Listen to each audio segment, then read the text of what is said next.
Beautiful. Refresh that. Okay, it's so these games are so quiet. Let me just get that going here. Yes. It just sucks because the intro you have to pay attention to because it'll just auto start.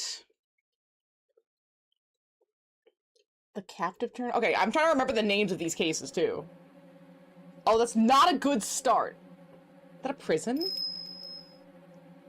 Hello, hello, hello!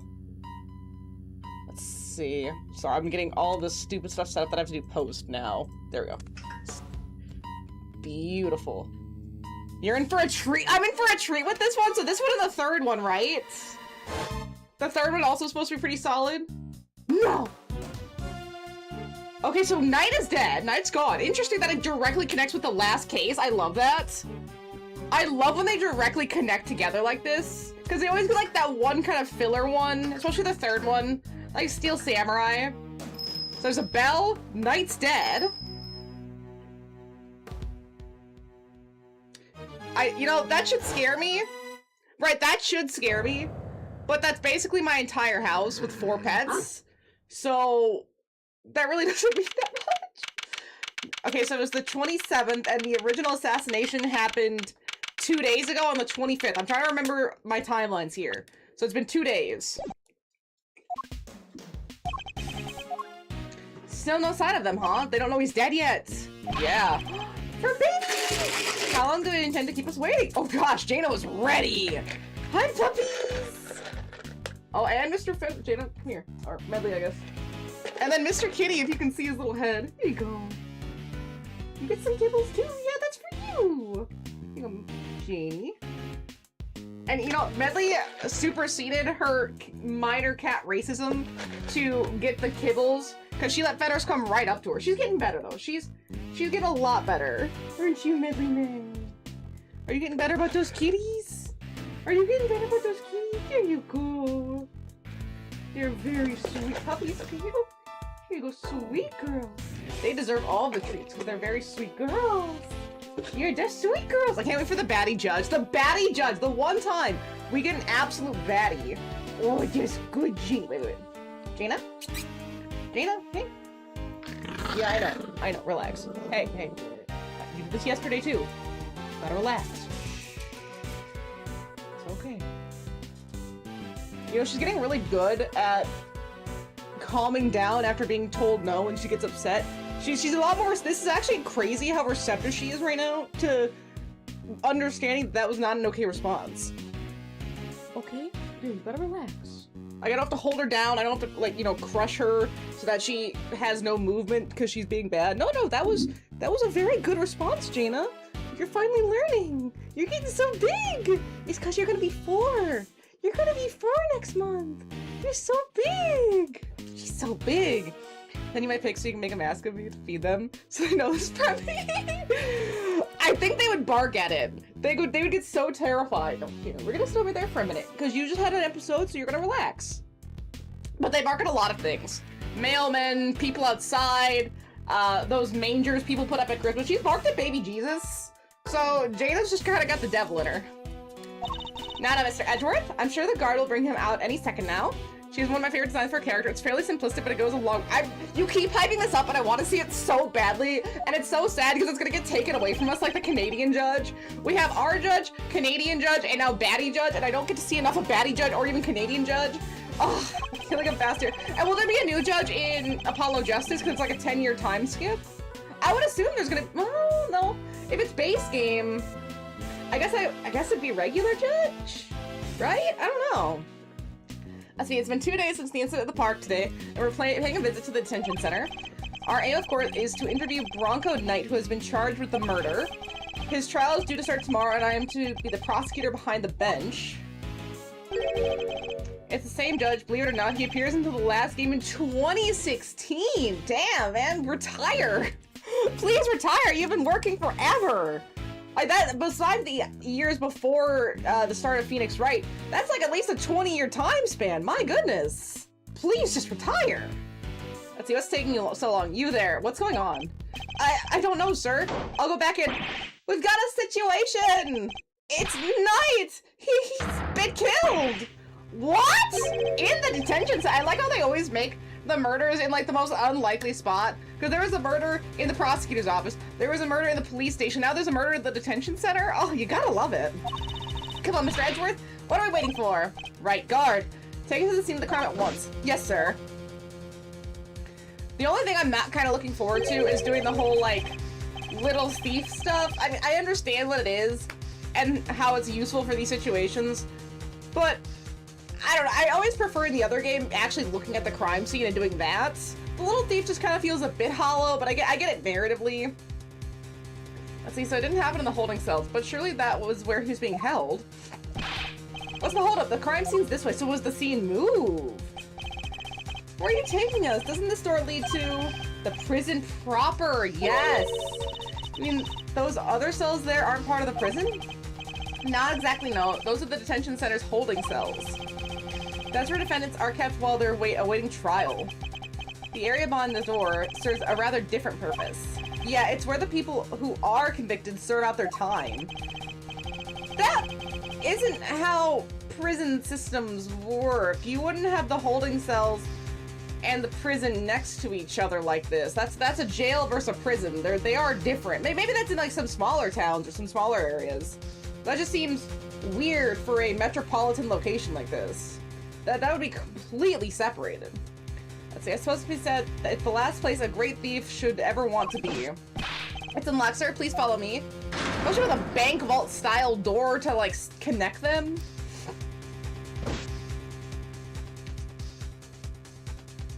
What is this room? What happened here? That's not alright, but he's dead. How could this have happened? And how did he wind up inside the prison proper? And what is this room? Holy prison, it's a workshop? This is horrible. How did Mr. Knight get himself murdered? I can hardly believe it myself, but there can be no doubting the evidence of our own eyes. And what's he doing here? I thought he was being held in the detention center. No? He was. He must have been. His trial hadn't even begun yet. The law states that until convicted, suspects are to be kept in cells separate from the main prison. Only those who have been found guilty are sent to the prison proper. And it seems like anyone convicted of murder in this series immediately gets the death penalty. Because isn't that what happened with Pearl's mom? We basically got Pearl's mom convicted and sentenced to death. And I know she's like a mastermind in trying to kill people. I know she's not a good person. But holy shit, dude. We basically killed Pearl's mom. Like, my goodness. And we killed, I mean, she deserved it for sure.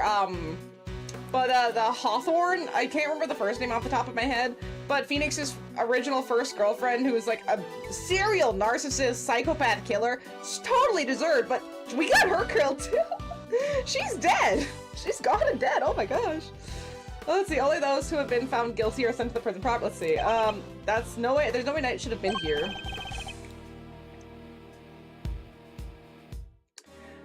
I think it depends on area too. The judicial system, especially in the US, is so location dependent. I think some people, they might even get convicted for murder for like 5 years. It depends on the crime, the severity of the crime, the premeditation, all that stuff. But it could be very low. I'm talking crazy low.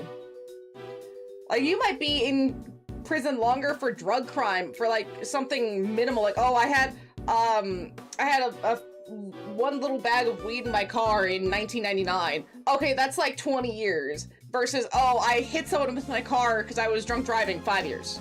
And that's totally wildly overblown, but those kind of situations do exist, and that's insane. And you know what? Deserved. Deserved. Let's see, maybe he wandered his way over. Because if it was the rich people with the tax evasion, sure. Yeah, they should get 500 years, and all their assets taken, and then redistributed. That seems fair. Let's see, the detention center and the prison are separated not only by 2 heavy doors, but by a lengthy corridor. That would have been a long way to wander, especially for a detainee. I mean, it's really smart. You get them on the easy crimes, and it's like, oh, we've been going through your paperwork, and we see a lot of weird things. We'll have to investigate those too. And then, you know, like, it spreads out. You're able to get more and more because you got them on one little thing. It's like a floodgate. The second they get you on something small, they can get you on everything. And it's kind of crazy how that works. I suppose we better take a closer look at Knight's body. We need to examine the scene of the crime carefully if we want to get to the bottom of this. Such a weird area. Let's see, this is part of the floor that's covered with dirt. You know what that means, sir? Footprints. Too many footprints, unfortunately. We'll need a specialist to identify them. Guess we just gotta wait until forensics gets here. Yes, and in the meantime, if you could refrain from treading all over. Wouldn't want to slip up and get old jacket dirty, huh? Good point, Mr. Edward, thanks. I can service for the footprints, not your jacket detective. Poor, pitiful, beautiful Gumshoe. Really now? A forensics expert. And we just saw her a couple weeks ago. We know she's in the area. Ooh. Now, is this the last time she comes back? Because that would be understandable, but it would be so cool to see the time skip version in like 10 years. Because this has only been a couple, what, like not even a year since the end of Ace Attorney 3? I think, because he talks about Ace Attorney 3 a little bit in the first game. So it's like, it goes 1, 2, 3, then Ace Attorney, Investigations 1 and 2, full time. Like, they have kept a very consistent, very A to B time, like, kind of like Yakuza. Everything just kind of perfectly flows one to the next. And I'm curious to see how that happens with the new character. Ronco Knight, killed the day before his court date. You better take a closer look. Oh, is that a chess set? Is that... Oh, I've seen one of these in your office, Mr. Edgeworth. I'm sure you have, Detective. It's a pocket chess set. The victims, I'd imagine. Makes sense. He'd love chess, after all. Yeah, it would have been a good way to pass the time. Okay, so you have all this rope and cloth. Body's partially covered by a dirt-stained tarp. And there's a rope on top of it. Was Knight tied up with the rope somehow? We should take a look under the sheet as well. Look at all that red stuff. Yes, I'd say that's blood. I would concur. That definitely looks like blood. She's back in Nepal in that she's out of school and officially working at the station. That's so exciting to see her. Like, to see her dream come to fruition after all this time. Because we met her in the first Ace Attorney game. So it was the first Ace Attorney game. And then she had a reoccurrence in the Apollo, or in the investigations. Just the one so far, probably a second one. But that's in 5 games, 3 appearances. And, you know, that's so neat that she does come back, but seeing her as an adult, seeing her grown up and doing her job is gonna be so fun. Let's see, there's bound to be more secrets to uncover, I'm sure.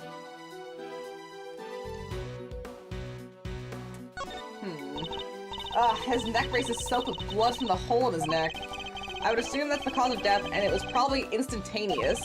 He wouldn't have even had the chance to cry out for help. Huh? There's a small cut in his scalp, too. Was he struck with something? Maybe he fell and hit his head after he was stabbed in the throat? It's possible, but it's too early to say without any certainty. Yeah, maybe a forensic scientist could help us out with these, uncertainties. Let's see, Kay, you have your camera with you, correct? Could you lend it to the detective so that he can photograph the body? Sure thing. All yours, Gummy. Thanks. Alright, here we go. His clothes sure are a mess, though, huh? Indeed, they appear to be covered in dirt.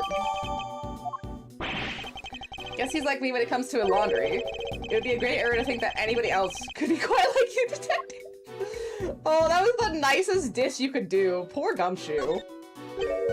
Huh? There's something on his finger. Let's take a closer look, Mr. Edgeworth. Is it a ring? An expensive looking one at that. I don't even think about it, Kay. What? I didn't say anything. Okay, so we looked at the ring. Now we just have the glove. A rubber glove. Yep, just the one though. I should examine it in more detail. As evidence. Inmate use only. I guess that means that it must be one of the prisoners who is using it, right? Yes, you would certainly imagine so. Okay, there we go, zoom out. Fingers are covered in blood on this side. I think it's safe to assume that this glove was rubbed sometime after Knight's blood had been spilled. We can? How come? Because it had been on the floor when the pool of blood was forming. And the blood would have flowed around it, but not underneath it. Oh, I mean there'd only be a band of blood around the edges of the fingers and not all over the backside. Seems the glove was discarded after the blood had been pooled around the body. Maybe our murderer ditched it after they did the deed. It's certainly a possibility. At the very least, whoever it was that dropped it must have seen the body. You there! Yes, sir. Have you seen that glove before? Yes, sir. Prisoners wear them for work. It's strange, though. Prisoners issued with these gloves are under strict orders to keep them in their cells. So someone's missing a glove. They aren't allowed to take them out without permission, and we always check. I suppose it would explain why there aren't any other gloves in the workshop. I'm surprised that they give them to the inmates for their cell use. That seems like one of those things that you'd want to keep under lock and key, because it could almost be like they could take it and they could use it as like a strangle thing. I mean, they could do anything with that, but it's, or they could like stuff it down your throat and maybe like choke you out with that, right? It's a bunch of rubber. They cut it up and they start shoving it down your throat. Like, that would choke you out no matter what. We already saw that.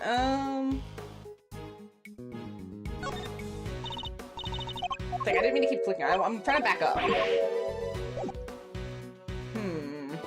think that's enough for the body. What about this? Trying to inspect every suspicious look. This is all suspicion!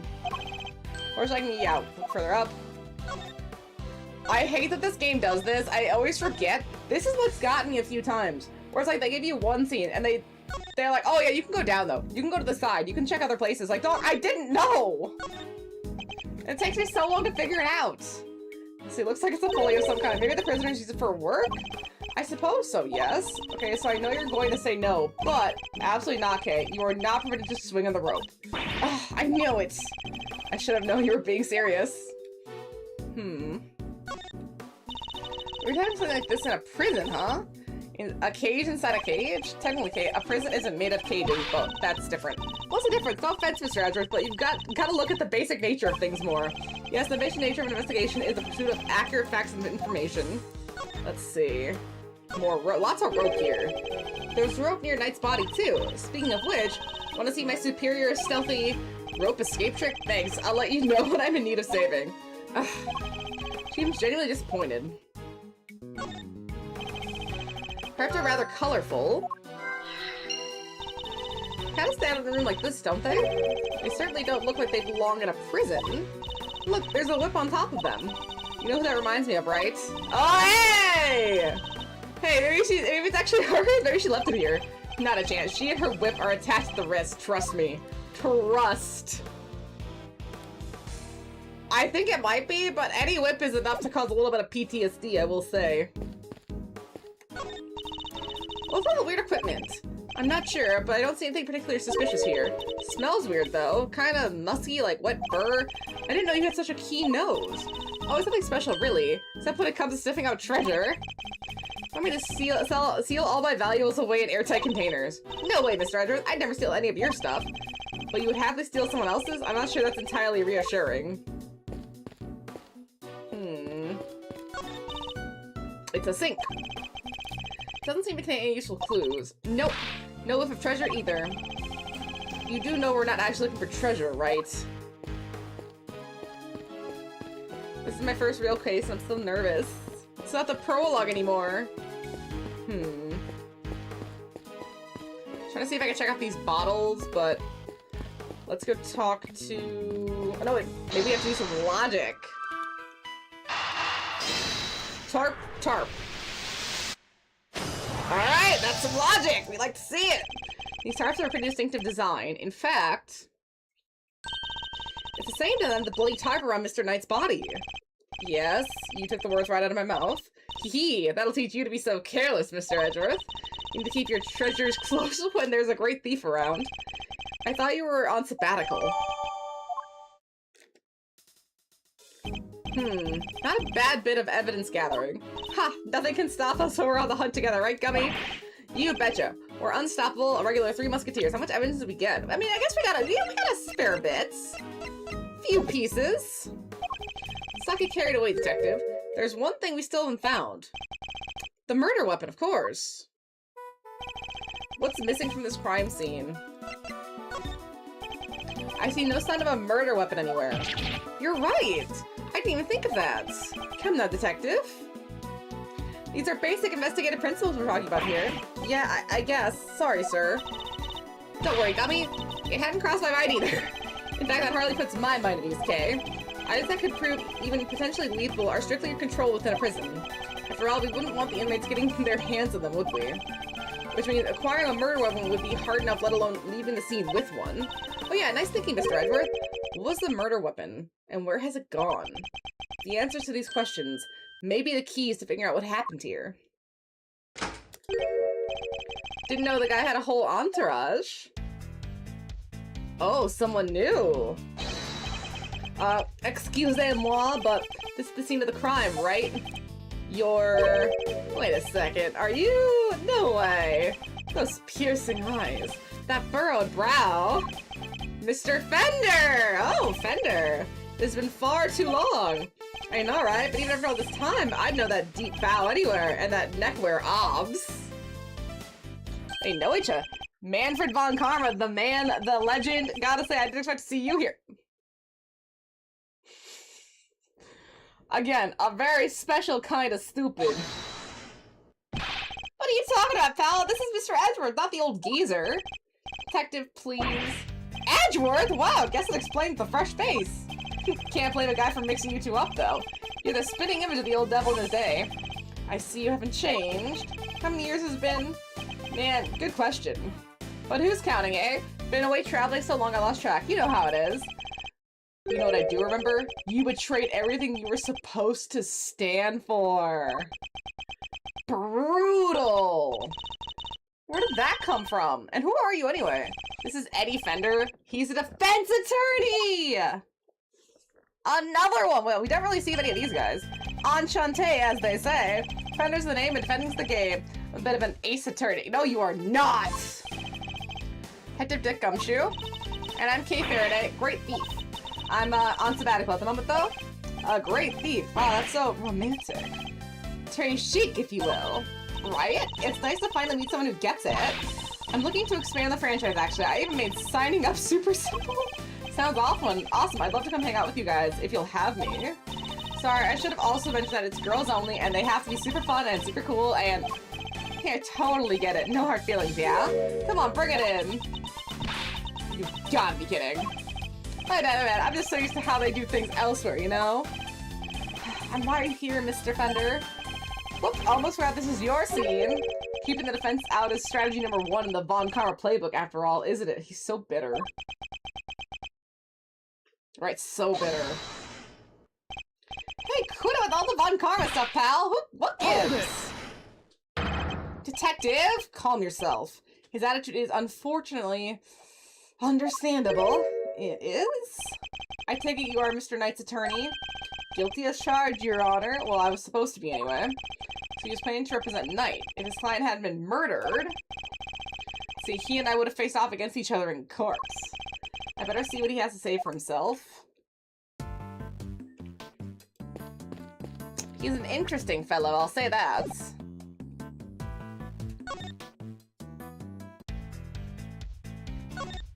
Here, we should save real quick.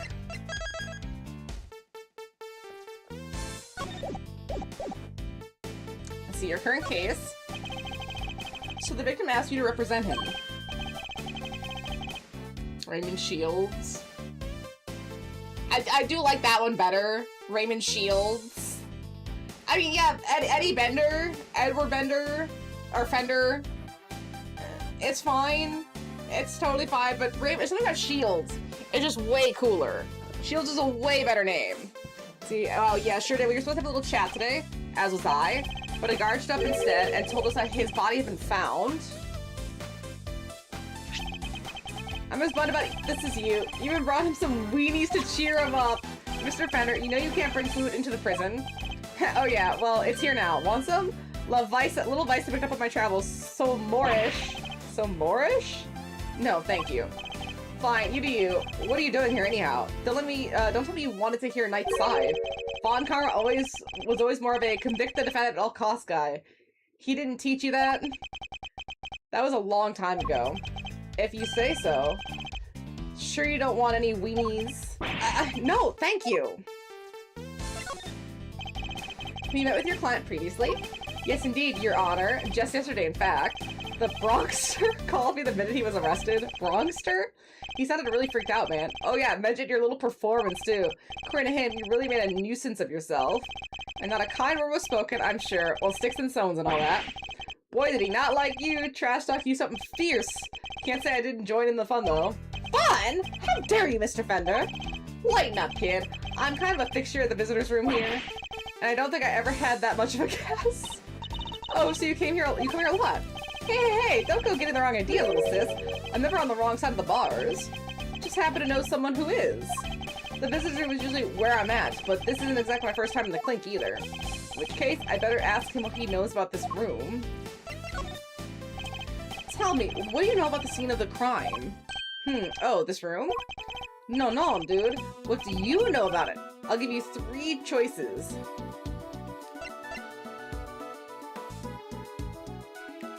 A recreation room, a morgue, a classroom.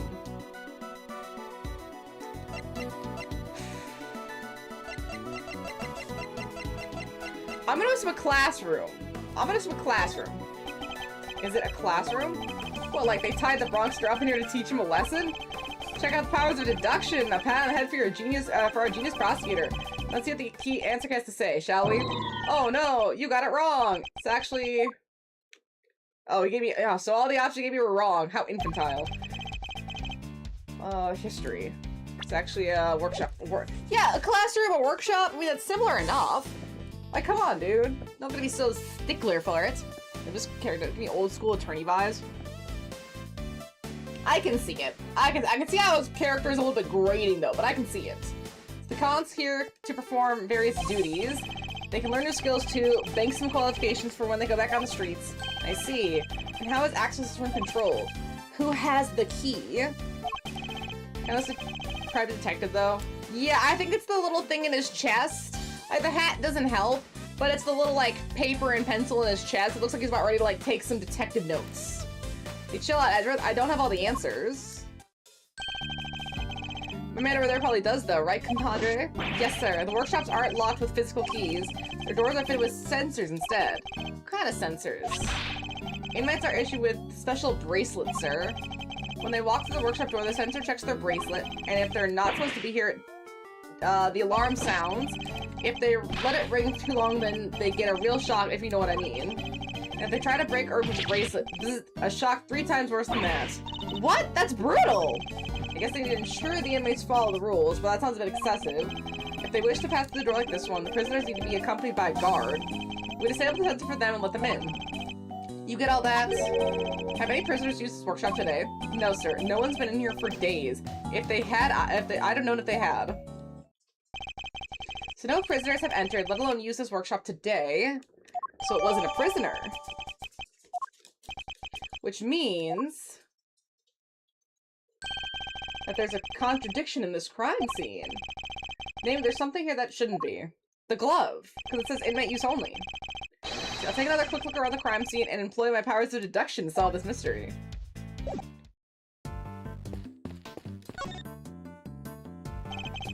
I'll scour the scene and inspect anything that catches my attention. Okay, so we got deuce. Could this be related to the evidence somehow? Eureka! Am I right? Yes, I'm right! You sip. Okay, prisoners aren't able to come and go from this workshop as they please. The door sensor would detect their bracelets, and the alarm would sound. It's too low. What's more, according to the guard, no prisoners were authorized to be in this room at all today. Yet, here we have a rubber glove, of the kind issued to inmates. This is a clear contradiction. So where did the glove come from, sir? I don't know, detective. Not yet, anyway. All I know for now is that the glove is a valuable piece of evidence. Okay, that actually went pretty smooth, comparatively. Apart from prisoners and guards, who else has access to this room? No one, sir. This is a prison, after all. Prisoners and guards are pretty much all there is. Mr. Fender? Come on, don't play us like that, friend. We both know that's not true. You know as well as I do the prisoners and guards aren't the only ones who can come in here. Huh? Oh, do you mean... But sir, they're... Mr. Fender? Would you care to get to the point? Who exactly are you talking about? What? You don't have a pair of peepers in that hard head of yours? You didn't see them on the way in? wandering about the corridors, chilling with their bud. I bet if you moseyed out the door right now, you'd trip over one of them before you take a step. Listen, pal, we've just had just about enough of your baloney. Take a chill pill, big guy. I'm on your side. You know, for such a wide fella, you have a very narrow mind. He's so mean. What did you... Detective? Sorry, sir. Look, just follow me, okay? Seeing is believing. Isn't that what they say? I really don't like those kind of characters who are, like, super smarmy and condescending for stuff that people obviously don't know. I'm sorry, dude. I don't know. And you're being kind of rude about it. Like, it gets to a point where it's not, like, cute or charming. It just gets kind of annoying that they're so aggressive about their, like, superiority, I guess. Let's see here. The humans share their space with some special friends. Animals? Yep, furred and feathered fellows of all shapes and size. Guard filled me on how they came about. Seems they decided to try a little experiment in animal therapy a few years back. The cons here assign a critter each, a buddy to help keep their spirits up. Really? Wow, that sounds like so much fun. Plus, inmates can even earn pet care qualifications if they go through some job training with the animals. Polly's here? Wait, is she here as like a friend, or is she here because she's in prison because she was a part of a murder? Because it's not Polly's fault. It's nowhere near Polly's fault. They can't arrest a parrot. You got it. Room set up specially for that training stuff. So, when you said somebody else could have been at the scene of the crime... Hello, hello, hello! We're in the second case now, and the guy that we convicted in the first case was killed in this case, so it's, escalating quickly, I will say. Exactly, the big guy. I was talking about these guys. That just means you're still talking baloney! What would an animal do with the rubber glove? Good question! All I'm saying is that it was possible. The rest is Mr. Prosecutor's problem. You played this before, remember this? Did you like it? I mean, this is my first time playing through all the Ace Attorneys, and so far I've really liked everything that I've seen. They're very fun, they're very entertaining. I like how energetic they are. Like, some of them are kind of weak, you know, but they can't all be gold stars. And I'm very interested to see where this one goes, especially in relation to going into Apollo Justice after this. Well, not directly after this, but technically that's our next stuff. And it's just all this previous information is going to make that information so much more interesting and meaningful because there's going to be so many references that I'm now going to be able to catch. That's really exciting. See, Mr. Edgeworth, sir, if you want me to arrest this piece of baloney, just say the word. Let me get this straight. Are you saying these animals can wander freely around the prison? You know the sensors on the doors? They detect the prisoner's bracelets and sound the alarm when somebody goes walking about. Well, for our furry friends, it's the other way around. They're fitted with microchips that open the doors right up. They are? Uh-huh. They're implanted just under the skin around the shoulders. Big needle, quick jab, and voila. What? Doesn't it hurt? Nope, they don't feel a thing. That's what they tell me anyway. Now, where was I? Alright, so the point is, they're not the baddies here, so there's no reason to punish them. It's ironic, really. Here in this institution where the humans are caged, the animals are free to roam in their heart's content. They're not completely free, though. They can't leave the prison proper for one thing. No sense in the big mother of the door out there, you see. Ah! Huh? What's that tinkling sound? Sir?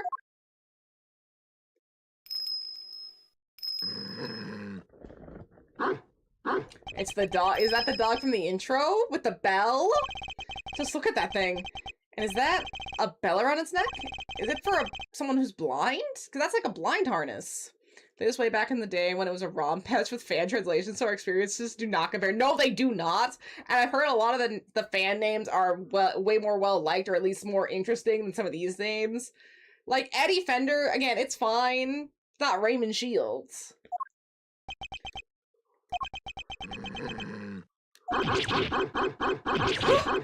Oh, the dog does not like Edgeworth. Mr. Edgeworth, are you seriously trying to stare it down? I refuse to lose to a dog. Not for nothing, sir, but your dog handling skills could use some work. Leave it to a pro. I know how to treat him right. Come on now, come to Gummy. Dog is a product of his owner. Just keep that in mind. A product of his owner. And that could be a positive or a negative. We'll have to see. Man, ignored by a dog. The dog was certainly very different to the other animals. It seemed to have a real thing against me. And only me. Should look for Polly. Yes, I gotta find Polly! Alright then, you've met the menagerie. What's next? Guess we better interview the witnesses, right, sir? Indeed, we need more information regarding what was happening around the time the body was found. Let's see. Hey, it's not a minor spoiler since I have no idea what's going on or who's here. I have very little information, so it's a spoiler in that I don't really know what's going on. Okay, then let's get started with that guy. Hey, you there in the cell.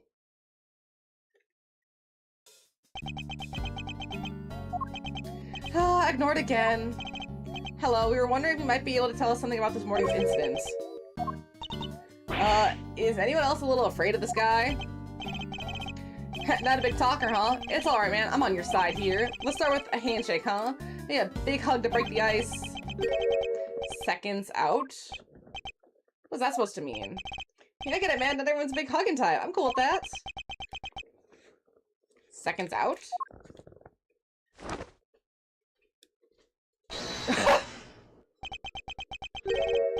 Round 1, 10 reps each. What is this man up to? I better see what he has to say for himself. Your name? From the blue corner, it's Rocco D259 Carcerado? Carcerado. Yeah, Carcerado. Okay. Don't mind if I keep moving, do you, boss? Fighter can't let his heart rate drop, see?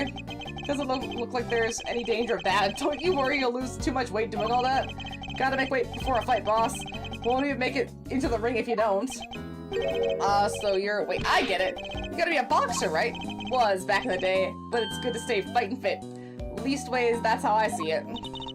So is the bear part of your training too? Let's see.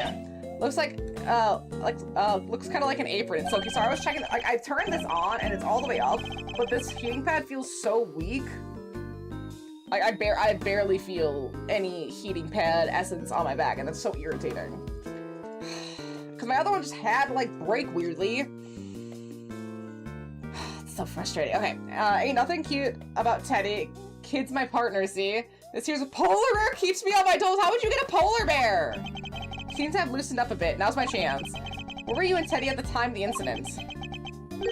Come on, boss. I ain't no stoolie, and I don't know nothing, no how. I'll be the judge of that. Please answer the question. You punch drunk or something, boss? I told you, I don't know zip. Mind chess. So you won't play ball. We gotta play mind chess. Guess there's only one thing to do, huh, Mr. Edgeworth? Indeed. The more he protects his ignorance, the more certain I am that he's hiding something. Alright, let's see exactly what you do and don't know, shall we, Mr. Carcerado? Carcerito? This is not an easy name to say. My back is feeling better, but I think it was just like the numbing was still in my system, and now it feels not the same, but not great. So now let's analyze the state of play. A knight and a bishop. He adopts a boxing stance when he's on high alert. I guess that things won't go well if I push too hard at such moments. When my opponent is on the defensive, I should remain calm by my time. He's bound to reveal an opening eventually, which is when I'll pounce. Maybe it's reversed? You'd think 3 would be hot. Let me try 1? Maybe it got messed up? Let's see if our friend here knows anything about the incident. I'll start by asking about his movements. I'm bringing this fight to an end before he even knows what hit him. I have not gotten the hang of mind chess. Why don't you start by telling me what you've done today? You will answer me, Mr. Carcerado. What? You want a shot at the champ, is that it? Then put him up, pal. Okay, so this is when we would bide. He's all agitated. Throwing the towel already? That's gotta be a record.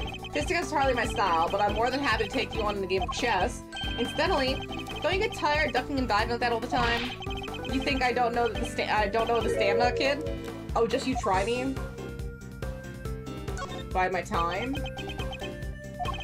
I ain't tired. Not today, not ever. Especially not today. Took it real easy this morning. Had some quiet cell time. Hardly broke a sweat. Really? You look pretty sweaty to me. Give me a break, will ya? I'm done talking, okay? I'm tired. Yeah, real tired. I thought you took it easy. You may have kept your boxing skills sharp, Mr. Carcerado, But I'm afraid your lying needs quite a bit of work. Tired? Really? I hardly think that's possible. Especially not after you just told me about your quiet cell time this morning. A little bit. It's still early. This is the first guy in the first real case. Not the prologue case. See, if we gotta be careful here, Teddy. When this guy lands, he lands.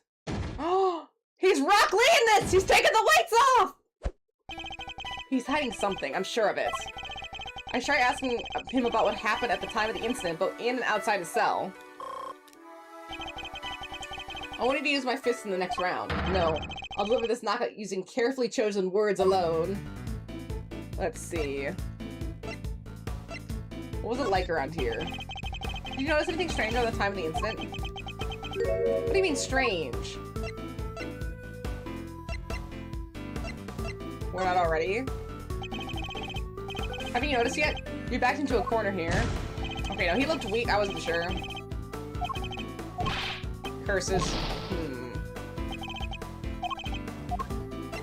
What were you doing? Let's try that. Remember what you were doing at the time of the incident? I was, catching some Z's. We both was. The incident happened only a short while ago. You seem wide awake, all things considered. He's not meeting my eyes. Look at him. He's getting all twitchy. By my time. Fighter's gotta be able to get up quick when he's down, but he needs his beauty sleep too. Builds muscle. That's so, then I apologize for waking you. I have read that rest is an important part of any boxer's training regimen. You don't say. So, Mr. Prosecutor said when it comes to the fight game, huh? Who knew? How do you know my profession? Did I say I was a prosecutor? Interesting. How do you know I'm a prosecutor? I don't remember telling you. You've been eavesdropping, haven't you? You've been listening to every word been saying on here in the corridor. Medley, come here! Hi, pretty girl, come here. Pretty. Or is it that you want doggy? You little hunchback.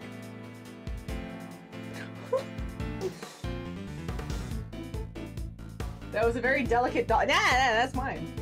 That was a very delicate doggy extract. Okay, that was less delicate. That was less delicate. Come here. Okay, I'm sorry. I'm messing with you. You go. Let's see. Which means you weren't asleep and that you're lying again. Hey, 90, let's go! Let's see. You're good, kid. Caught me clean with that one. Do you have any thoughts since you're only 10 streams away? So what do you want to have brought up to the top here? Any thoughts at all? Just curious if you're floating here. Unfortunately, we can't play the Medley Pig Thrower 5000. It's not out yet. You have a clue. Indecision, choice. It's also difficult. Alright, I admit it. I wasn't catching those Z's. But what? Hey, you still got time. You still got 10 streams to figure it out. I'm so sorry. Hey, you can always save it. You can always save it for later. Right, Medley? So pretty. See, like, I can't work out in this cell no more without lawyers getting involved. Or was it a man taking care of himself a crime now? Let's see. The fact that we now know that he was awake is it a... Oh gosh, I'm getting all confused here. This game makes me really want to play Danganronpa again, right? It can well prove to be a useful clue. Okay, I gotta like reset here. What was it like around here? Do you notice anything strange around the time of the incident? What do you mean strange? By my time? Hey, get that guy out of the... Okay, no.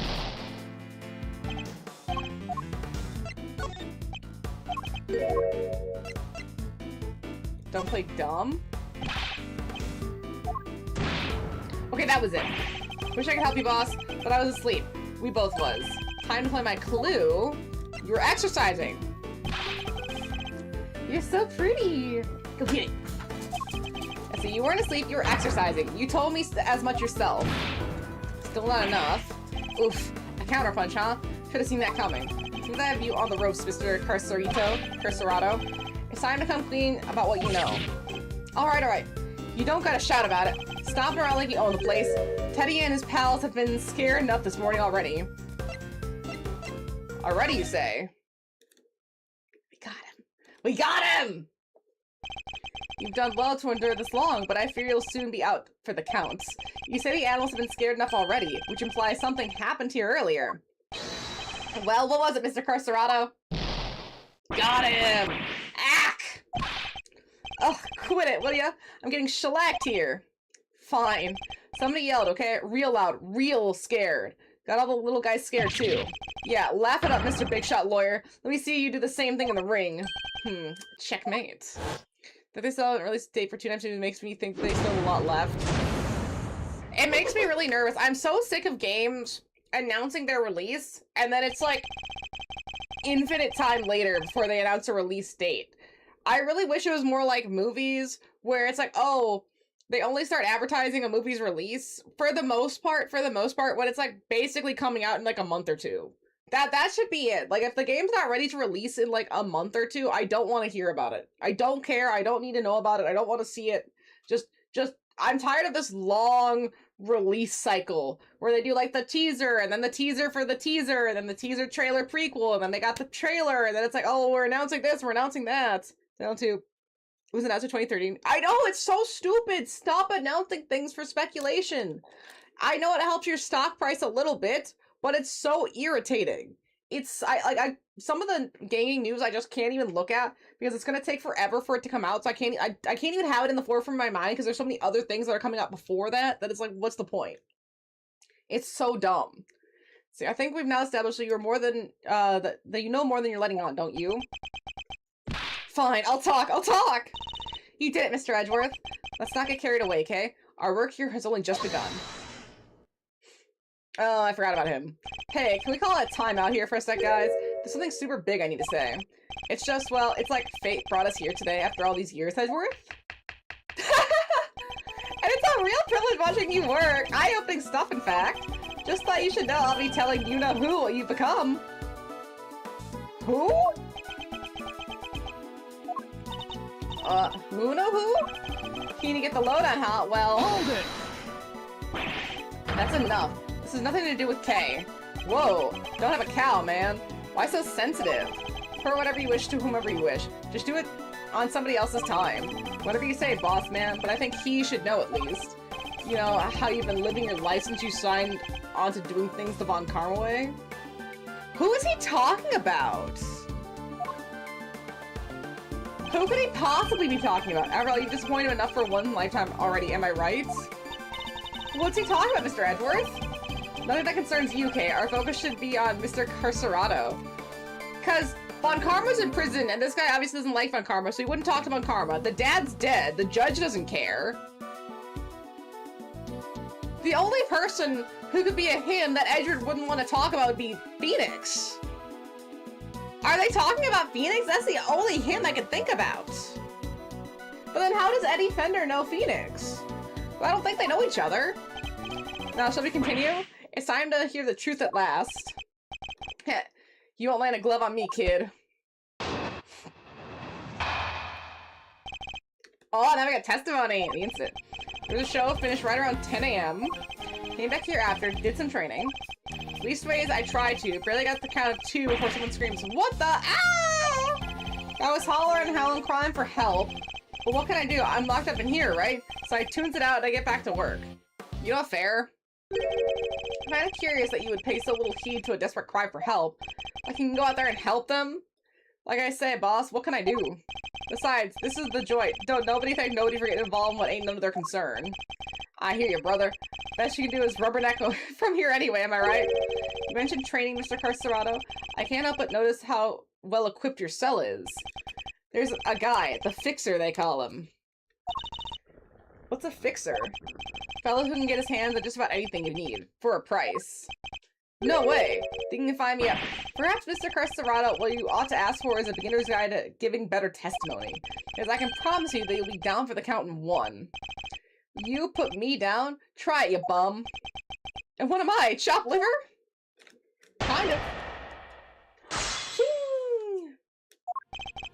There was a show finished around 10 AM. Okay, what evidence do we have? Okay. They open the door, an animal is detected, but raising alarm, inmates breakfast is detected. There are not, prisoners are not allowed to move up freely. Could he not scream? Because it killed his, it like stabbed his carotid artery so he wouldn't have been able to scream? We never looked at this! Come on, come on, come on, hurry up and open that class. It's the murder investigation. You sound a little like a child on Christmas morning. Oh, please! Even your heart must skip a beat when you're about to open a mysterious box. Not all those things like UK, thankfully.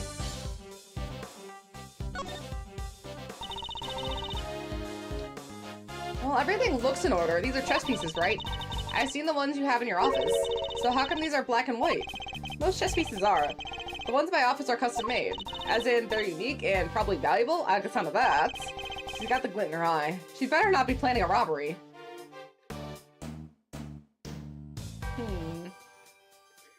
It's interesting they let us investigate this. I wonder if there's like a false bottom some here. He's so bitter and petty. Like, that's the only reason he had them custom made to be red versus blue. He's so petty.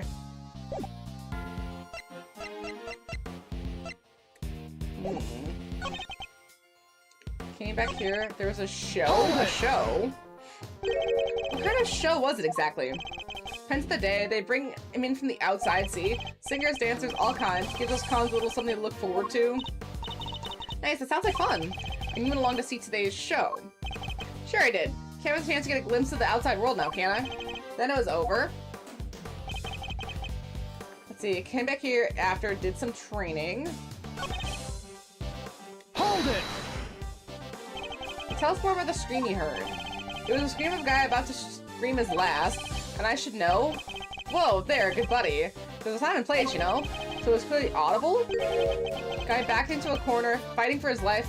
You ever hear something like that, boss? Well, I have, and yeah, it was clearly audible. Hold it! Crying for help. And that's all you heard? Nothing else? Nope, nothing much anyhow. So there was something. What else did the victim say? You have to tell me. Oh, I do, huh? Why don't you come to your head over here and I'll see if I can make you squeal like he did. Whoa, whoa, whoa! Forget the kid here. He doesn't know when to quit. Come on, Miles. Apologize to the good man. But this is clearly important and he insists on remaining infuriatingly vague. Look, Ren, how about you tell us this, how about you let this slide? Please, for me. So yeah, I heard the voice like I said.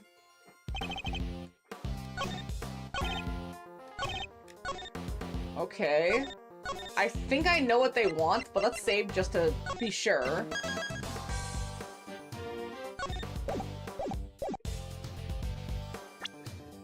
Objection! I was right! He couldn't scream because he was stabbed in the throat! Are you listening carefully, Mr. Carcerado? Huh? You trying to be cute or something? The victim died from a wound on the throat, and very quickly at that. He had neither time or the ability to scream as you claim he did. You say you heard the victim's cries, and yet that would have been impossible. Oh, we got him. But there must have been a scream. He said there was. He said there was? Ugh, quit looking so smug, will ya? Fine, I admit it. I didn't hear nothing, alright? But the guy in the next cell did. He told me so. The next cell? You mean... Hey, it's Polly! You can see her! Look!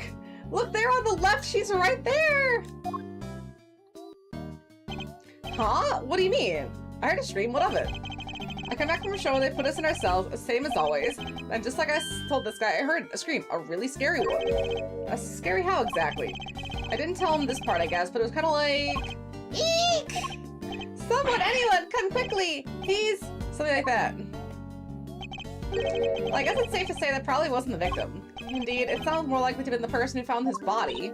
Oh, that explains it. Mr. Carcerado was telling the truth, more or less. Is that really the case, though? Are there really no problems with this testimony now?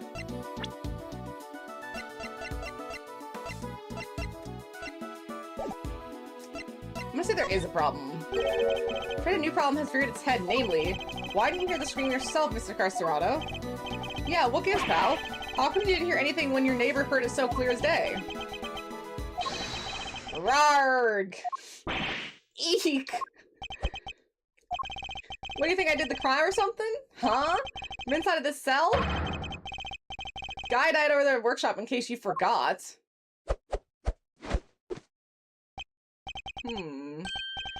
But if he's with the bear all the time, you know, it's interesting. They say that if you know about the microchip in the bear and what it does directly to the cell, you would even see it Is it really safe to allow animals to roam freely? Because then couldn't prisoners also roam freely if they have an animal with them? If they put the animal close enough to their, like they cover the animal over their wrist thing, wouldn't that, block the sensor? And he wears those wrist wraps. He wears the wrist wraps over the bracelet that he took off. And didn't they say that he was struck in the head, that there was something like a bash or a cut in his head? You know, maybe from something hanging on a wrist that could cause severe damage because it's so strong. I mean, just a theory. Just a theory. See, he's right. Neither of us could have done it. Because let me tell you, if I can get out of this cage here and murder somebody, you'd all be toast. Eek! Ain't that the truth? You bums ain't leaving this place in one piece if any of us can help it. I almost forgot that men are hardened criminals. Well, I won't be doing that again anytime soon. I'm guessing this wasn't how you saw this going, Edgeworth. What's my next move here? I won't get much more out of them at this stage. Who's there? Oh, it's the lady judge, isn't it? Oh, she's so pretty! I love her cape! Order in the court! Who died? Made you the boss of me, huh? Can't you see you're kind of busy here? I know she looks like a mystic wizard. Hush now, silence is golden. It is? Your hand, if you please. By the power vested in me, I hereby sentence you to blissful silence. Praise be, a simple life awaits you. No money, no possessions. May the goddess of justice watch over you now and always. She does look like an Elden Ring character, or an Elden Ring boss. Like, all of a sudden she would, like, her skin would fall away and it would just be a massive creature with a giant hammer, and that's you have to fight. Guard if you would. And who's our lackey? Looks like he'll be spending the night in solitary, buddy. What? Come on, please, boss. Any place but there. She's very pretty. There's no need to be afraid, my child. If anything, you should rejoice. This is a blessing, a chance to redeem yourself, to be reborn. No! And the younger fellow's a Nepo kid? Ew. Oh, goddess of justice, bless your child and keep him in your care. Oh, holy one, we give thanks to your name. And you are...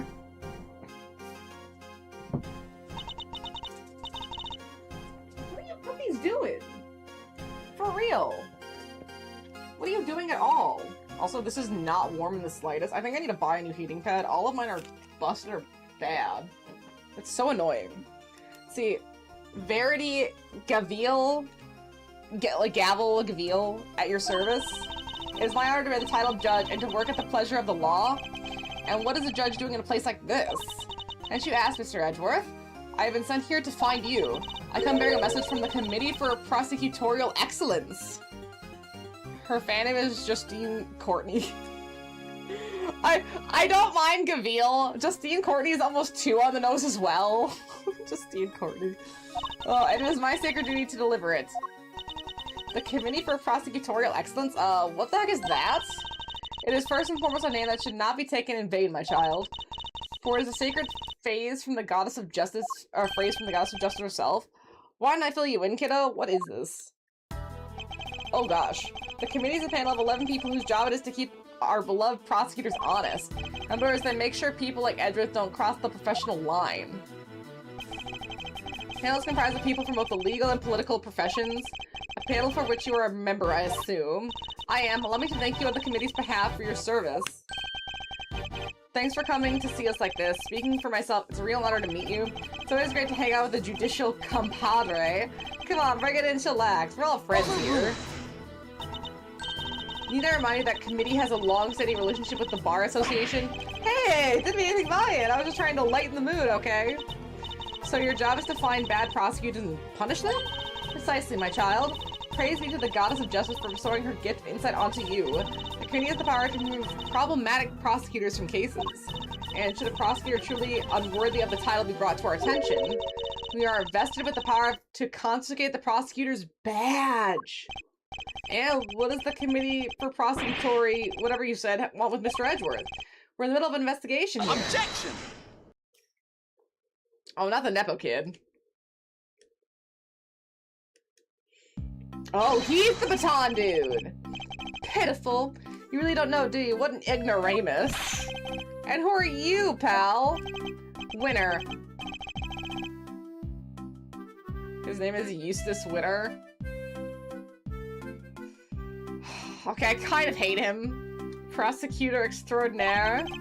Thought you might know me as the Winner, a name they call me down to the prosecutor's office. With great affection, I might add. I have never heard of you. Thank you. How about Detective Flatfoot over here? Nope. Name means nothing to me. Well, it's to be expected of an ignoramus, I suppose. Ignorance is sweet, as they say, so I'm sure most things must mean sweet nothings to you. Ignorance is bliss, Winner, and I don't think sweet nothings mean what you think it means. It is entirely natural you aren't yet acquainted. Eustace only just joined us last month, so he's nothing but a rookie? Not just any rookie, I am a winning rookie. He will prove himself to me in due time. Let's get to the chase. I'm here to clean up your mess, Edgeworth. What do you mean? What mess? I fear I know exactly what he means. The committee sending an envoy with a new prosecutor in tow. I expect I know what you're getting at, Winner. But I'm going to need a few more details. Would you mind explaining Judge Gaville? Very well.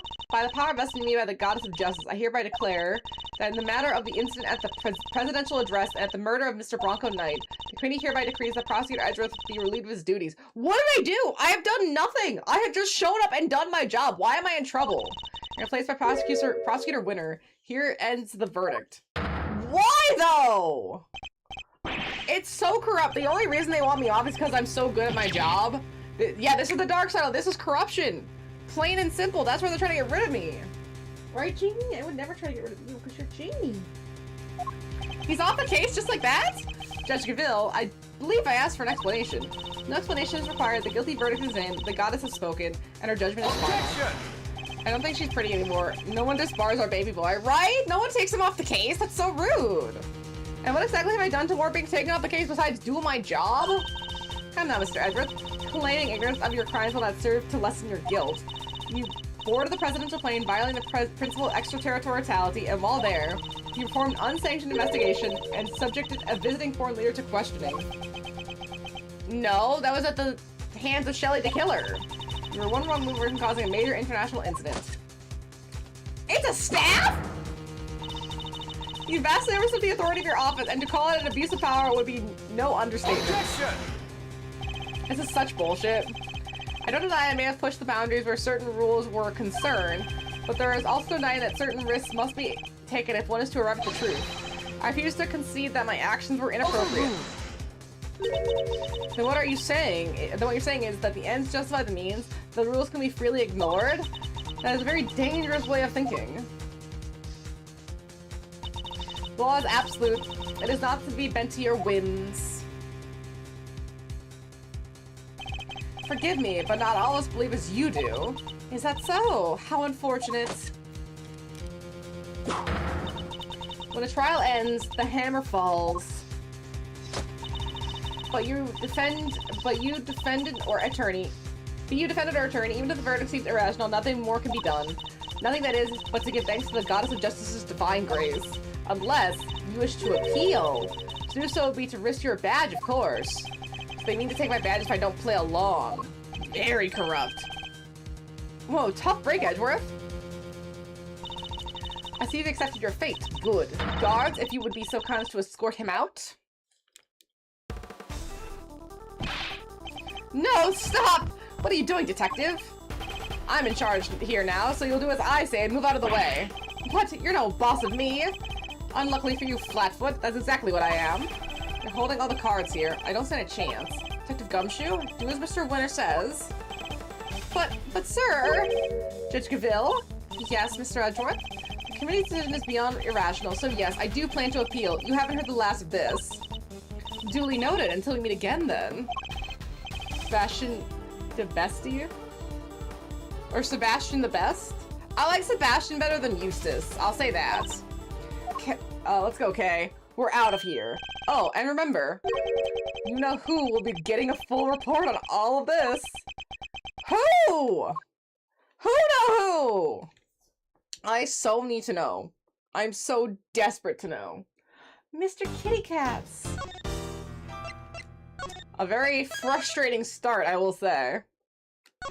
We're back at my office? Oh. And now we're at the middle, so there's probably beginning, middle, and ladder for the first few.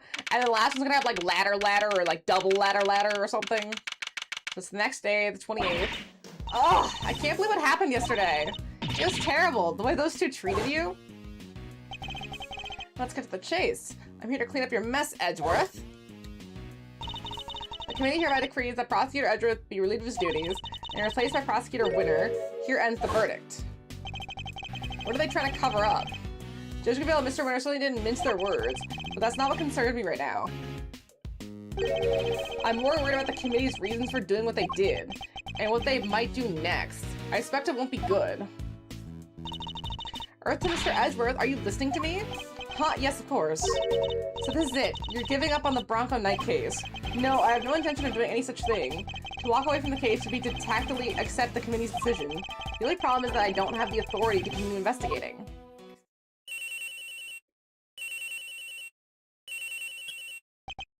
Yes, what is it, Detective? I got some bad news, sir. Word now the precinct is they just arrested somebody for Knight's murder. What? Do they know who it is? No, but I heard they're being held in the detention center. Maybe you can go talk to whoever it is? Good idea. Let's get down there, Mr. Edgeworth. You don't have the authority to investigate. Surely I can still pay a suspect an innocent visits.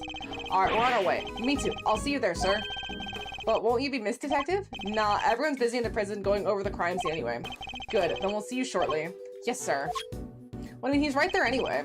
Come on, Kate, let's go. You got it. I think how they both sprint off like old Batman and Robin. They just look so cute. Still no sign of them, huh? Indeed. Wait, this is just like last time. Please don't tempt fate like that. No, I can't. I just can't. Sure you can. I told you. It's just a pair of visitors. Who could it be? Sounds like someone really doesn't want to see us. No! Just talk with them, please. But what are those a prosecutor, right? Aren't they all super scary? All they do is stare at you, right into your soul. Ah, you must be the suspect in the... Eek! See, I told you! He does have a piercing gaze. Okay, what is this man? Why is this man so flustered? Probably because you're being you, but I guess that's just how you are. Thanks for clearing up absolutely nothing. Hey, Mr. Suspect, you doing okay in there? We just want to have a little chat with you. No biggie, right? Who are you? I'm Kay Faraday, Mr. Edward's trusty sidekick. I'm just a part-time gig. I'm taking a break from my real job, though. Funny, I don't recall ever employing you. And that's Mr. Edgeworth. He is a prosecutor, but he's not going to stare a hole into your soul or anything. Oh, please. Really? This character design is a lot. Really. Really. Eek! Poor Edgeworth, the man could just not catch a break. Anyway, can you please tell us your name? It's Saint. Simon Saint? Well, nice to meet you, Simon? The E's throwing me off. You can call me Kay, everyone else does. Prosecutor Miles Edgeworth, I'd like to ask you a few questions if I may. Please, Simon. We're trying to help you, I promise. Really? Thanks to Kay, it sounds like we might finally get some answers at least. Okay, who are you? Perhaps you could start by telling us a little bit about yourself. Who, me? But why would you want to know anything about me? I'm boring. I'm nothing. I'm a nobody. Do you have a job? Oh, well, it's hardly worth mentioning, really. I'm your average corporate pencil pusher, just like everybody else, honest. This is going to take a while. I think it's pronounced Simon. It is? Okay, it is Simon? Alright, fair. About you and Mr. Knight. Right, but the E is throwing me off. Why add the extra E? Just to trip me up? A silent E? And just when I thought we were making progress, okay? So, Simon, did you know Mr. Knight? Come on, you can tell me. Bronco? Yeah, I knew him. He was, we were friends.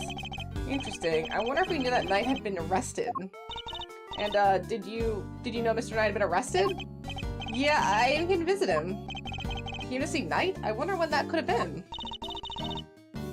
Let's see, a second son of... Wow, okay, that's an old name. I don't think so. I think they just picked a name, but good to know that that's how it's pronounced. Let's see, it was the day before yesterday, around lunchtime. I came as soon as I got the call from the cops. Police called him? Why? How can the police call you? They said Bronco asked him to, that he needed a favor. A favor? Uh-huh, he wanted me to bring him his chess set, the pocket-sized one. So I went by his place, and then I came here. A chess set? A chess set? Is it just me, or is she getting better at stealing my thoughts? You do know everything you think is written all over your face, right, Mr. Edgeworth? And it's like written on the bar below that. Yeah, I'm not a mind reader, I'm just an expression reader. Amazing, right? Don't you just love having a sidekick as helpful as me? And have you read what my next move is going to be? I sure have. There's something you want to show Simon. Indeed, let's present it to him and see what he has to say about it. Of course, it's the pocket chess sets. So this chess set, oh, that's the one I brought for Bronco. Well, that settles that at least. We found next to Mr. Knight. He always had to have a chessboard somewhere nearby. I'm not surprised he had it with him when he...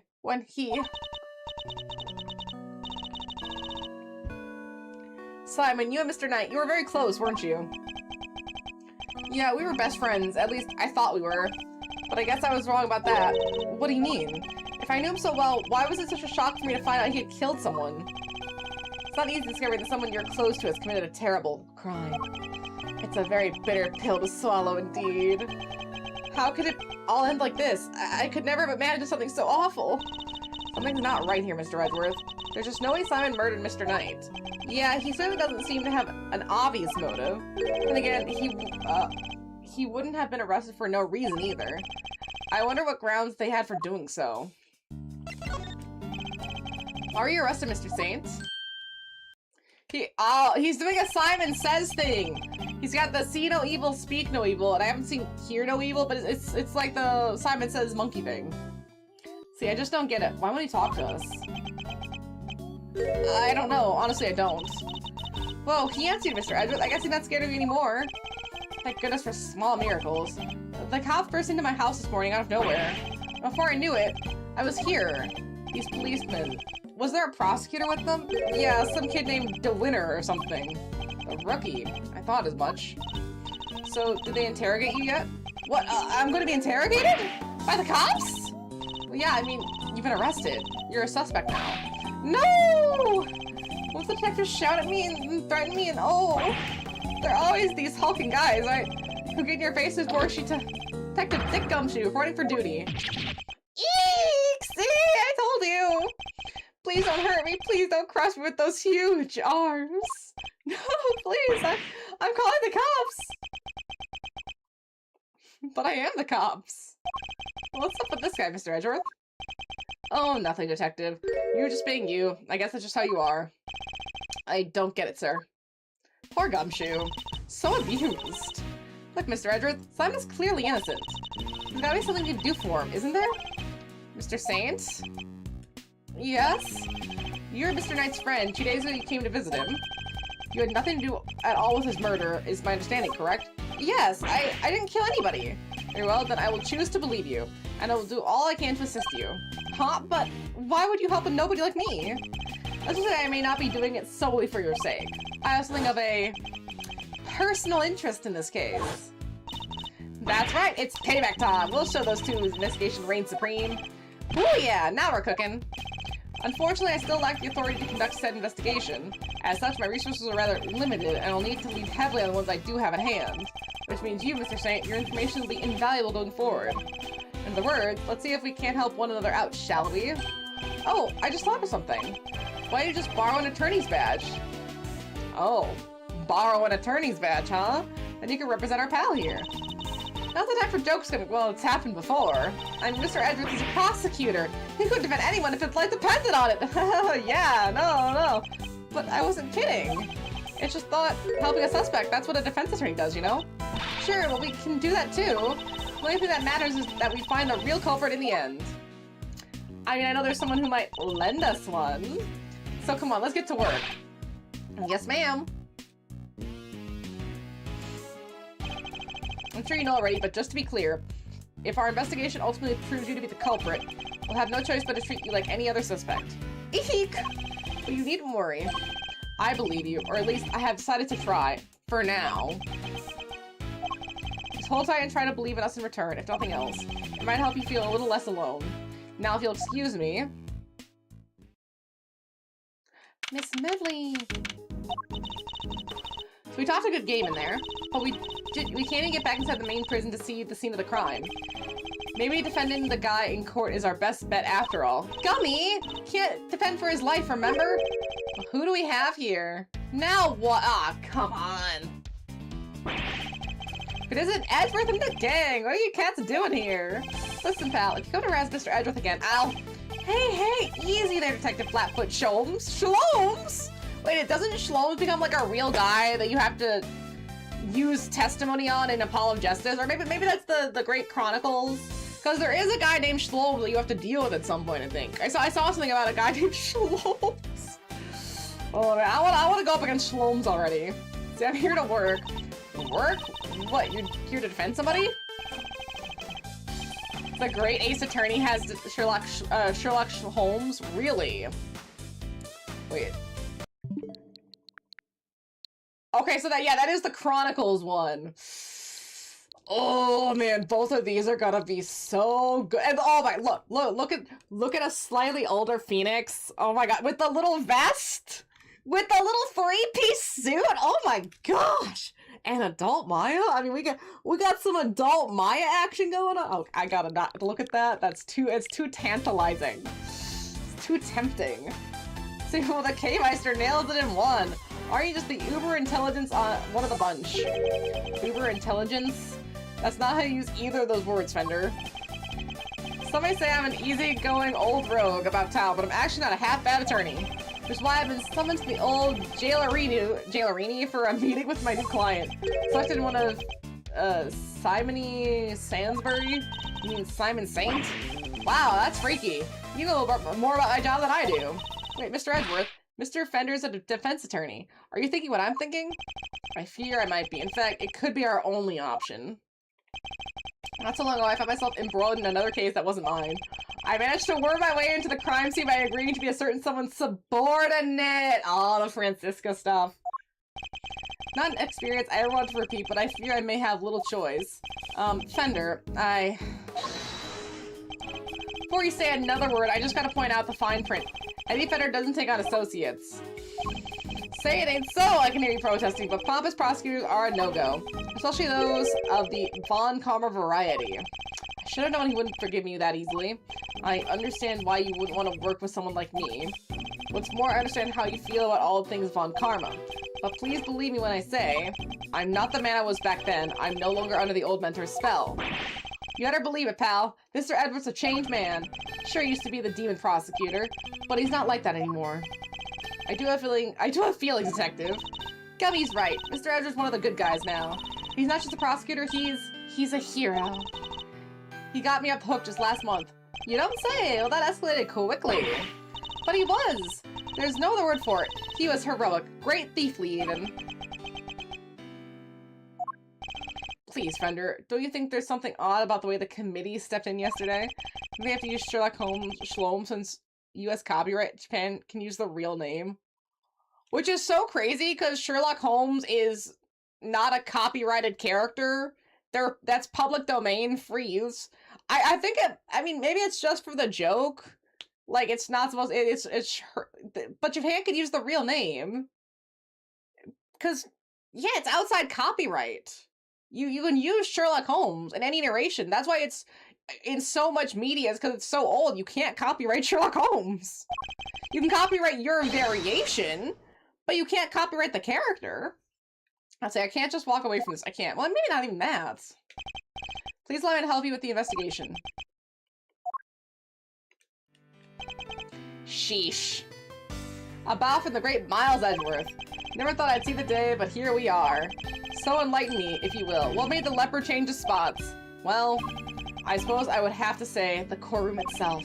I've experienced so many things and met so many people there within its four walls, including some old friends who showed me a better way to be. How could that not change a person? Well, I'll be. The old you would never have bared a soul like that. That was beautiful. You might have been surprised you know who, and you know how much that takes. Tell you what, here's what we're gonna do. We're going to start again with a clean slate. So this is me. Edgeworth & Co. Law Offices, Eddie Fender, senior partner. Edgeworth? That's right. Mr. Fender had been his legal career as an assistant to my late father, Gregory. That's how they know each other. What, your dad was a defense attorney? So, the you-know-who Mr. Fender keeps talking about is... The clever K-Meister nails it in one yet again. That's right, I was talking about his old man, who is dead, by the way. Guess you all noticed I kept his name over the door, so to speak. Least I could do for old Gregory, really. Listen, Edgeworth, Miles, I'm going to level with you here. I don't trust you. Not fully, anyway. I can't just forget about all those years you spent licking Von Karma's boots, you know? Anyone can say they've changed. I'm going to need you to prove it. You know, fair. Real fair. This is what they had to say. Using Sherlock Holmes, the definition of the Conan Doyle family, which presumably to copyright issues in a certain English-speaking region. This is the common theory as to why the game couldn't be released out of Japan for some time. The name Sherlock Holmes is used in the English localization. Right, but that's the thing. Sherlock Holmes is such an old IP, they're well outside any copyright. They're it's public domain. Sherlock Holmes, the character, is public domain. There can't be copyright. It doesn't matter if the family's still alive. It's public domain. That's why there's so many iterations. That is weird. Hey, I don't know the law like that. It's all tricky. But that's why Steamboat Willie was such a big deal, and that was 1920. Sherlock Holmes is 1880s. They're well in the copyright-free zone. See, very well, I accept. Okay, then that's enough hardball for one day. Let's move on with the fun stuff. It's not like JoJo, where Araki uses a lot of band names and a lot of song names that in America would be copyrighted, but in Japanese, I guess it's fine. And then they have to localize it. But that stuff's active. That stuff's recent. So that stuff's like, some of that's not even like 30 years old. It's relatively new. So that makes sense. So here I appoint you an intern associate of Edgeworth & Co. Congrats, man. I will try not to let you down. Well, doesn't that bring a tear to the eye? The prodigal son coming on board for his late father's firm. Permission to come into work too, please. Mr. Fender, you don't even have to ask, you know? Welcome to the crew. Woohoo! Thanks, Captain. Alright, I guess it's time to go to work. So, where to begin? Any bright ideas, Miles? Where to begin when we're so rudely interrupted? I guess the prison proper? Well, I guess it's safe to say it probably wasn't the victim. Indeed, it sounds more likely to have been the person who found his body. We need to speak with the person who found the body. Just what I was thinking, eager associate. And we indeed do. Still a type to smile and nod, I see. That's all certainly makes my life easier, boss. Now that's decided, let's get going. What about me? I'm a detective. I can't just hop on board as an attorney's assistant like you guys. He has a point. I can't leave him adrift all on his own. Now can I? Detective Gumshoe, I have a special assignment for you. You are to continue investigating the case under Mr. Winter. And if you happen to discover anything that seems useful, you are to notify me immediately. You're in a uniquely powerful position, Detective. I'm going to need all the information you can pass our way. You can count on me, sir! I'm a real pro when it comes to letting things slip to the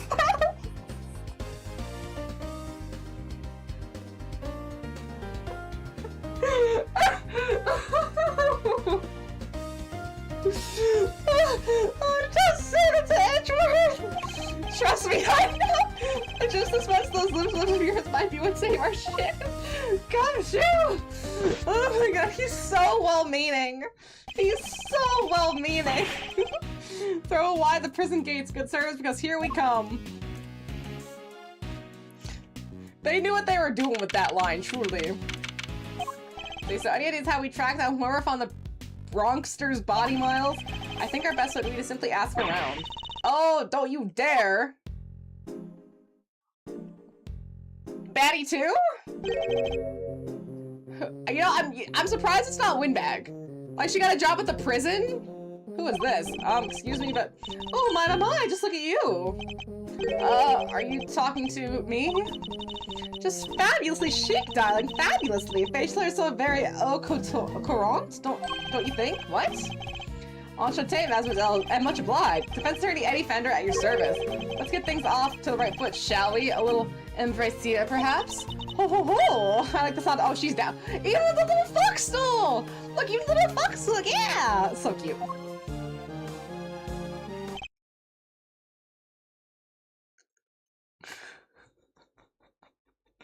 Oh, that escalated so quickly.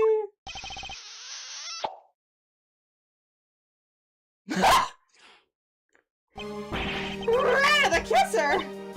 Well, how else is one good a new friend, A little smooch is entirely de rigueur, don't you think? Wow, talk about stealing a kiss.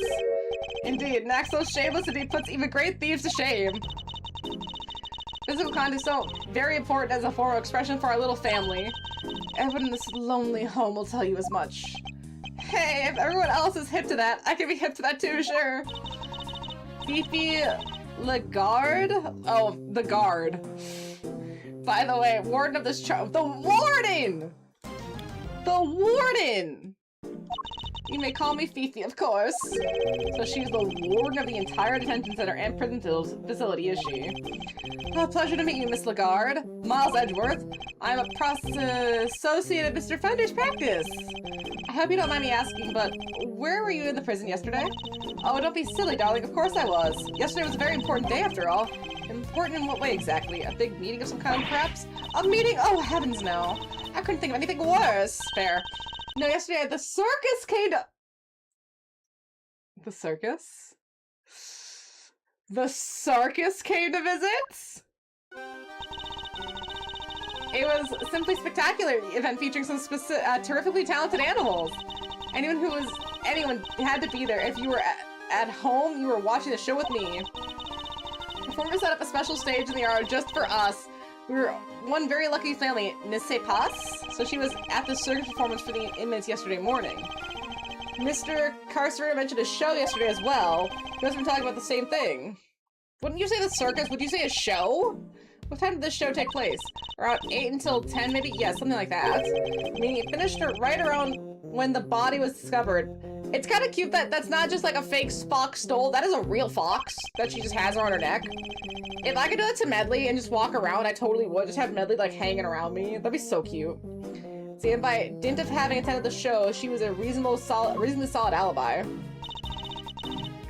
Oh, look at the time. Sorry, darlings, but I really must dash. Feel free to explore our home. Mikasa, Sukasa, and all that. Ciao for now. She is a lot. Well, what now, Mr. Edgeworth? First, we found the body scream, and that scream was heard by one inmate that we know of. Therefore, our first task is to question this inmate and see what his information will take us next. I wanted to check on Polly, but I can't. Wait, maybe. A blurb about the guy in the cell, let's see what it says. Prisoner number D259. Classification habitat, see cell to the right. Not exactly helpful, is it?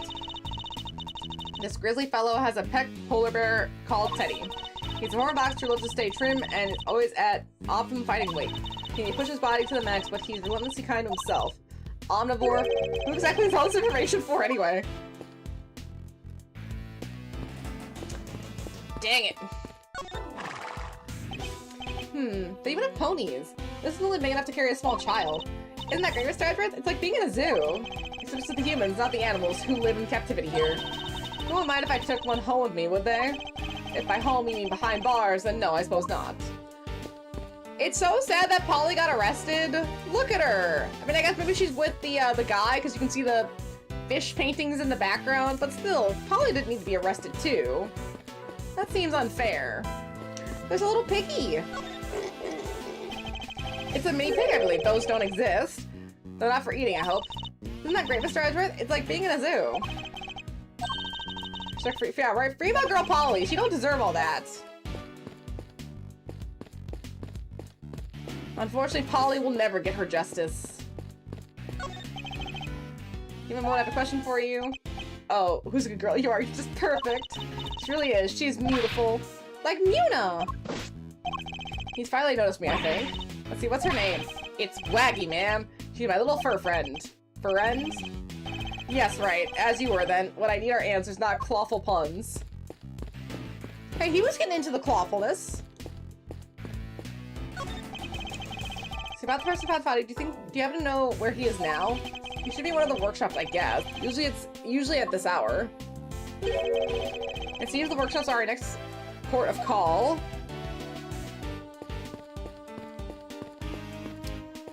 We get this one. Hello, anybody in there? Nice try, kiddo, but this isn't a bathroom stall. Yo, you there. Could you help us out here, my good man? Yes, sir. What can I do for you? Is somebody using the workshop right now? Yes, sir. One of our prisoners is in there. Just converted myself during the noontime roll call. We'd like to speak with this prisoner if that's alright. Sure, I'll go fetch him right now. Won't take a sec.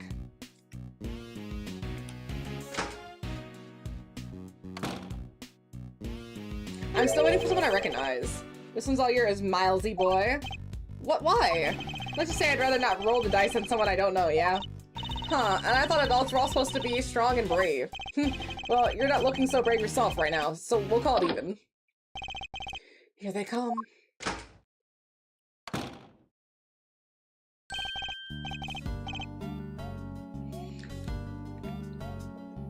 Oh, not the person I could have ever anticipated. Really now? What a callback! This is from the first ever Ace Attorney trial. This is the guy that tries to get Larry Butts put away and frames him for murdering his girlfriend. It's that guy! Oh yeah. Hello, hello. Yes, hello. I hear you wish to speak with me? Not like the hardened criminal you were expecting, is he? My name is Miles Edgeworth. I'm a public prosecutor. A prosecutor, you say? This is the clock guy, yeah! Any offender, attorney at law. What happened to being too scared to handle this? Listen, sorry about my pal here. He gets the weirdest ideas. Prosecutor ideas. That'll be the day. He actually just an associate. Jeez, Miles, get a grip, will you? He's right. I mustn't forget that I'm a defense attorney's assistant for the time being. Oh, that explains it. I did think you looked a little too different from the prosecutor I spoke with yesterday. We've already spoken with Winner. Would you mind answering a few questions? No, of course not. I'd be delighted. Name saw it. Frank saw it. Well, this is all yours, my young associate. Sure, have the intern do everything. Why not? Mr. Sawit, you are no doubt aware the murder took place yesterday. Would you mind telling us where you were at the time the body was found? Yeah, I was in the workshop there, working, as one might expect. What kind of work are you doing? Well, I'm actually retraining at the moment. I'm hoping to become a stylist, you see. A pet stylist it is, yes. So I've been studying hard and practicing every moment I can. An unusual field of study befitting an unusual prison, I suppose. And that's it, I certainly didn't see anything else. Interesting. I barely asked him anything at all, and he's already sweating bullets. So yeah, I'm afraid I won't be able to help you. Sorry. Hold it! No, I'm the one who's sorry, Mr. Sot. But this interview was only just begun. Well, I mean, even if you were to ask me, You know something, don't you? That's... Hey, he's Frank Sot! He's definitely hiding something. I'll need to push him a little hard for him to get any answers. Medley! Oh, are you so pretty? Come here. He looks so tired. Come here, Medley. Okay, she's being dumb. Oh, he's got 3 defenses. That's new. I didn't see anything. I really can't help you. I'm afraid. Something tells me he'd be a good poker player. It's hard to tell much from all that's on his face. And I don't think he'll be giving much in the way of physical clues either. I have to rely solely on his word instead. That's the only way I know what's going on underneath. Alright, time to make my first move. Let's see what we're dealing with here. Well, we gotta save, just in case. Just in case.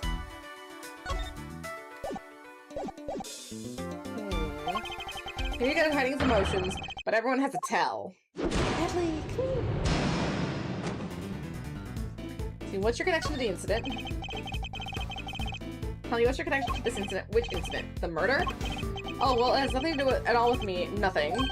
Really? I wouldn't dream of getting involved in anything as ghastly as that. Well, you see, how can I put this? Well, I like to think of myself as an upstanding citizen, a good person, if you will. Good person who's in prison? Mr. Saw, but under normal circumstances, good people do not tend to end up in prison. That's... So you do well to tell me what you know about the incident. Right, it's such a callback. Crazy from the first game. The only people from the first game would be the Judge, Phoenix, Larry Butts, Mia, and then Mr. Payne, and then this guy. That's everybody. Besides the dead body, there was almost nobody else. It was so minimal. But that's why it's so iconic, is because it was so condensed. And now we're here. How many times do I have to tell you people? I mean, I don't know anything, I swear.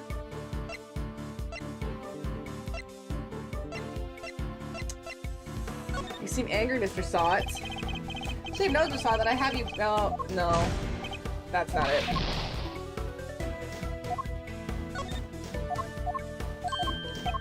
Okay. Look, a person is in prison. By my time. Sorry, I don't know what more to say, but I can't help you. My apologies, Mr. Sot. I consider that the incident occurred right here in the prison, but it's very hard to believe that you know nothing at all. Oh, well, yes, I suppose I can see how that might seem unlikely, but it's true. If you're looking for the person who found the body, you'll have to look elsewhere. Person who found the body, you say? Why do you think I'm looking for the person who found the body? I certainly never mentioned any such thing to you. Is it because you know something you're not telling me after all? See, no! I just said that was what you might be looking for, that's all. I'm simply a pet stylist in training. I don't know anything, truly. And you know what's interesting? He only has one glove. There's no doubt about that now. This man is hiding something big. In which case, let's find out exactly what he did yesterday, the day of the incidents. My opponent is very good at hiding his true feelings, but not for long. It's time to smash that mask of it and see what lurks behind that phony smile. Tell me about the day of the incident. If you really don't have anything to do with the murder, then you have nothing to hide, right? Well, the day of the incident. Oh gosh, I mean, so much happened.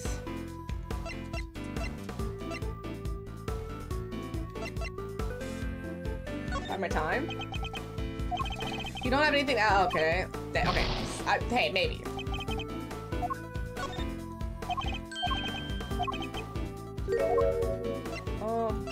What were you doing? I want to know what you're doing to start in detail. Okay, solid. I told you, I'm a pet stylist in training. And that's what I was doing yesterday. Training. Specifically, I was giving the animals a trim. You didn't notice any commotion at the time of the incident? I would imagine things would suddenly become quite tumultuous around here. Well, a commotion, you say? No, not really. Yeah, I heard someone, but...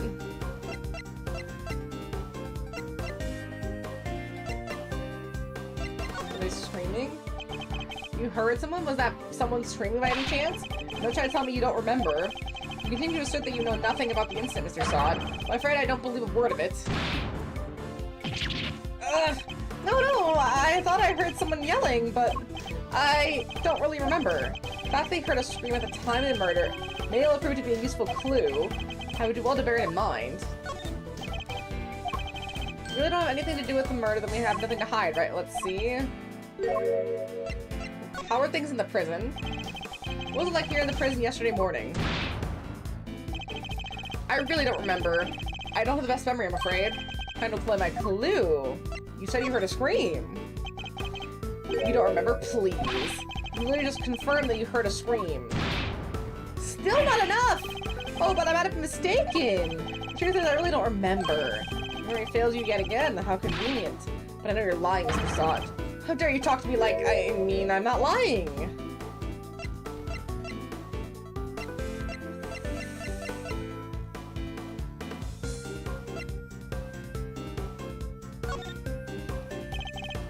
Oh, no. Damn it! It was a 50-50 shot.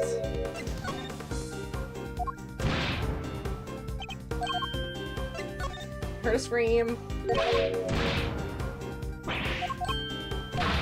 Okay. Bide my time. Look, if you must know, when I'm working with the animals, I get into the zone. They're all I see. I might understand you have something of a talent for animal grooming then. Well, my scissors technique could use a little work, but I'd say I'm quite good with the animals. They seem to like me. I'm especially with calming them down when they get scared. Scared? And when exactly do they get scared? Usually it doesn't happen very often. Well, no, thankfully it doesn't. A scream would certainly frighten them. That was it. A loud scream would certainly frighten the animals, wouldn't it? Why are you going to such lengths to deny having heard the scream? What is it you're hiding, Mr. Sot? Tell me! Ugh! I can assure you I'm not hiding anything. I'll admit I did really hear somebody scream. I'm not hiding anything, I promise. Mask is finally beginning to crack. Now to shatter it completely by asking about the scream itself in more detail. Oh, pretty puppies. I figured you're about to learn a painful lesson, Mr. Sot, that hiding things from me never ends well for my opponents. When did you hear the scream? When did you hear the scream? Oh, wait, now I remember. I forgot about the show. They put on a show for us prisoners around the time of the incident, you see. Yes, performing animals, if I remember rightly. That's where I was in the morning. So now you wish to claim that you didn't hear a scream because you were at the show. You do realize that goes completely against everything you've told me so far. What are you gonna do about it, huh? That is, my memory is patchy, as they say.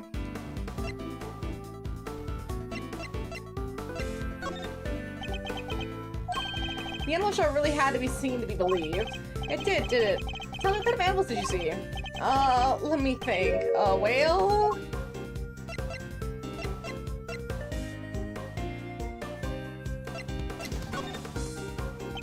Enough of your lies. You were nowhere near the show, were you? Oh, okay, that works it. Ah! Well, I seemed to remember being there, but maybe I wasn't. It's clear Mr. Sot wasn't at the show. This feels like a vital clue. Who did you hear screaming? Wait, I just realized I made a mistake. When the incident happened, I was out in the yard, yes. So I didn't hear anyone screaming. No, no one at all. Trying to deploy my clue. You weren't at any show. When you plan to keep up the lies? I already know you weren't at the show. Ugh. Game's up, Mr. Sot. It's high time you told me the truth. I demand to know about the scream now. I can't tell you what I don't know. I didn't hear any scream. Not for the person who found the body.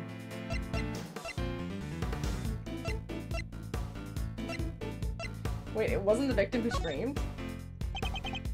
How curious. Most people would assume that the scream had come from the victim. So then, why do you think it came from the person who found the body, Ugh, I made a mistake, that's all. How, Mr. Sot? How did you know that it was the person who found the body who screamed? That's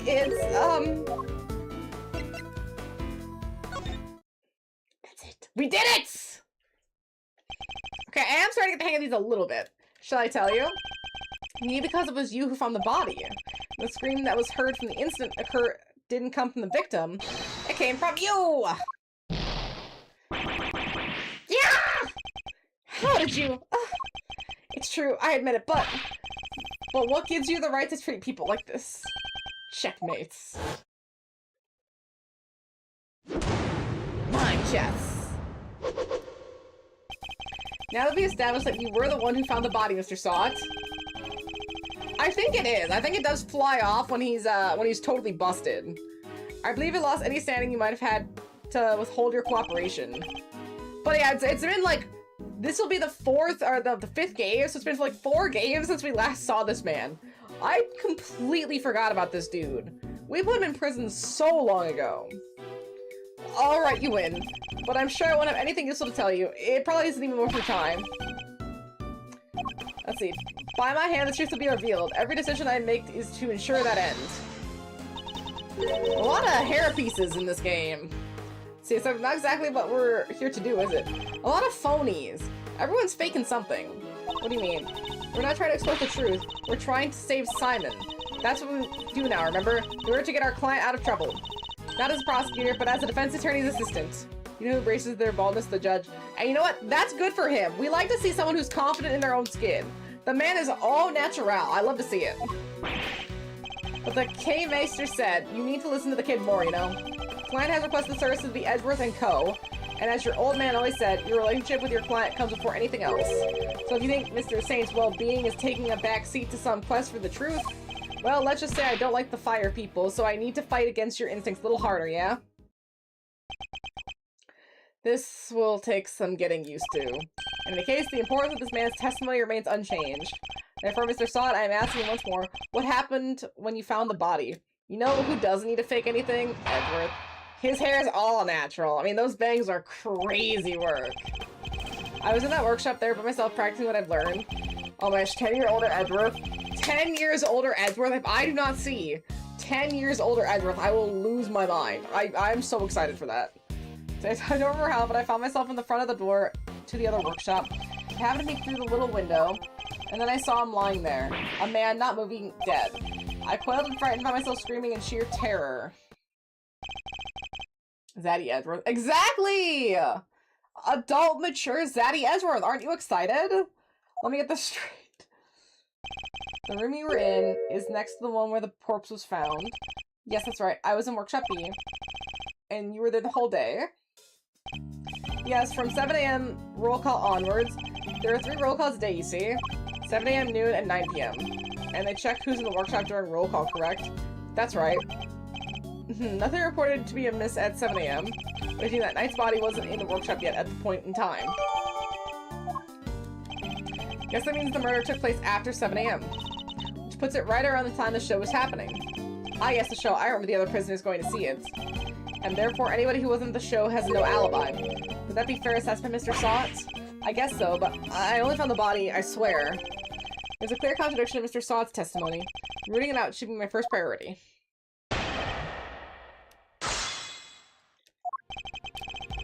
Okay, let's save up because it's been a hot second.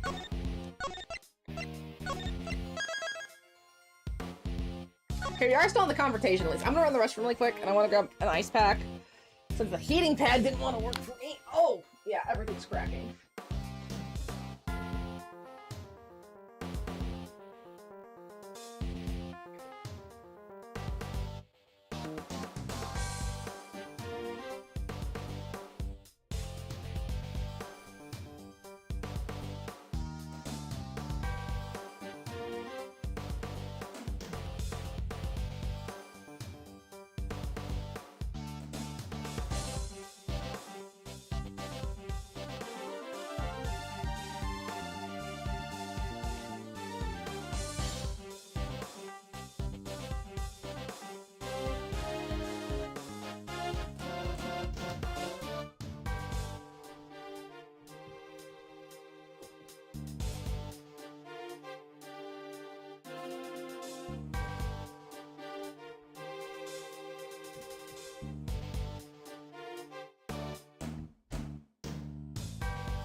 I forgot I have this other heating pad I could try. It's technically for your shoulder, so it's like weirdly shaped.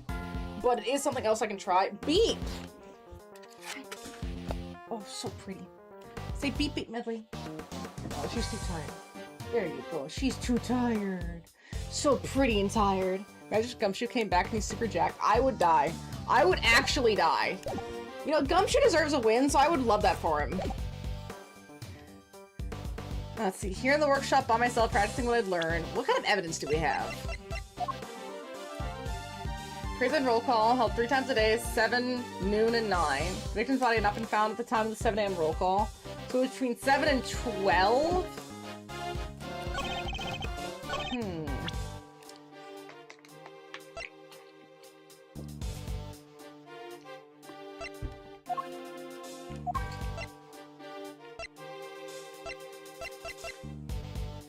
I feel like it's a glove. Crazy about to have 3 viewers with a full 100 watch streak. That is so crazy, and I'm so grateful because that's really awesome. And I think we play a lot of really fun games that heck, I wouldn't experience if not for having done my stream. Maybe I wouldn't have chosen those games, like Final Fantasy X-2. Like maybe I wouldn't have chosen that for myself. So being able to see and getting able to experience it was really cool. And then especially getting to be able to experience these games in conjunction with people who know a lot about these games. So there's a lot of information going around, and I like learning stuff. I like interacting with these games. I think video games are one of the things I know the most about, just as a generality. And I always like learning new things about them. It's so fun. Right, Medley May? Medley May cares less. She cares a lot less. And that's why I was trying to, I'm trying to be appreciative, and like that's why I try to figure out something that would be kind of interesting for people for reaching 100, because it's like, you know, that's a big milestone. That's really awesome. And I want people to know that they're appreciated for that. There's not much I can do, but that's why I thought, oh, the game thing's pretty solid, because like, hey, you're the ones watching, you get to pick what you watch kind of thing. Because that's how it should be. Let's see. There's actually an Ace Attorney speedrunner. Oh my god! Like, right, she skips through everything, she knows all the answers, just basically just a mash fest. Oh my gosh, but Medley's too powerful.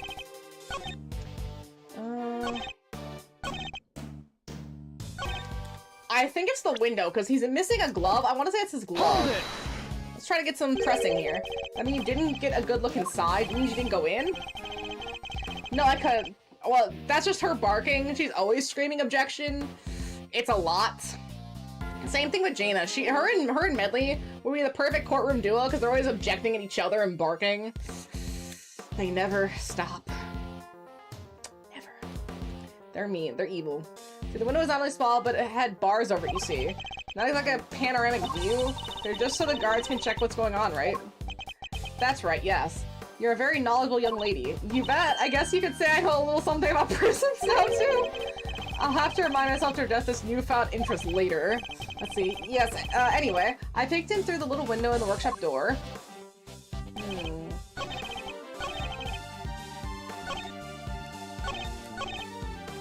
Hold it! So you weren't at the show. What exactly are you practicing? How to be a pet stylist, of course. I'm a model prisoner after all.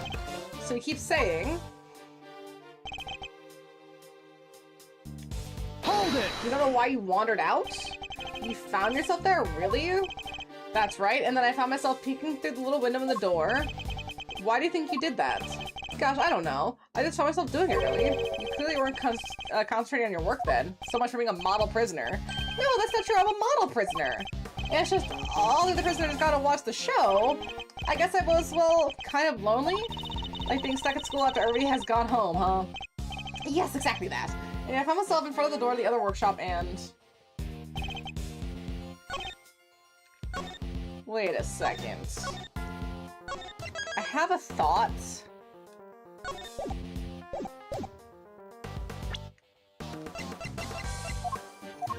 Okay, never mind. I thought we had like the wrist thing as a piece of evidence. They open the door if an animal is detected, but raising alarm inmate bracelets detected. Prisoners aren't allowed to move about freely. I think it's the door sensor. Objection! It is the door sensor! Yes! Enough of these pathetic lies, Mr. Sot. Afraid you'd rather lost sight of what you are. What I am? I know precisely what I am. I'm a former newspaper salesman who's training to be a pet stylist. But that's not all you are, is it? Or did you forget the bracelet you wear around your wrist? A bracelet that marks you as a prisoner and therefore unable to move around as you please. As we both know, stepping outside the door would have sounded an alarm. Well, that's... But there's no way you could have looked into the other workshop without leaving the room you were in. Ugh! How we? Stylistically done there, Jaru. But doesn't this mean that Saw couldn't have found the body then? Good question, Kay. Perhaps Mr. Saw himself can explain. So actually, I may have forgotten to mention one very important detail. Sorry about that. Explain exactly how I was able to see the body if you like. By all means, go ahead. It's not Saw It. He's just an innocent bystander in this particular case. But it is suspicious why the prosecutor's committee is trying to cover this up. Those little trickery prisoners know about, you see. As long as you leave your bracelet inside the door, you can lean out without triggering the alarm.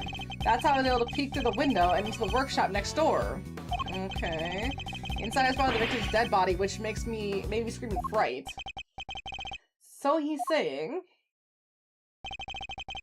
He was able to take a look next door because he had kept his arm inside workshop B as he leaned out. People don't tell anyone about our- please don't tell anyone about our little trick, especially not the guards, please. Is this it? Is this all he was hiding? I better dig a little deeper into his testimony, just in case.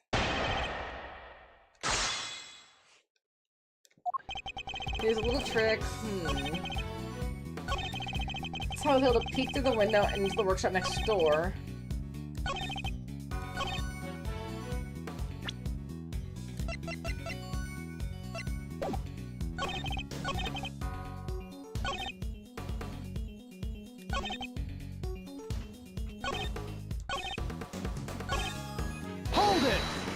I think the glove is the next thing. Why did you make such an effort to just take a look? Well, you see, I heard noises coming next door, and that room was supposed to be empty, so I thought it was strange. And you went to look as soon as you heard these noises? Yes, of course. I had to see what was going on, so I went right away. I see. Oh, I see Medley's bringing up her donkey. Yeah, she likes to sleep with her little toys. Because she's a baby.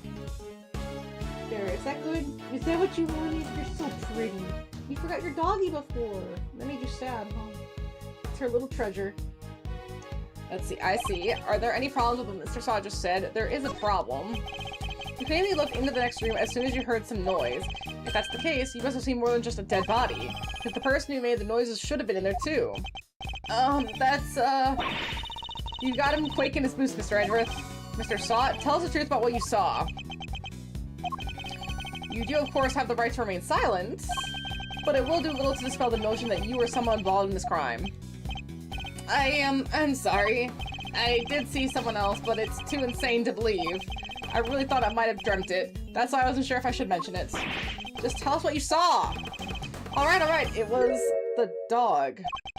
And what I saw is the stuff of nightmares. The huge black dog had sunk his terrible teeth into the victim's throat. What did you just say? It was hellish, utterly hellish. That beast, that awful beast, he killed him! Oh, suddenly I don't feel so good. Jeepers creepers, that's awful! Talk about awful! It was dreadful, horrible. Now you know why I couldn't help but scream. There's a man-eating dog in the prison's animal population, is there? I hate how the- oh no, it's the dog's harness. I thought they put the dog in a little prison uniform just for his picture. That really is everything I promise. You believe me, don't you? For now. This one seems too far-fetched to lie, even for you. I'd like to append what you just told us in your testimony, if you don't mind. Very well. So I noticed a very interesting detail about Zuko's banishment. About his banishment in particular? Really? Hold it! So you're sure this black dog was biting the victim's throat? Yes, there was blood everywhere. The beast's mouth was dripping with it, and... Whoa! Spare us the gory details, will you? What about the victim? Was he... Eek! Don't say it! Don't say it! Do you really need to ask him that, Mr. Edgeworth? Ah, okay. What was that punch for? I'm on your side here. He wasn't moving at all. He was lying there. I mean, he was already dead. There's so much blood just oozing from his neck. Well, he was dead as a doornail, I'm sure of that. Not even a twitch of the finger, just lifeless. Eek, enough already. Why do you have to go into every little detail like that? Give you a nice, accurate testimony that is what you wanted, isn't it? Shall I add what I said to my testimony, Mr. Edgeworth? Please do. It was awful, I tell you. Terrible.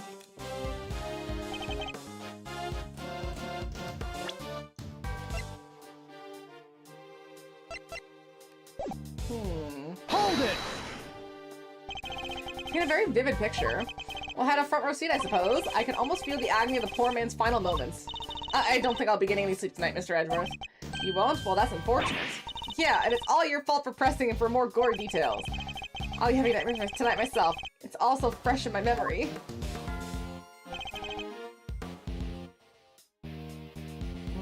Hold it! The what? A snowflake motif in relief? You have a very clear memory of this ring, Mr. Sot. Well, I used to go door to door selling newspaper subscriptions, you see. I had to take people in at a glance. Their appearance, their mood, that sort of thing. Figuring out who exactly you're dealing with is the first step in any sale. Except in this case, you were figuring out a course. What can I say? Words of habit. Once that served me very well in my sales career, if I do say so myself. And so, you seem to have remembered things at an uncanny little detail. I suppose, nevertheless it's true. I remember the ring, the relief, all of it. Is what he's saying even plausible, though? Perhaps I should take another look at the condition the victim by before we found it. I know what I saw, Mr. Edgeworth, and my eyes don't lie. So Knight was bitten in the throat by a dog that lives here in the prison? Not the most plausible of explanations, I have to say. Well, they do say that pets take after their owners. Suspicious that you say that, Fender. Very suspicious. Specific items for his management was to find the Avatar, to find the last airbender. Aang was in the ice for 100 years. The only Avatar to live in 100 years was the old Kyoshi. And the Avatar had been a reborn of waterbender. Zuko's banishment wouldn't end until he found Aang's corpse. And I guess that's if he could find Aang's corpse and verify that it was the previous Avatar's corpse. There'd be, you know, if it was decayed for 100 years, there'd be no way to tell. Truly, there'd be no way to tell. Yeah, that's literally impossible. He basically just said, get gone. but in the most legal way possible. Let's see, but there are some things that shouldn't take after. Not if they're supposed to help reform their owners. Otherwise, what's the point of having an animal therapy program? I should probably ask Sot a little more about the dog.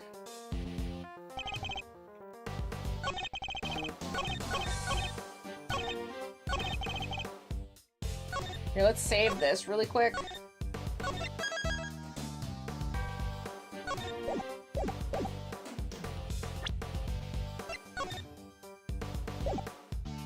Objection! Exactly. I'm so glad I was right. Like, some of these are, like, really easy and you can see the path.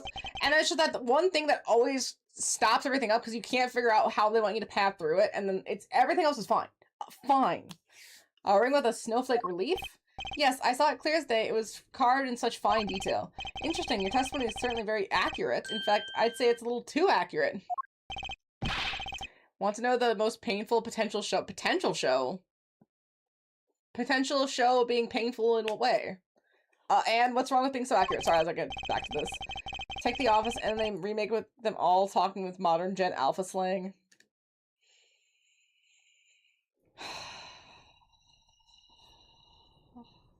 I know The Office is a product of its time, but I feel like it was a product of its time in that it can't really be remade in the same way because it's so unique for what it was. I know some people think it's overrated, and yeah, it probably is, but it still is a cultural icon, kind of like Friends, where it did change things, and it was like a pioneer of its time kind of situation. So trying to capture that magic twice in a bottle would be nigh impossible. Especially if all they do is just make it for the youths in terms of how they portray it. Like sometimes people overcorrect in how they present their media, and going too hard into references and slang is one of them. It's very aging. So I mean this, you testified to having seen a ring with a snowflake design on it, and while the victim did indeed have a ring on his finger, see exactly as I said. There's no way you could have seen it. Take a look at this photograph. As you can see, the victim's right hand was covered by a tarp. It would have been impossible for you to see his ring, let alone what design was on it. Unless that is, you approached the body and removed the sheet. For those earlier, you only took a look through the window at the door.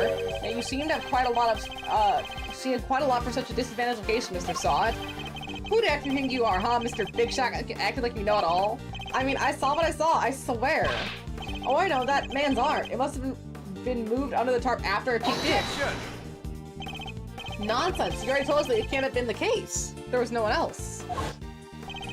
He wasn't moving at all. He was lying there, meaning he was already dead. Oh, so MAH fandom is finally getting hate for lying about the ending. Wait, the My Hero Academia fandom is getting hate for lying about the ending? Lying about the ending how? How did anyone lie about the ending? Let's see. You said it yourself that the victim was already dead, and dead men don't move, do they? Did the dog do it? Woo-wee, that stench of eau de desperation I smell. What are you hiding, Mr. Sot? Tell us. Tell us, Miss Medley. No, You're wrong! I know what I saw! Ah!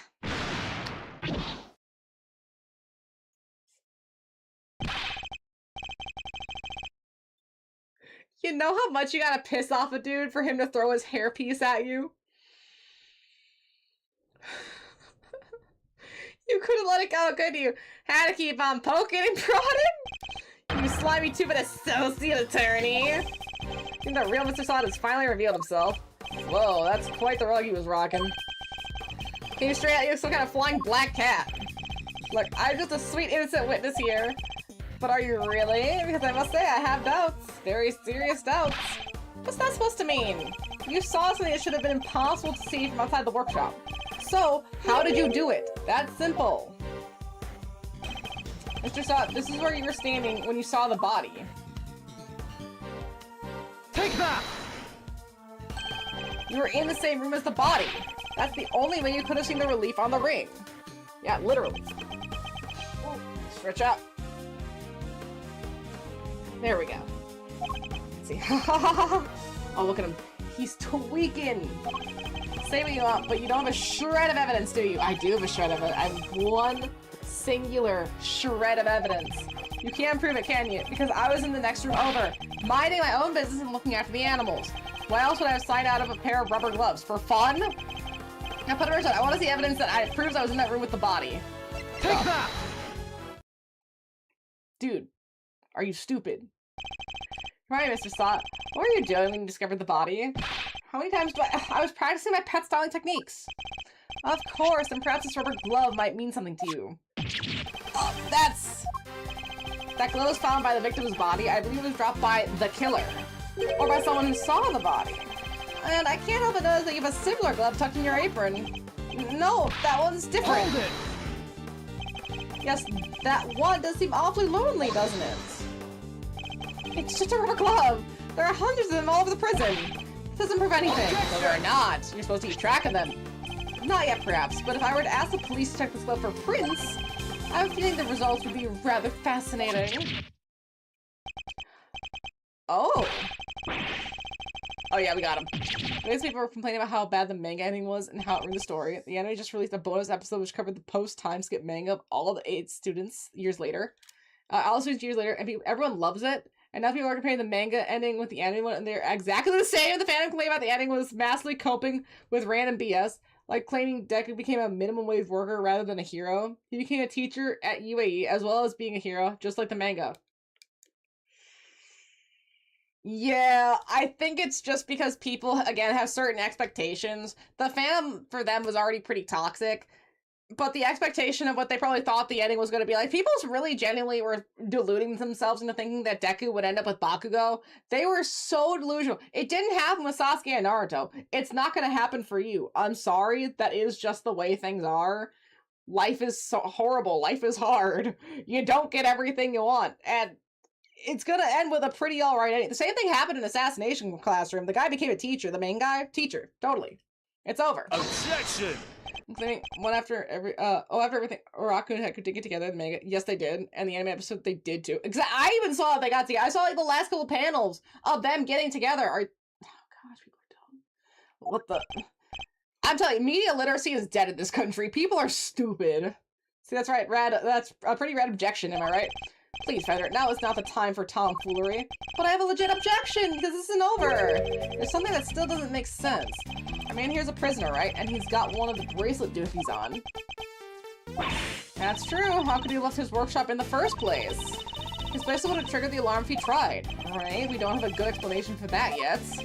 Well, anything you'd like to share, good buddy? We're all friends here. That's weird. He should be clinging onto that bracelet like the big round lifesaver it is. In what way? As in, it's the best of a wig-flinging friend here has for getting off the hook for murder. Sorry, I can't get into the crime scene with a bracelet on. If it was me, I'd be arguing that for my life. And he hasn't made a peep about it.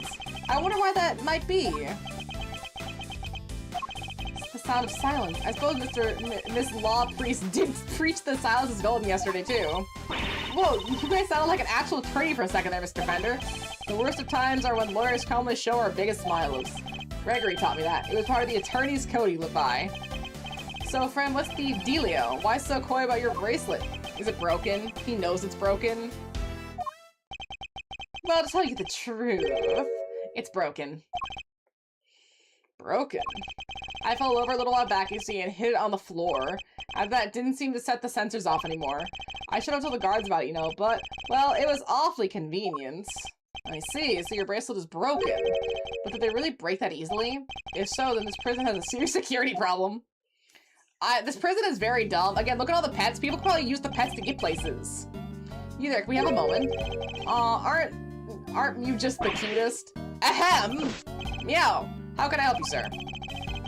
Prisoner's bracelet appears to be broken. What, really? That's not good. I'll get someone to find a replacement right away. Thank you. We'll keep hold of the broken one for the time being. Yo! We just got a broken bracelet. Of course, sir. I shall take good care of it. Sure they never Shideki or Choka kiss? This is a battle show and they never show anyone kiss unless it's 2 dudes. That shows Naruto and Sasuke. I mean, I'm telling you. When was the last time you saw Vegeta, Goku and Chi-Chi kiss? What about, besides maybe Boruto, I don't think Naruto kissed Hinata once. We never really see, oh gosh, Ichigo and Orihime kiss. Nor for, Riku and Renji. None of them ever kiss. This isn't Inuyasha. We need more Inuyasha. At least you gotta give us a couple. If you want me to truly believe them as a romantic couple, I need a few. I need a couple of them in there. You gotta make me believe it. Heck, they didn't kiss in Full Metal Alchemist, but you at least saw Ed and Winry's kids in that little after shot. They fully sent that. And he basically asked her to marry him anyway. So there was something there. But yeah, Battle Shonen are really bad about not showing a kiss, unless it's, again, between Naruto and Sasuke. That's a sweet bracelet sorted now to turn our murder in, yeah? What? No, I didn't kill anybody. Oh there, Palio. You're the one who said that your bracelet was out of commission. Or were there other inmates freely roaming the halls while everyone else was busy watching the show? No, I just found the body. That's all, I promise. When I did, that enormous dog had his mouth wrapped around the poor man's neck. I only went to the workshop after the beast had left. Okay, Mildy, you are, like, falling into me.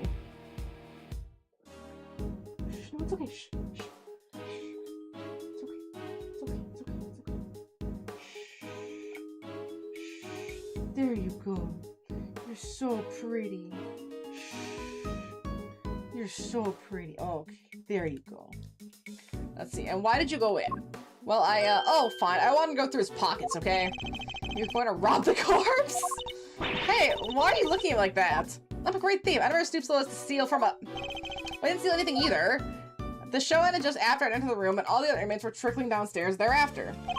I panicked, rushed back to the workshop, and started my fake screaming. And dropped the glove in your haste, huh? I guess it's all just about hangs together. Anything feels funky to you, Miles? Other than whether Mr. Salt was the one who did it, I'd say one very significant question still remains. Question of how Knight made it to the prison proper from his holding cell in the detention center. Ooh yeah, that one's a doozy.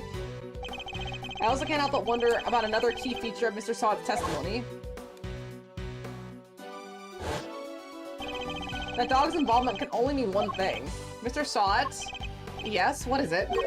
Were you the only prisoner who didn't go to watch a show? Well, no. There was one other who didn't. Am I right in thinking that this prisoner couldn't have watched the show even if he wanted to? Yes, how did you know? I knew it.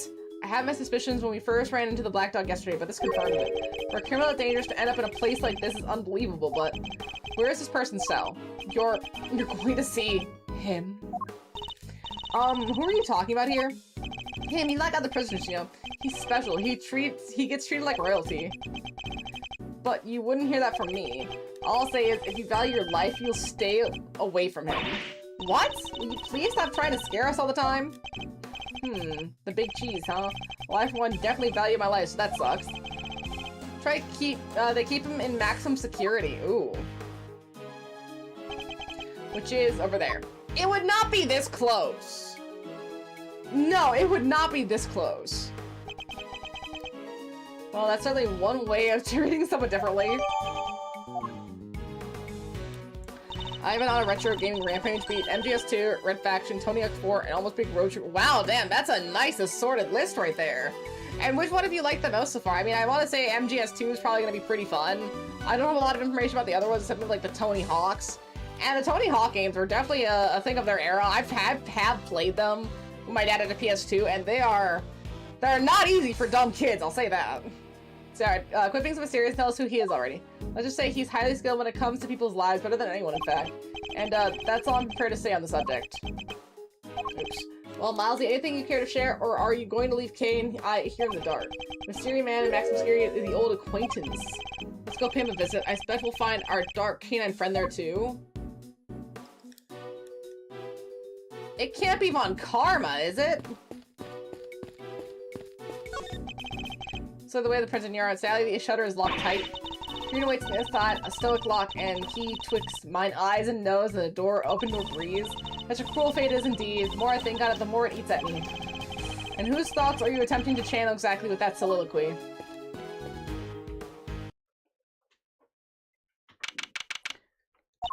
Whoa, it's pitch black in there. I can't see a thing. But didn't you say that the Yatagarasu takes flight even in the dead of night or something? Even in the depths of night, when no other bird dares to take flight. One alone soars to shine the light of righteousness in the world's blight. And that one is me, for I am the great thief Yatagarasu. Whoa, you are one powerful performer. Thanks, but that doesn't help me see in the dark. I'm human, not a three-legged raven. MGS2 is one I failed, so that's not a fair comparison. Red faction was cooler for the environmental destruction. Oh, environmental destruction. You don't really see that a lot. Like, the Frostbite engine was really good for that, for, like, Battlefield and stuff. It wasn't needed in Mass Effect, but it's cool that they have those kind of engines available. I find shit to watch at work. I have 2 solo days at work, so I'm gonna be back on my solo days. It's really hard finding good manga, or good anime to watch that they're not just gonna blast through it, that you can actually, like, enjoy, too. Ah, Mr. Edgeworth. That voice. I knew it. It has been far too long. You remember me? I could hardly forget now, could I? You are the one who put me away. Mr. Edgeworth? Who are you talking about? Or is there someone else in here? Still can't see a dang thing. Oh, but I'm forgetting myself. Forgive me, I do not have to receive visitors. One moment, I'll turn on the lights.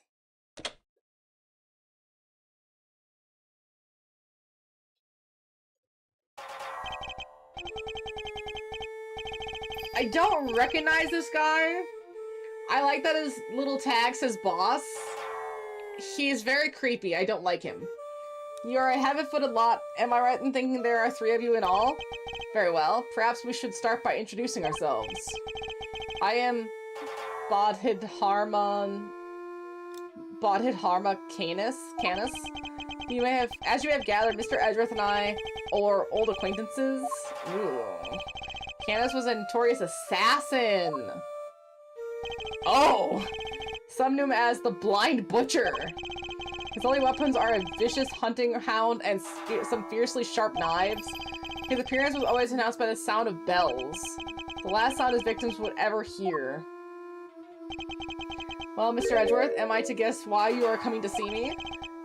You know why I'm here. In fact, I'm willing to bet you know every detail of this sort of little affair. Watch the Devil May Cry show. Alright, good to know, good to know. I really need to replay the games. The Devil May Cry games are where it's at. These voices are rough to listen to. It's Nero's voice, but the overall show was a lot of fun. Okay, okay. And season 2 with Virgil will come out soon. Suppose they fixed his voice in design for 2. It's in 3 days! Wow, that's close! Interesting. Okay, I still just really need to replay the games. It's been so long. I never did the first 2. Because of the stuck camera angles, because they're so old, I never did the first 2. That's what I need to do. You know why I'm here. Every sort of detail. Yep. Then I suppose we have nothing to hide from each other. Huh? At least I let him keep his dog. You know he's an assassin. Your faithful canine friend is currently the chief suspect in a murder investigation. The person who found the body saw a dog with his mouth around the victim's throat. Your witness is mistaken. Helmut is a gentle soul. He is my eyes, nothing more. It is absurd to think that he would do such a thing, isn't it, boy? Yes, it is. You're a good boy, aren't you?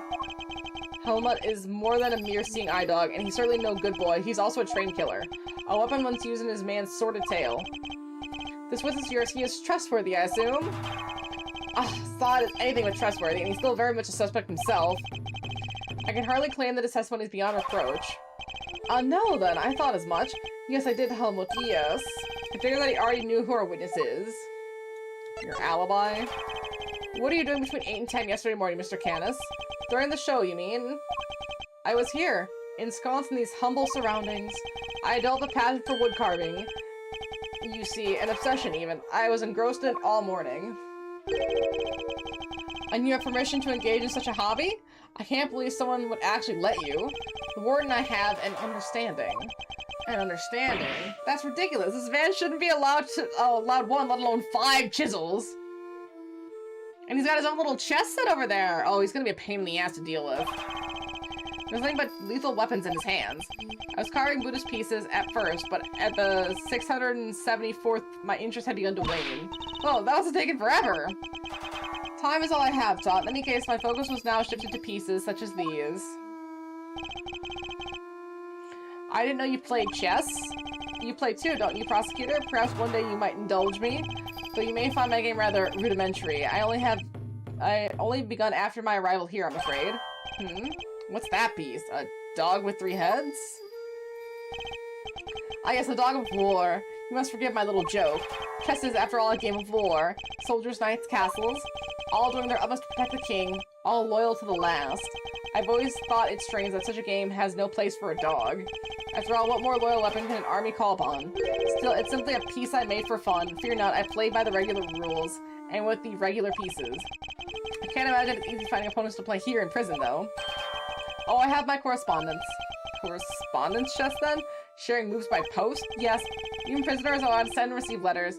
Their contents are inspected, of course. Although I have yet to receive the details of my current opponent's next move. That sounds like it takes forever, and that'd be exhausting. I guess it's something to do, but holy shit. Sounds like this current opponent isn't a resident here.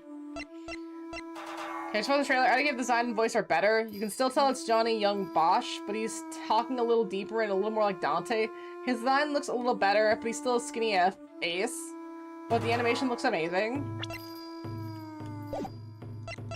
But see, we're at such a time that animation quality can be very high, with not really that much investment in terms of, like, you know, CGI and, you know, being able to replicate certain scenes. Like, animation is still a very hard field, but there are certain tools that aid it in its abilities. So I'm always more concerned about stuff like plots, and the plots seem like they're getting, I don't know, kind of not super great. I don't know. And it's again like, okay, at that point I'd rather just play the game and experience it myself, especially for video games. But I'm just a stick in the mud about that, I guess. So I suppose you know the identity of the deceased Mr. Canis. His name was Bronco Knight, was it not? Poor unfortunate soul. You keep your ear to the ground. My ears are all I have, Mr. Edgeworth. Why am I not surprised that he's plugged into the prison's information network? But perhaps he was not so unfortunate after all. What do you mean? Mr. Knight's crime was a grave one, a crime for which he would have been made to pay dearly anyway. The attempted assassination of a president. That is no small matter. Attempted assassination? Wait, Mr. Edgeworth? Did Mr. Knight... Yes, we proved that he murdered his team leader, and that there was no attempt on the president's life. Could it be? Are they attempting to cover President One's fake assassination scheme? Whoa there, cowboy. You're saying that Bronxter didn't actually have a pop in the prez? He's hired to defend him on the charge of attempted murder. You don't know what really happened? So what, they just blamed the whole assassination thing on Mr. Knight? It would explain why the committee was so keen to get involved. There was like a gauntlet of villains he was fighting in Season 1, and then there was like random villains from DMC 3, and 4, and 5, and the Twin Fire and Wind Sword guys from 3. Weird Dragon Dude from, Dragon Plant Chick from 4, and then Big Knight 2 from 5, which is actually super fitting, what the fuck. Here he fights 3 major villains, then the Big Bad. Yeah, but it's kind of interesting that they jumped around to the different enemies like that instead of trying to keep it a little bit more consistent for the actual narrative. So that's the kind of stuff I don't know how I feel about. Like, yeah, it's its own thing, but they always stray in such weird directions that it kind of makes me irritated. But hey, that's a nitpick from me. So of course, it took you off the case to try and keep you away, and swapping that wiener kid to push through an attempted murder charge. In other words, trying to cover up the truth. Let's see, so they really are trying to frame him. According to the guards, this night, was it? They tell him he was violently insisted that he had attempted no assassination, which would have come out anyway when the case went to trial. I'm no expert in legal matters, but allow me to say this one thing. I know for certainty that he would not have been the first inmate prisoners in prison on false pretenses. An uncomfortable fact, but a fact nonetheless. Yes, Helmut, yes it is. The courtroom is not always the bastion of truth you believe it to be, Mr. Edgeworth. No, bastion of truth, huh? I've heard something to that effect before. Yes, from a certain Interpol agent who doesn't have much faith in prosecutors. Hey, it's my man! Yeah, there he is! You're not just the truth behind those closed courtroom doors, too, are you? Fueled by that kind of thinking, is it any wonder that court produces nothing but falsities and lies? Sorry, but the truth doesn't need the likes of you to sort it today. Lang was so real for that. You know, they're designed in Season 2 in the anime are their DC3 designs, so Dante, Virgil, and Lady are all like they did in DMC3. Nice. Okay, at least one of the better DMCs. Yeah, I don't like his egg-shaped head. He kind of looks like the bird guys from Twilight Princess, the ones from the sky area, the Rokokos or something. It's the head. Yeah, it's the veins too. The veins don't help. That's it. I never was able to fully dispel his mistrust of prosecutors. That's it. Even Helmut understands, don't you, Helmut? Yes, you do. The truths revealed in court and your deductions are as dangerous to trust either implicitly. Ugh. But I'm not bitter. You're not the first to make me a subject of unfounded suspicions in recent days. In fact, I was visited by another prosecutor only yesterday. He was accompanied by a judge. They even dragged the warden along, her distaste for me lingering unspoken in the air. Not those two again. Prosecutor Winter and Judge Cavill. They went over my cell with a fine-tooth comb, but they left empty-handed. They were looking for the murder weapon, I believe, to no avail. But I mustn't take it personally. Rumor has it that they have searched every cell in the prison. Still failed to find what they were looking for. So we don't know what the murder weapon is yet. I pray they weren't too disappointed. Well, that posed more questions than it answered. So what do we do now? Saw's testimony is flimsy at best. I'll need more proper evidence if I want to take Canis on. Well, I think that's quite enough chit-chat for one day. Helmut will show you out. Good boy, Helmut. Now go. He's not showing us out permanently, right? Let's get out of here. Until next time, Mr. Canis. It does pain me that our brief time must end. This will be our both becoming reacquainted. I await your return, Mr. Edgeworth. I got Edgeworth isn't afraid of the dog. What a G. Okay, it's not that serious. Now to gather the everything to bolster my case. Hey, Mr. Edgeworth! That's the best hiding spot she could find. It's alright, Kay. You can come down now. Where's Fender? He ran off somewhere. I had no idea he moved that fast. Oh, Fender. So what do we do now? You know, continue the investigation. I know, just for to start. By solving that one particular mystery that's been dogging us this whole time. How he got here. Next time he was found in one of the prison workshops, but he was presumably being detained in one of the detention center's holding cells. How do you wind up on the other side of those heavy security doors? Let's start by investigating the holding cells. And Mr. Knight's room, right? But what about Mr. Fender? I'm sure he'll find us when he's ready. Sure, but he's kind of our boss, isn't he? Oh well. Victim cell is just over there. Either way, Mr. Edgeworth. Fun random though. Nero doesn't learn that he's a healing factor until he gets to Yamato and DMC4, meaning for half the game canonically, Nero doesn't get hit a single time. I mean, that makes sense. If you don't realize you have an awesome healing factor, you're not going to want to manage an injury. If you can avoid an injury, you're going to try to avoid an injury. So, that, you know, yeah, that makes a lot of sense. Good on his character for being consistent, at least. I have just about had it. Who's that? Warden Lagarde? She must have come from the corridor marked no entry. He's still not talking, ma'am. Even with the evidence you borrowed from the precinct? No, and I've tried so many times, I've lost count. What am I supposed to do? I can't send in a blank report. I guess a killer for hire always is going to be a tough nut to crack. Killer for hire? Shelley? Oh. I couldn't help overhearing Warden Lagarde, but were you just talking about Bodhidharma Canis? My, you were listening. How very gauche of you. A girl's privacy is her armor, you know. Do you normally conduct interrogations of the man yourself? Oh, it's not just him, darling. I try to have the occasional tete-a-tete with everyone, you see. That's what it means to be a member of the family in the little home of ours. There isn't a person who isn't made the pilgrimage to my office at least once. Your office? How sweet. He's angry for an invite. Well, I suppose it is the hottest ticket in town. It's down this corridor here, darling. But FYI, I don't just let anyone wander in willy-nilly. Let's see, that would put it right around here. Let's see. It's a wonderful room, if I do say so myself. All my guests rave about it. And who wouldn't want to view my fabulous garden in the yard? The yard? If there's anything like the rest of the place, it's probably full of adorable animal art. Can I see? Oh, darling, it's so sweet of you to take an interest, but I'm afraid it's just not possible. Wait. Okay. So if we had the holding cells at detention center, they went through the warden's office, into the yard, into the prison. Because it looks like you can get from the warden's office to the prison through the yard.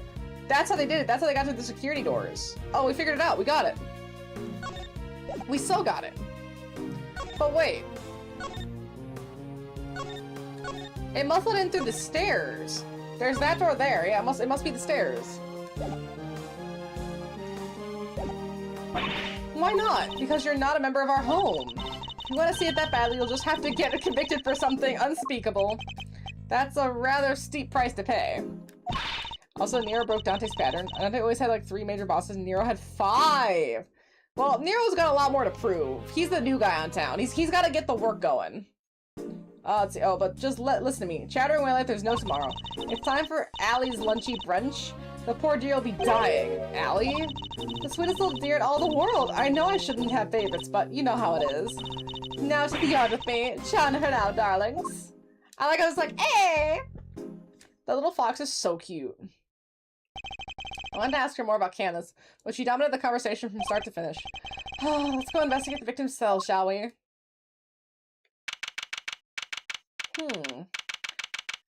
Weird place. This is Knight's cell. When do you think he was brought in, Mr. Edgeworth? It would have to have been the evening of the 25th, just after the events of the lake. And then at some point, he wound up in the prison proper, but how? There must be some evidence that will point us to the right direction. Alright, let's get looking, Mr. Edgeworth.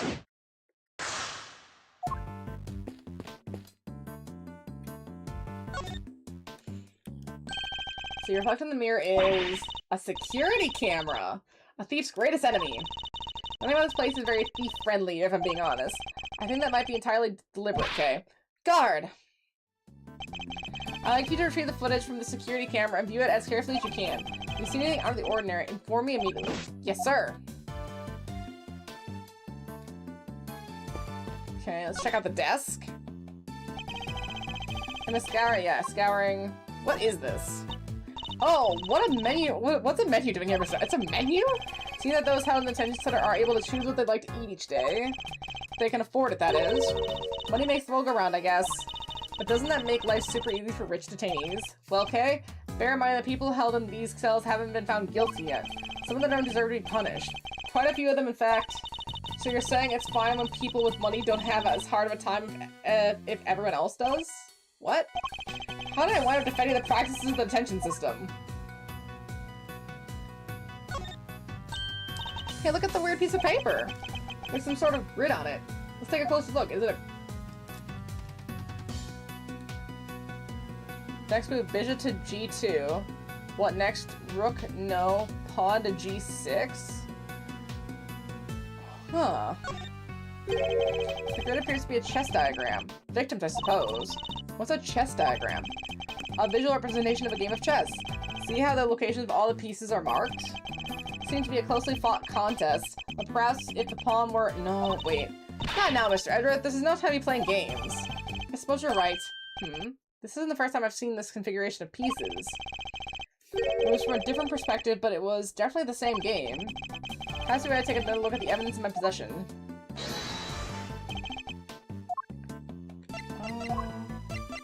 Eureka! This chess game. I've seen it before. Enough with the chess chat, Mr. Edgeworth. We're supposed to be investigating here. Focus! I am investigating. This particular bit of chess chat could prove to be vital now. Take a look at this. Can you tell me what it is? It's chess that we saw in Mr. Candace's cell. But I don't really know the rules of chess, so the rules of the game are not important here. What is important are the position of the pieces. Compare the ones in Mr. Candace's cell with these. Do you notice anything? Ah! I don't know which piece it... or anything. I don't know which piece it is or anything. If you turn the diagram like this, there are pieces in the same squares. Indeed. There's no dog in the diagram, but that's to be expected. Apart from that, however, the position of the pieces are identical. And what does that tell us? How does he recognize that so quick? He really does think only about chess. Let's see. Oh, I have my correspondence. As unlikely as it seems, Mr. Candace's chess opponent was Mr. Knight? This could be just the proof we need to show that Mr. Candace had a connection to the victim. You know what's really sad? We can't turn the piece of paper over. They never let me turn the pages over. The bowl is nice and spotless.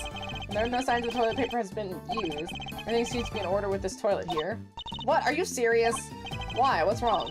There's no door! There's not even a curtain! Whoever designed this place would have thought a little more about the people who have to live here. I think there might be a reason behind the open plan layout. Let's try to get the wall. The end of our window, no sign of having been tampered with. I don't think there's any chance our killer escaped through there. Okay, yeah, no. Not useful. I was trying to see if... Okay, I think the wall thing is useless then. Let's go to the bed.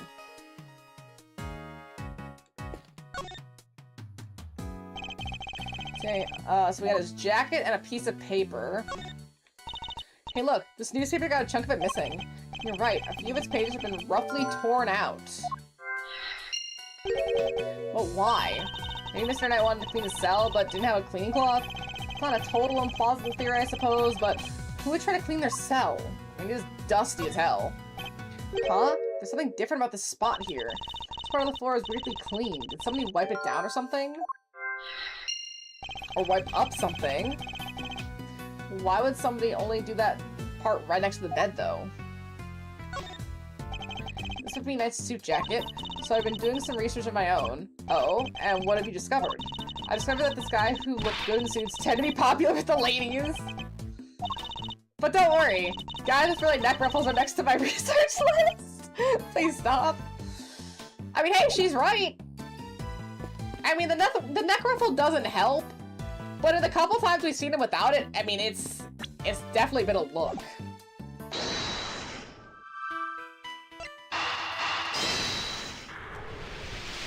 I guess it's the only option, right? Yeah, there we go. We made a connection. This part of the floor has been wiped clean. Maybe he spilled some grape juice. No. Who knows?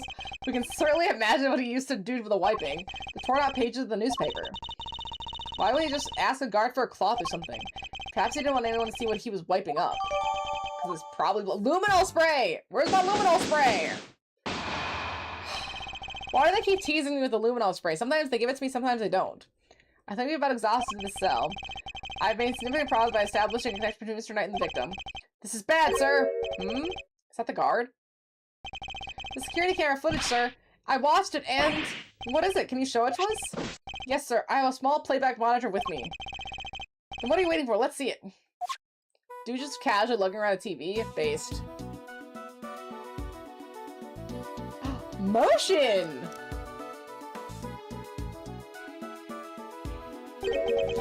Was that black thing?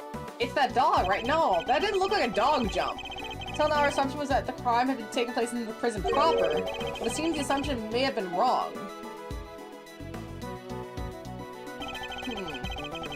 Knight had actually been attacked from this location. Take that! Right here in the detention center. And the perpetrator was indeed Mr. Candace's dog. This is just the evidence we needed. Well, it's not Mr. Candace's dog. We saw him get attacked by a small shape, but we can't guarantee it's the dog. Let's see, and if this is where Knight had actually been murdered, then one of the pieces of evidence we found here in the cell takes on a whole new meaning. If Knight's cell was the murder scene, which piece of evidence takes on a new significance?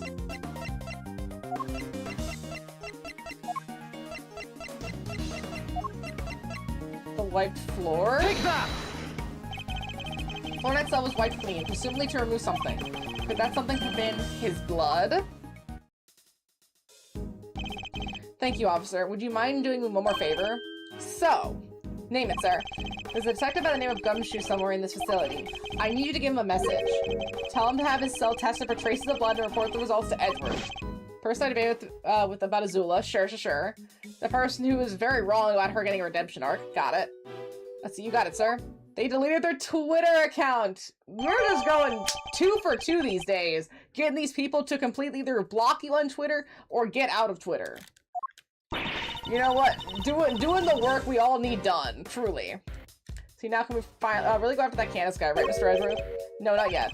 We still don't know how Knight and the dog move between the cell and the prison proper. Right, so that's what we need to figure out next. What's the play, coach? Where are we off to? I suspect one of the guards might know something. We should ask those posted nearby and see what they have to tell us. See, I use some social media. I don't post. My stream is like the only thing I really post on besides like the YouTube for the videos. But I don't do anything else. Like I don't make YouTube comments or Reddit comments really. I don't do any of that. I'm such a lurker in everything else. I don't want to deal with having to get into an argument with anybody else, right? Like I don't want to argue about anything, so I don't want to comment about anything. Like I don't want to talk to people through those sites. I was like, I'm just not gonna do it. I don't want to take the chance. Okay, time to get asking, huh? It's not worth it. Lang! Here and now? Really? What a mission! Thanks for the tour. Later. Wow. Lang. Didn't he leave? Didn't he go back to Zhangfa? Well, Mr. Prosecutor's little friend. I never had run into you here. Must be my lucky day. This is Agent Shilong Lang of Interpol. He was in charge of a case I worked on 2 weeks back. I thought he had gone home to Zhangfa after that, but here he is. Edward's life feels exhausting. It's only been 2 weeks. You had some business to take care of, I take it, Agent Lang? You could say that. Nothing that needed to concern you, though. First Black Hound? No, Wolf all in black. Hey, wait. Why are you alone today? That's true. He's usually accompanied by an army of police officers. I heard you were at it again a couple days back, sticking your nose into things. A couple of days back? Ah, he means the incident with the president of Zhangfa. Actually, I thought you might be here as well, heading up the security detail. Well, our president doesn't have much faith in the efficiency of the country's police force. Maybe now he'll think twice about using contractors again. Amateurs. Agent Lang doesn't have much faith in prosecutors or the courts to do their jobs right, which is why he's so meticulous about investigating with his hand-picked cream-of-the-crop officers. Indeed, no doubt things would have turned out differently had you and your men been in charge. My men, huh? Yeah, those guys aren't around anymore. What? They're not? It's funny, isn't it? I'm a real lone wolf now. What happened to Lang? Uncle Cord at one-trick pony, saying she only used firebending. So someone went through both Avatar's Last Airbender, Avatar: The Last Airbender, and The Legend of Korra, and counted how many individual attacks Aang and Korra did, and the different elements. I mean, that's the only fair way to do it. It really, really is. I know people have actually counted Harry Potter's spells, but the dude has like 2 fucking moves. He's even worse than Naruto. At least Naruto had Kurama, he had the Sage Mode, he had the Shadow Clones, he had the Rasengan, he had the Wind Rasengan that he couldn't really use because it was too OP and it broke his arm. He had some moves. Harry Potter had Expelliarmus, and he had Expecto Patronus. What else did he do? He didn't do shit, dog. He was the worst fucking wizard imaginable. He should not have joined the police force or whatever it was he did. Because he sucks.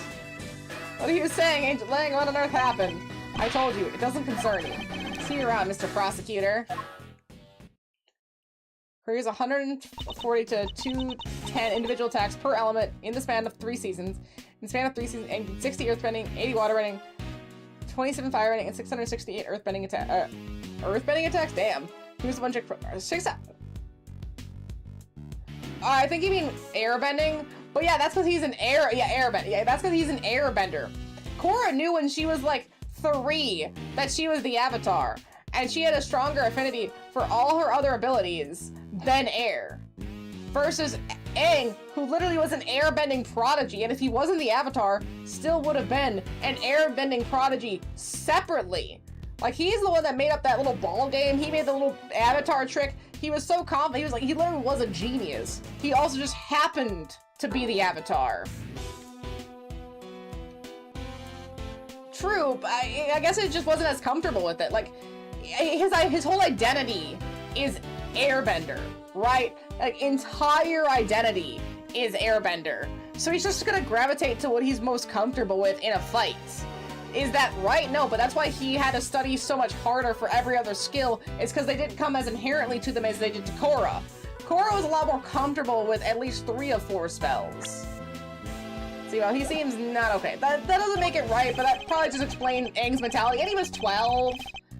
He was 12 and had just become the Avatar. Korra had like almost 15 years of knowing she was the Avatar and being comfortable in the Avatar around when the plot started. Because yeah, she was about 3, like 2 or 3, and then she was like 16 to 17 when the show started. Yeah, about like a little under 15 years of being the Avatar. So she is a lot more comfortable with all that stuff. Again, just versus Aang, who was 12 and had just learned it and then got frozen. He hadn't even started his training. Let's see, I would very much like to know why, but there's nothing we can do about it now. We'll worry about Agent Lang later. We have an investigation to conduct. Alright, let's start by talking. One hit Ozai Blimp, the other one hit Katara. To them later. Yeah, he was not very good at firebending. He was a very weak firebender.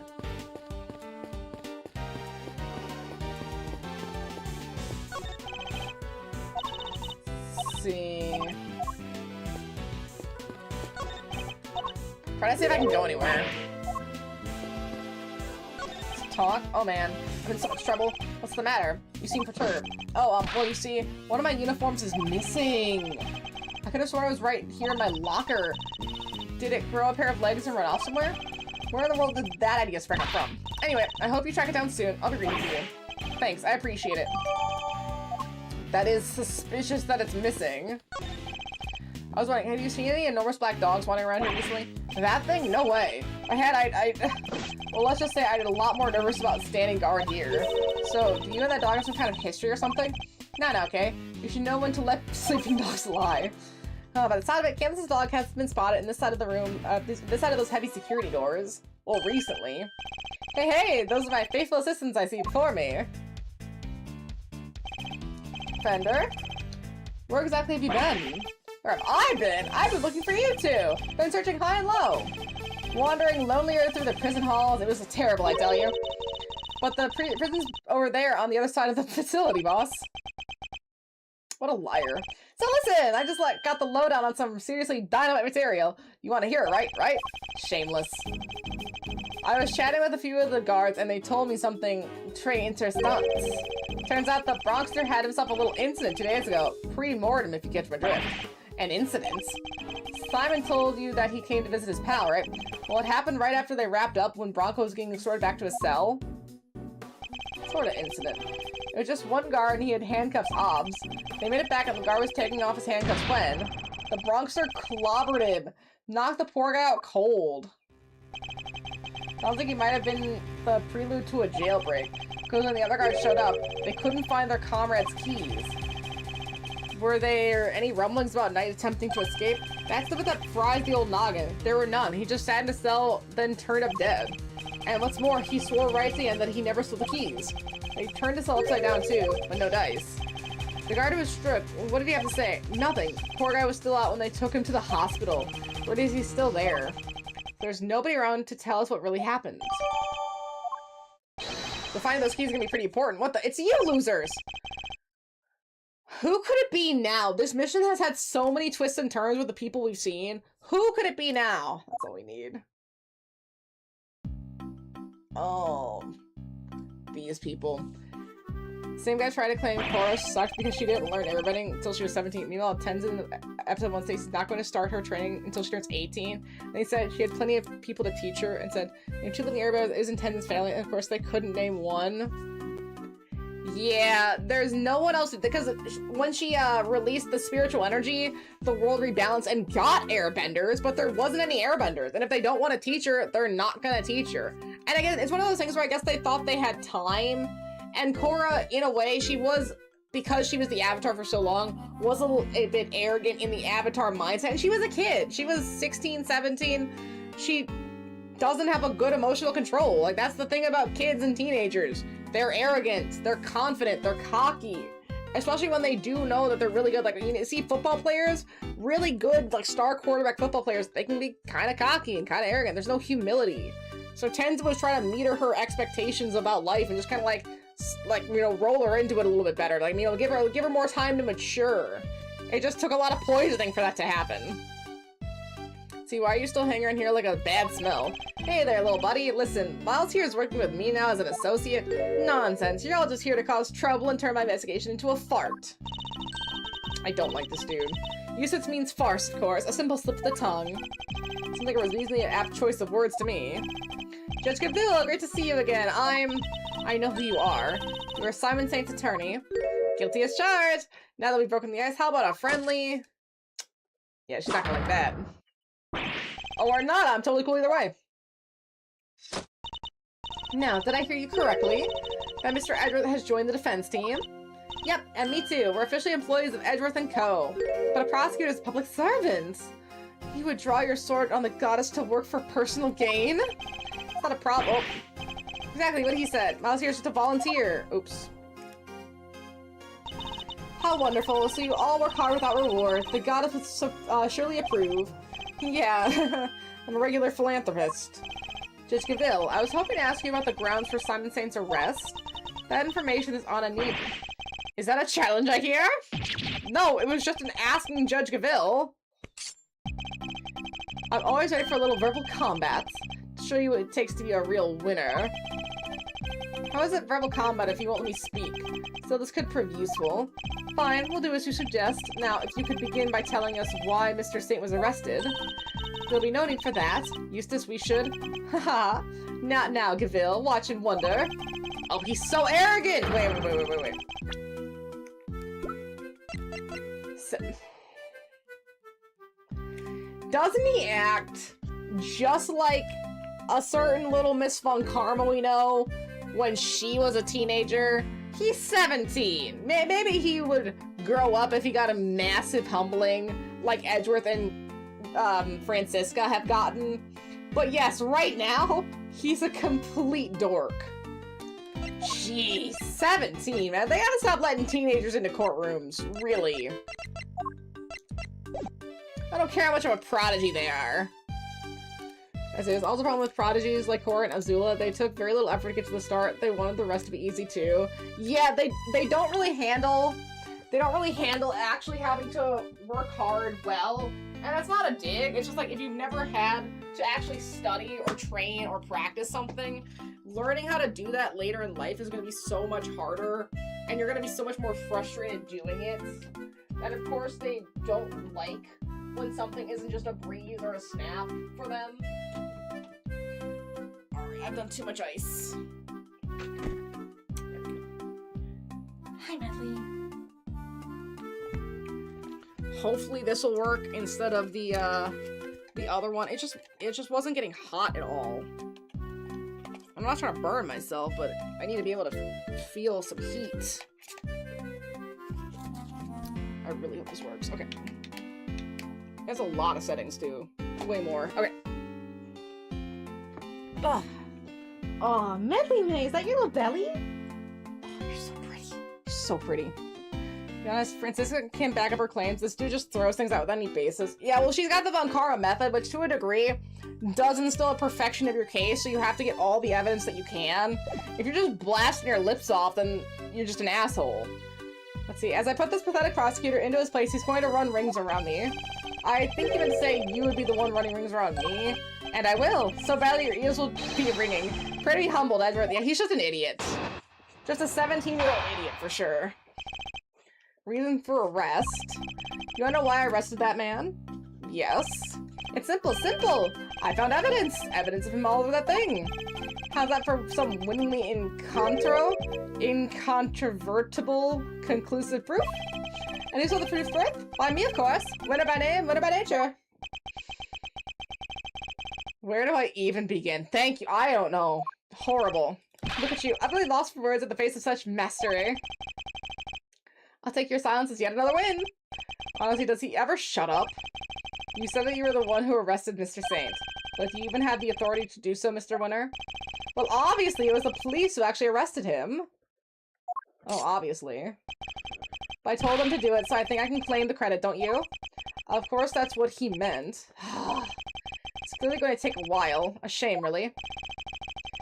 See, not that I'm given much more interested, given that I'm much more interested in what the Judge Gaville is silently thinking over there. And why she brought this dude along? Holy. He's so annoying. And how old is Judge Gaville? If they gave us that information. 26?! She's like a year younger than Edgeworth! What? You wanna know why I arrested the man? Evidence? What evidence? So his dad's also a part of this? Gross. Evidence of him was all over that thing. Could you be a little bit more specific, Mr. Winner? I really have to spell it out for you, Mr. Edgeworth. I'd hoped if you could put 2 and 2 together. Stop messing around. The onus is on you to provide a comprehensible testimony. Come now, Eustace. I'm sure Mr. Edgeworth and his friends would be very interested to learn why you cracked the case. They certainly look keen to hear about it. Fine, if you insist, I'll fill in the gaps. Brace yourself, because this is going to blow your little tiny minds. I bet you didn't even know the victim had, wait for it, a chest set with him. Oh, I'm going to stroke out dealing with this kid. We live in the Twilight Zone or some shit. Really? How? I mean, I figured, but how? Let's cover the fingerprints of a certain Mr. Simon State. Chicago Cubs are in first place out of both. The Lancers are gonna go to the World Series? Really? No way! I can't believe the Lancers are gonna go! That's a you know, good on them. I'm so glad Empire Bay is just losing out here. Good. The Lancers need this win. The chest set is covered the fingerprints of a certain Simon Saint. Praise be the goddess Joseph for the insight she offers, and congratulations once again, Eustace. Sox are two losses away from last place. Damn, that's unfortunate. I mean, they're still a Chicago-based team, so it's like, you don't want them to lose, but that is unfortunate. 2 away from last. 2 away from last is rough. Let's see, would you not object to Eustace amending his testimony? I trust Mr. Edgeworth? No, by all means, please do. See, Mr. Saint's fingerprints are right there all over the victim's chest sets. Hold it! Brought it in? But weren't you the one who actually found his prints, weren't you? But you weren't the one who actually found his prints, were you? Of course not. I'm a prosecutor. I leave the dirty work to forensics. Let's see, the fingerprints are certainly a problem, but then that chest set was... I should take another look at the evidence.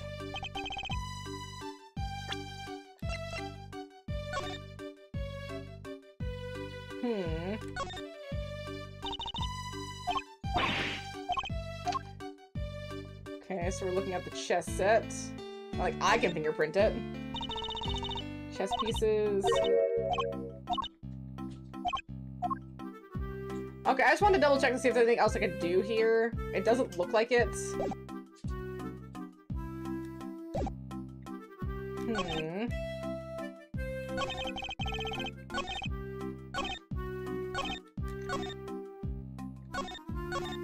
Do we present the chess set? That doesn't feel right. Hold it!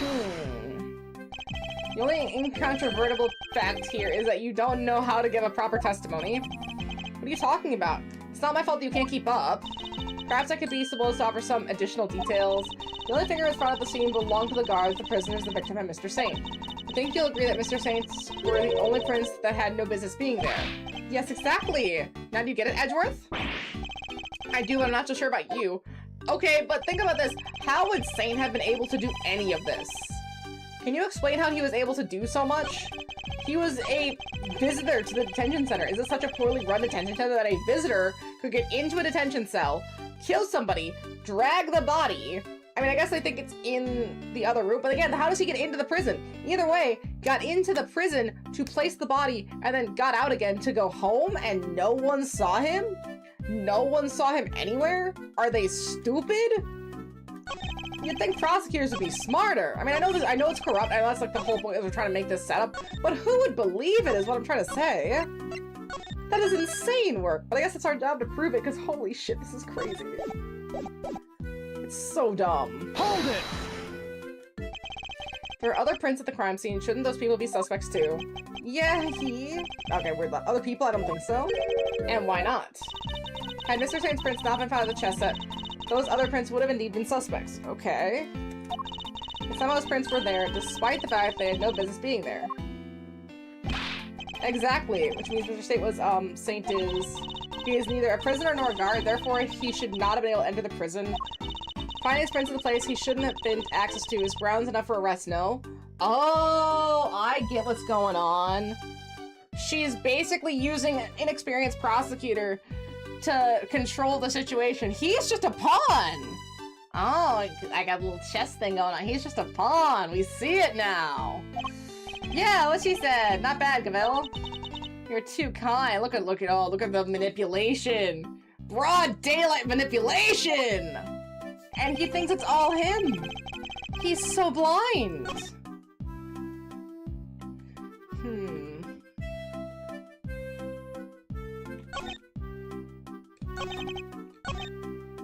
Hold it!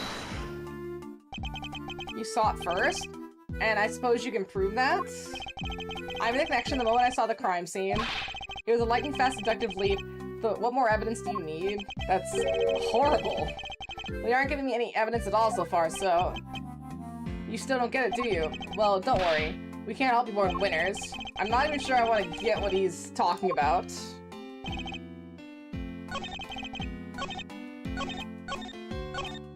Hold it! I'm just checking, but you do know who it was you arrested, correct? Eh? This some kind of joke? Of course I know who I arrested. It was Simon Saint. Good, he remembers that much at least. A winner's wait, I got an award? For what? Dang, I wish I could check those. Like, it's cool to get them, but I wish I could check them now because I want to know what I got. Winners, I guess just for pressing him on everything, because that's the only thing I did. I guess because you don't need to, because this kid's so stupid. But you don't need to press him on everything. Let's see.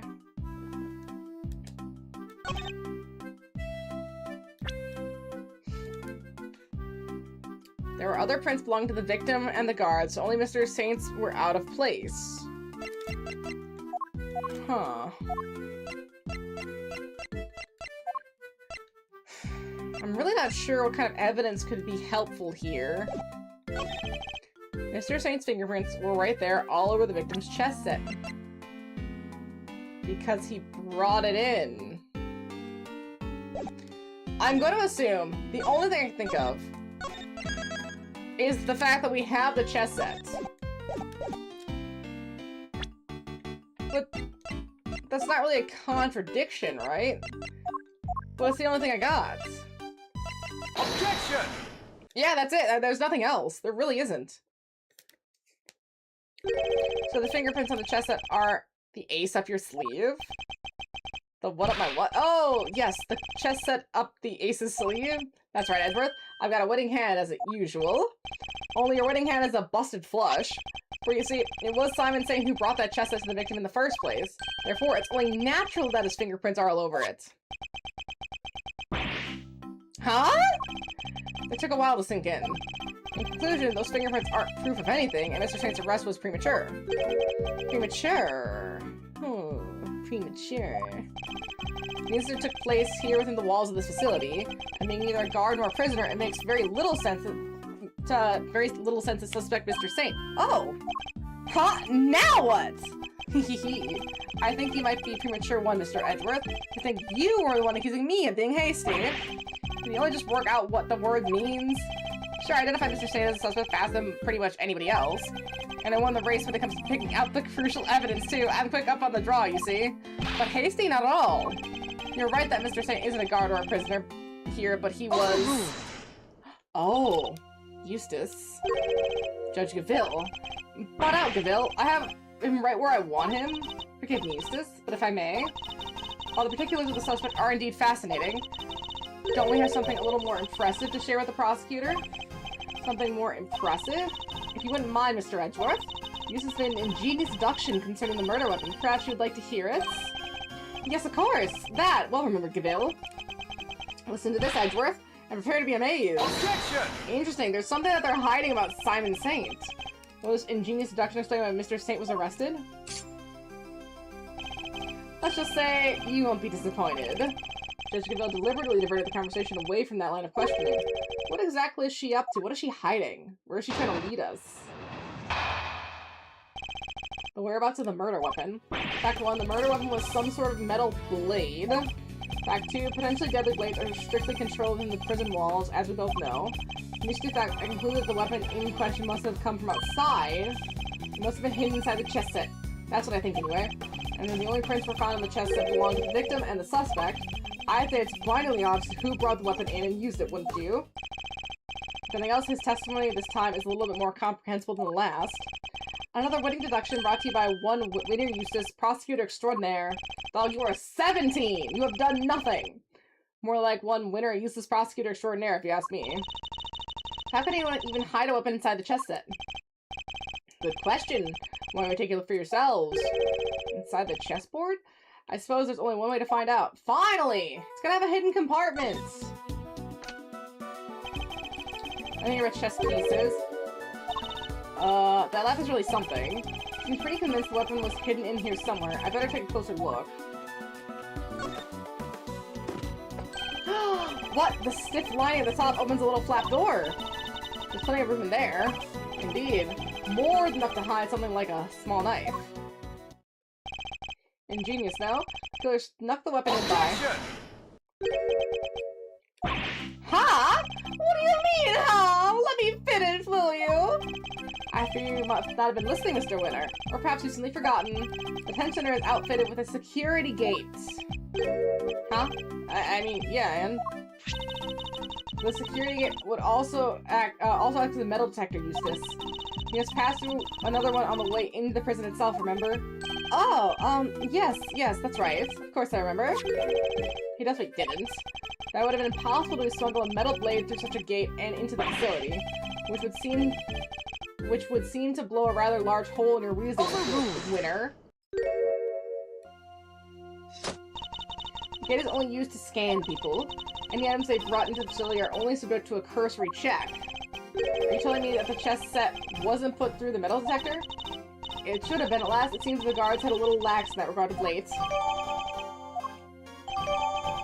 You know what could fit in there? A chisel. A very nice chisel. Very good. Thank you, Gavel. It was my pleasure.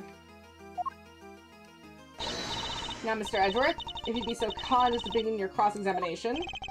Cross-examination? It's like she's holding a trial. Well, no matter. Let's see how well this ingenious deduction of Mr. Winters holds up, shall we?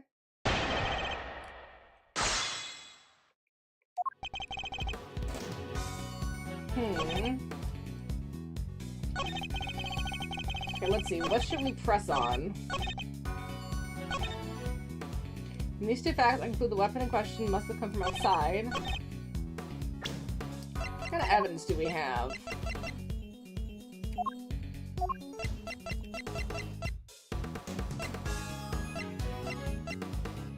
Nothing about the chisels, unfortunately. Hold it! I guess you'll start pressing. And would you care to name this person? Let's see, an elementary fellow. The killer is you. But Mr. Saint isn't here right now. Mr. Winter's having a moment, okay? Try not to rub it in. Oh, I get it. You want to play great detective, huh? Aw, what a sad kid. You guys have been mocking me! The deduction in his previous testimony stunk worse than a skunk.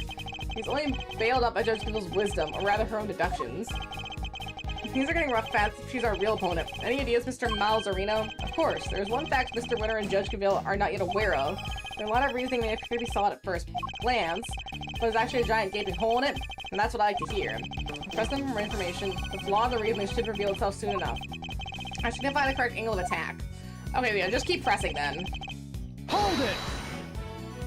Let's see, a metal blade, you say. And do you have any evidence to support this? Ha, you mean you didn't even look at the victim's injuries? Why am I not surprised, you third-rate? Fatal blow was a stab wound to the neck, and it was delivered by a knife-like blade, that much is obviously beyond doubt. It appears that they're not yet aware of a certain other piece of information. Let's see, lost for words, are we? I'll just keep going. My brilliant deductions don't end there, you know? Hold it! The fact that the objects are strictly controlled doesn't mean that they're actually forbidden. Well, no, I mean, some of the prisoners used scissors to cut the animal's hair, and that avenue inquiry was conscientiously? No. And that avenue inquiry was conscientiously pursued, as you no doubt recall, Eustace. I think they just mean that they followed that line of inquiry very awarely, with a lot of awareness. Yeah, I think conscientiously. Okay, I think I got it. Yes, only a one-bladed object had been signed out by a single person at the time of the incident.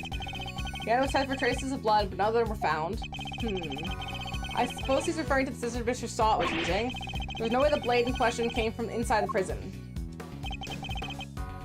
Hold it! Okay, so he thinks it's from outside. Outside? What does that mean exactly? The opposite of inside, you numbskull. Is that a type of clarification or a put-down? Because it clearly accomplished neither. What Eustace means to say is that it must have been brought in from outside the prison by Mr. Saint. Honestly, Edgeworth, if you hadn't figured that out by now, then you're an even bigger loser than I thought. Feeling is mutual, believe me. Mr. Saint clearly brought the murder weapon into the prison. The question is how.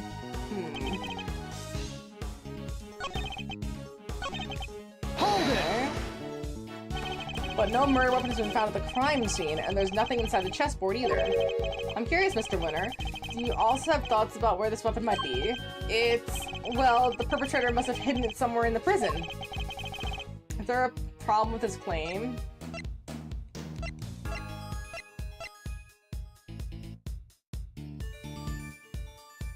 There is a problem. I hid it somewhere inside the prison. That seems unlikely.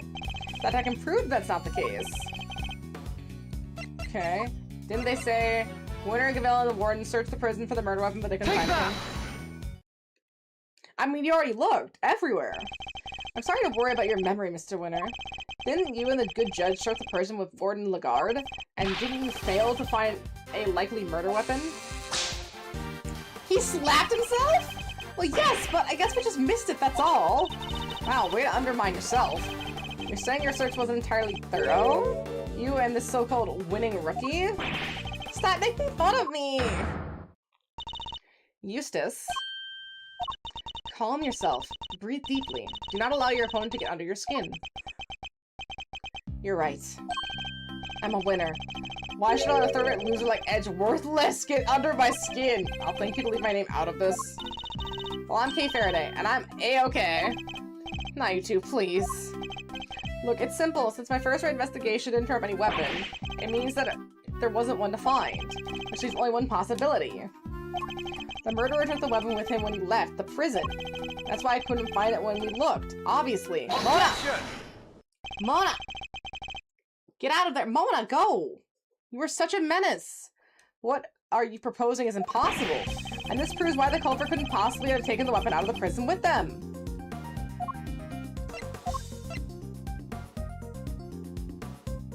Take that! More memory trouble, Mr. Winter? Now you're forgetting things you yourself stated? Are you making fun of me again? Oh, so you remember what I said? But perhaps you might have been better served by remembering this. What is that? Oh god, he's dumb. Wait, did he seriously not remember? It would certainly seem that way. There's a security gate at each of the entrances to the detention center, the prison proper. Looking for the prison, anyone leaving the facility would have had to have passed through both of them. 2 gates, both fitted with metal detectors. Oh wait, now I remember! Looks like he got his memory back. So as you can see, there is no way anyone could have taken a weapon through the gates. And therefore, there is no way the murder weapon could have left the building. But, if we go back to the evidence, if someone went through the warden's office and then back into the prison, there's no scanners, there's nothing that way. You can pass a metal object through that and not have anything go off, especially if the item is already in the prison. Just saying. In which case, Mr. Edgeworth, perhaps you would care to tell us where you think the murder weapon might be. It's still here on the premises. That's the only plausible conclusion to be drawn. We searched the prison from top to bottom and couldn't find anything. Because you were never going to find anything to begin with. Not when you were laboring under the misconception that a blade you were looking for. Yeah, we know the truth about what happened, Mr. Knight. We've seen it with our own eyes. That's quite a claim. I assume you have the evidence to support it. What is the weapon that was used to commit the crime?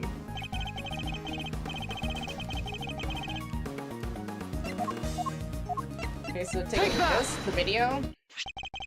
This is footage taken from a security camera trained on Knight's holding cell. Now watch it for yourselves and see. But again, that doesn't really show much. And why is he in a police uniform? What? But how? This footage captures the moment the victim was attacked by a black dog. More than insufficient proof of how he really died, wouldn't you say? Yes, it's certainly significant. So now we know that Knight was, in fact, killed in his cell by a vicious dog. A dog that moved the victim's body to the prison workshop post-mortem. You know, thanks to the eyewitness who saw the dog in the workshop when the body was discovered. Of course, we think we can all agree that there is no way the dog could have planned such a crime itself. And yet I fear it must be his handiwork after all. Oh, she's stopping again. That's quite enough of that, Mr. Edgeworth. Judge Gaville, you are correct that this footage is an important piece of evidence, but it also raises an important new question. A question that I expect you have also been asking yourself. She's right. There is one major problem in my version of the events. The black dog, the one that belongs to one of the inmates. How did it move between the holding cells and the prison proper at will? Oh! How do we answer that one, Mr. Edgeworth? The truth is, I don't know yet. Of course not. Can't, Wonder Boy. You didn't even notice that this was a problem. Until the defense provides an adequate explanation, the court cannot accept your line of logic. That is all. This court is adjourned. But, wait! There's still so much more to explore! No, she's stopping this. She's putting a stop to this. Court is no longer in session, Miles Edgeworth. If you'd be so kind as to leave the courtroom. Court was never in session in the first place. Once again, this court is adjourned. Objection! We may not have all the answers yet, but we haven't explained everything either regarding Mr. Saint. What do you mean?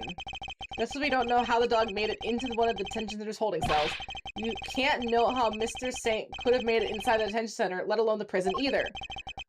We would have it allowed as far as the visitor's room to see his friend, but no further.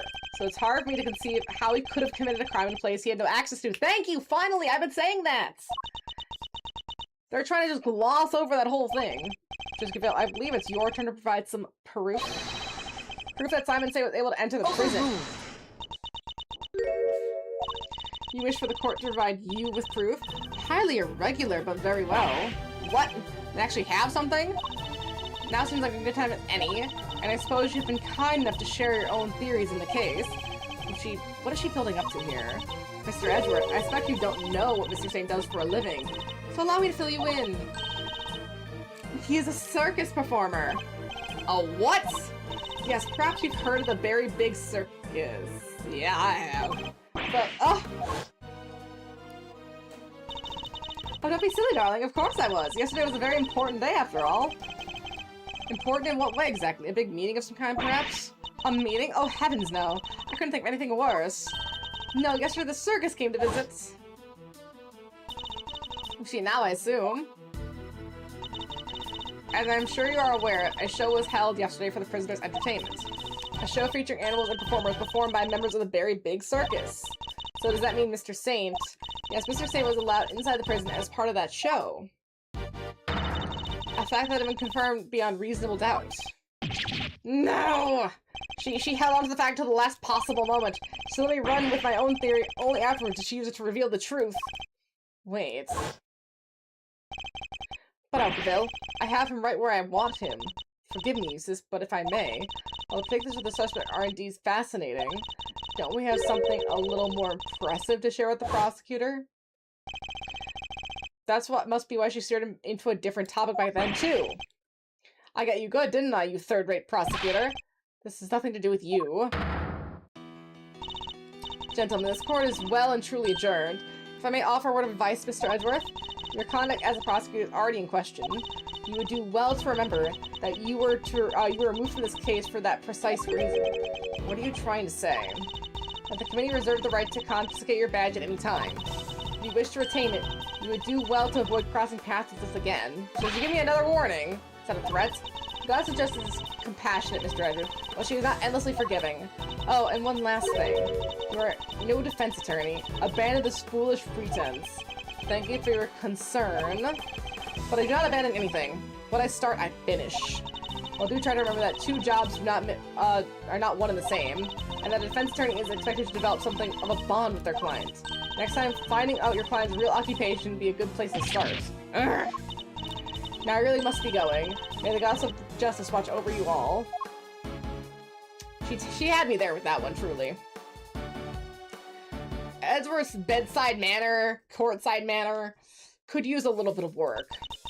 So Simon lied to us. Not just you two. Guy took me for a ride too. What's his deal? Whoa, you're not thinking of having second thoughts about all this, are you, Milesy boy? Sure, Judge Gaville's a tough cookie, but that doesn't mean you can just give up the ghost. The defense never rests, as a wise man once said, and that goes for your associates too. Don't worry, Fender. I have no intention of resting. Nevertheless, our assumptions that Mr. Saint couldn't have entered the prison have been proven false, which means we'll need to restart investigation from square one, I'm afraid. Yes! Okay, so now we should be in the ladder now. Meaning we're in the last section of this episode.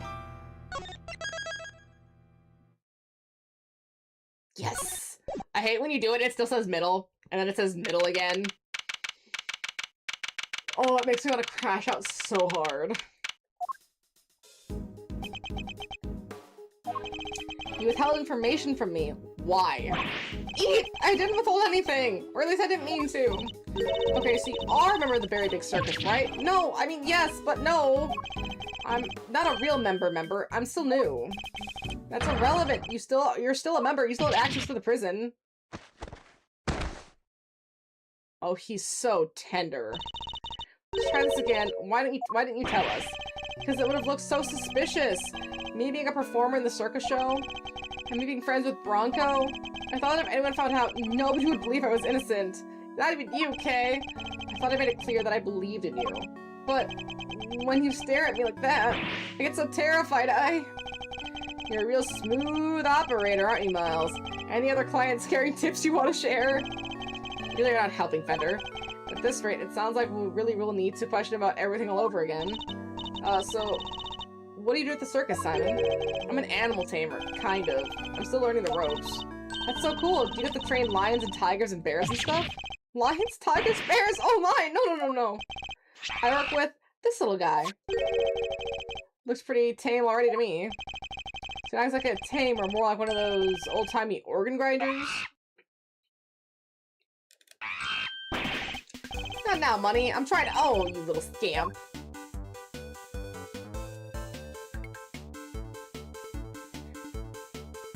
When did this come out? And when did Ratatouille come out? You're telling me it's the organ grinder who's being monkeyed around. We spoke to you before and you said you worked at a company. I was telling the truth. The circus really is a company. You have titles and everything. The ringmaster's the CEO. I guess you call me a gopher? I even have a line manager. She's the head of the animal taming department! It's part of the showbiz division! He's such an inspiration. There aren't a creature in the world she couldn't convince to do her bidding. Hey! We know who that is. Even Miles here? I like to see somebody whip him into shape. I am not some kind of creature, Fender. So this line manager, was she working with you on the show? Yes, it was just us two. It wasn't all that big of a job compared to what we normally do. She's usually the one performing on stage. I just do all the monkey work. But I did have a bit part this time. So only 2 members of the circus are related to this case. Roll the show. Alright, talk me through your movements here at the facility.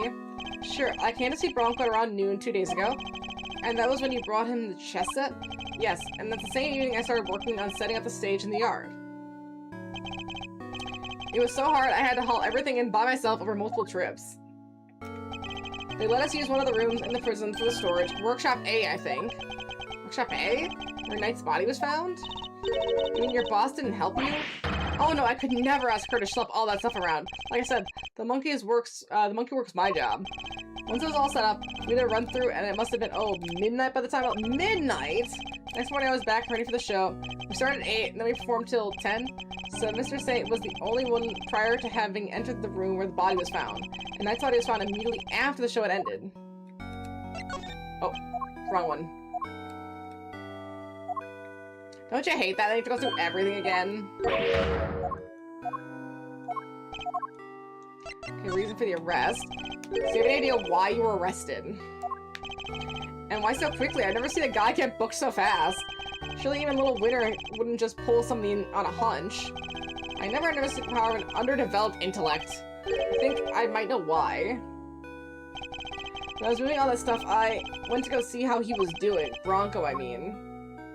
You went to the holding cells on your own? Tell me you had permission! No, I wasn't a formal visit or anything, so I just sort of snuck over and hoped no one would stop me. But you just seen him earlier the same day. Why take the risk? I've known him since we were kids. And both of us were all alone. He doesn't have any kind of family, you see. Just like me. I knew he was feeling lonely, and then he wants somebody to talk to, so I had to go see him. Huh? You don't have any family? For a while I had my dad, but he passed away when I was a little kid. Losing one's father as a child. I know the pain all too well. He's just like you and me, Mr. Edgeworth. There was nobody else nearby when you went to see him? No, the other holding cells were empty, and I didn't see any guards. Well, somebody must have seen you, or you wouldn't be in there. Oh, no. I messed up bad, didn't I? So the assumption is that something happened while the two were alone together? At least I imagine that would be Winter and Judge Gaville's thinking. In any case, I think we'll need to speak to your boss next. Last I heard, she's supposed to be around today too, somewhere in the yard. Tell her I'm sorry, would you? I'm so sorry. I can't believe I let this happen. Sure thing, Simon. We're here for you. If there's anything else we can do, just say the word. But, I mean, that is... There's nothing I can do for you in return. You don't have to worry about that. We're friends. We know what it's like to be in your shoes. We're all part of the same club after all, right, Mr. Edgeworth? Unfortunately so, I'm afraid. Thank you for sharing such personal details with us. It sounded that you had little reason to kill Knight. If anything, you're the one most affected by this passing. And what's more, I simply don't believe a person as gentle as you is capable of murder. Rest assured, we believe you and we'll get you out of here. Now he's starting to act like a defense. Yeah, now he's starting to act like a defense attorney. Let's see. What do we have here? A gosh darn defense attorney. That's what? Bravo, big guy. Can't believe I'm saying it, but you even reminded me of your dad for a moment there. I did? He's so proud, but he doesn't want to admit it. From the Book of Gregory, an attorney is a friend to the friendless. Simon Mubako, this will suffer any hardship for your friendship. Things are gonna be shiply amazing? Shiply amazing? I didn't realize Talk Like a Pirate Day had come early this year, Fender. That's just the thing. You never know what a pirate will strike next. Hey, kid, you want some candy? No thanks, I don't like sweet stuff. Oh, huh, bummer. I wouldn't mind a nice ship myself. Great thieves galleon for the Dread Pirate K. Gar, me hearties. We'll sail the 17th together and claim the greatest treasure of all, the truth! Shiver be timbers, you two will be the death of me. Oh, but he loves it. Let's set sail for the prison yard. But no sea shanties on the way, please. He's kind of like Phoenix, like, he doesn't want to admit how much he actually likes it, not having to do all this alone. Because he must have been so depressed when he was a prosecutor, when he was the demon prosecutor, and all he did was, like, prosecute, and that was it. Now he's having a good time! Like, the shutter's open. That's the way up to the yard, I believe. Let's go take a look. Come on, what are you two waiting for? Someone's excited.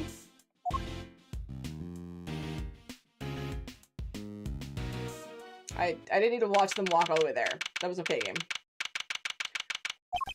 See, so this is the famous yard. Circus performance was taking place here just before the body was discovered. Check it out, it's like the backdrop of some epic festival. Most of the prisoners were assembled here within the yard when the body was discovered, which means anyone who saw the show has an alibi. Well, no, because that doesn't guarantee that he was killed then. There is no... This show is not an alibi in any sense, because Edgeworth is assuming that Knight died between, like, 8 and 10. Knight probably died the night before, and then was moved there into the rooms to be discovered. The timing of the event is way longer than we're assuming. Eek! Okay. Stop hitting me! Help, Mr. Edgeworth! Cease and desist, you beast! Somebody ouch, help me! Stay, Azia, stay! Who's that? It's my girl! Look at her coming in. Oh, you found a new friend to play with. Good for you, girl. Play with your elephant nearly ate me. No way, she never did anything like that. Ozzy doesn't even bite, at least not very often. So she does have a taste for human flesh. How'd you like meeting a real live elephant up close? Aren't you glad you did? Yeah, glad I didn't die.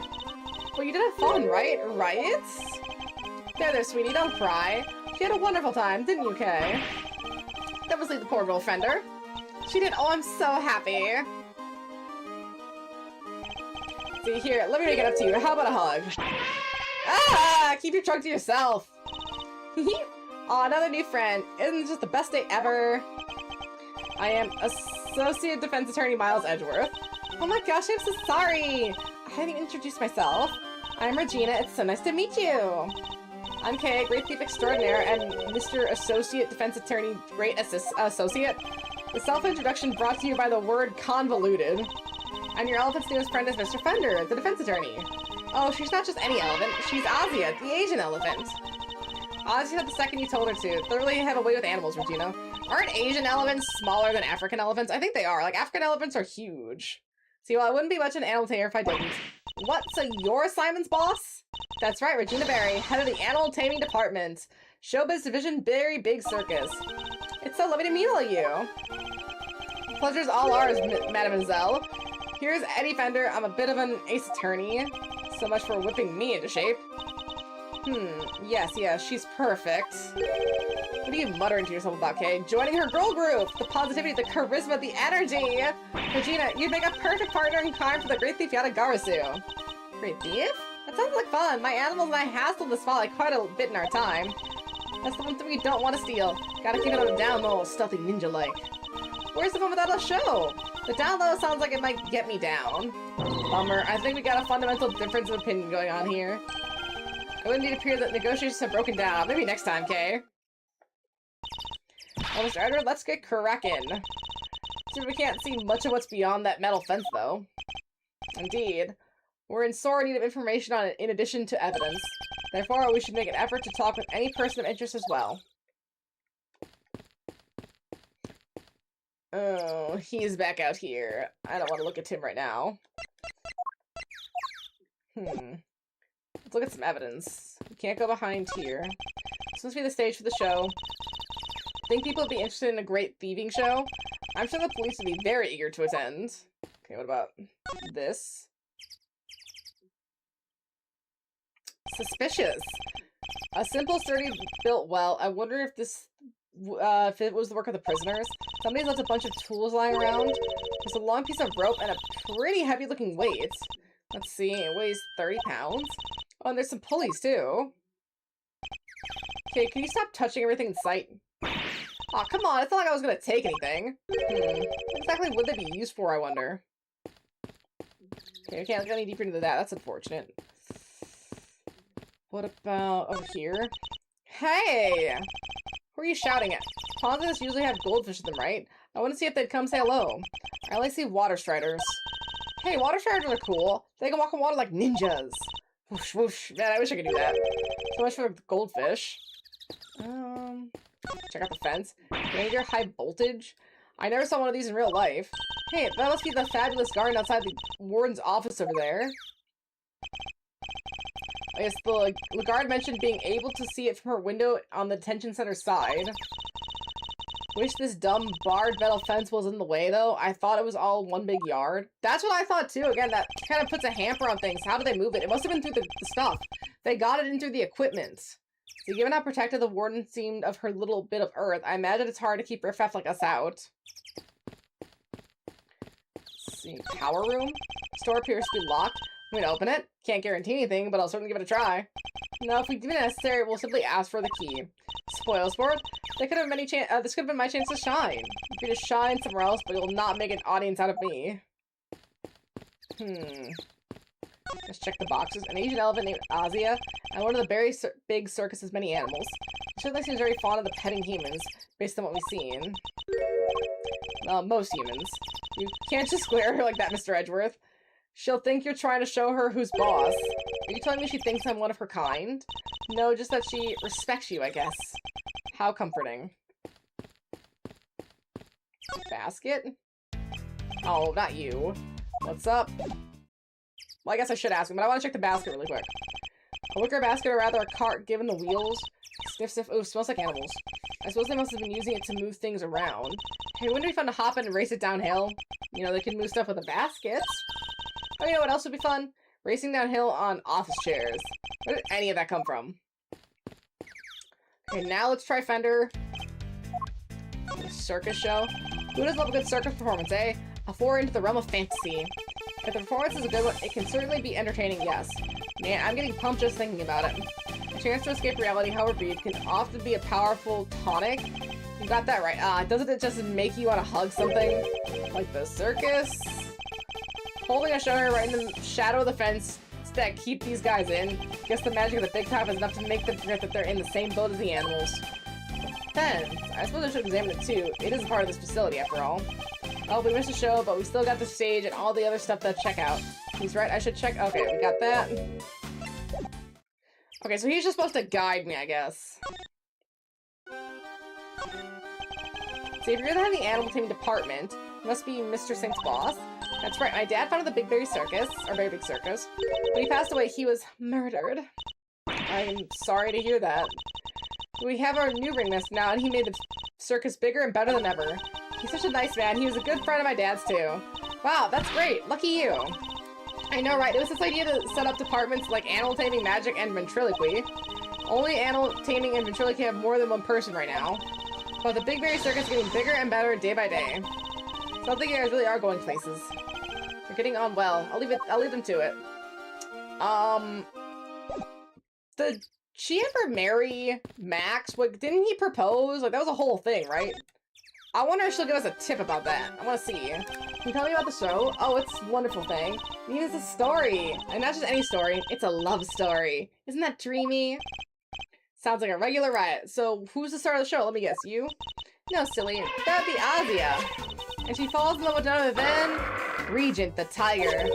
It's a heart-rending saga of forbidden interspecies romance. Whoa, Nelly. I've heard of some odd couples, but that takes the biscuit. And that's not all. There's a love triangle, too! It's so romantic! It sounds pretty incredible. Mr. Edgeworth. So the elephant is the heroine? I suppose it's the first time for everything. And, who's the third wheel? Oh, that would be the big old meanie who tries to tear our star-crossed lovers apart. Oh, what animal do you think it is, Mr. Edgeworth? I would assume, personally, that it's a monkey. But that's just my assumption. Given that the circus, perhaps a lion? I think a raven would be cool, like the Yatagarasu. Nope, it's a sneaky monkey. That certainly lowered the stakes. Oh, you mean money, right? Nope, again, the role of the monkey is played by Simon. Ew. Money's far too small to play against Ozzy and Regent, silly. I mean, the evil villain tries to tear Ozzy and Regent apart. What will become of her fated twosome? It's so exciting, isn't it? Wow, it sure is. So Mr. Sam was more than just a little helper he claims to be. Poor Simon, it'd be terrible if he couldn't perform with us anymore. Show preparations. Can you tell me about how you set things up for the performance? Oh, that's not really my area. Simon took care of all the lifting and carrying. Such a sweetie, he offered to do everything by telling me to concentrate on the show. I did see him do something near the well, though. A well? I possibly went behind the stage. I should examine it in more detail. You should have seen him moving those huge crates around all by himself. He's a total hero. Okay, so he's jacked. Yeah, sounds like something he would do. Weeping all the while. He was going back and forth between the yard here and some sort of workshop with all the equipment. The president gave us special permission to use it for the storage. But he was the only one who went down there, so I don't know much more than that. The workshop must be the one where Knight's body was found. I guess this confirms that Mr. Saint was the only performer to have gone into Workshop A. Well, this sucks. We'll be getting this information that works against us. You have to help Simon, Mr. Attorney. We're all counting on you. Just leave it to us. He may not look it, but Mr. Edward knows how to get things done. What exactly is he may not look it's supposed to mean? There you are! Regina Cupcake! Oh, Warden the Guard! I'm simply dying to sit you down for a chat, you exquisite little thing.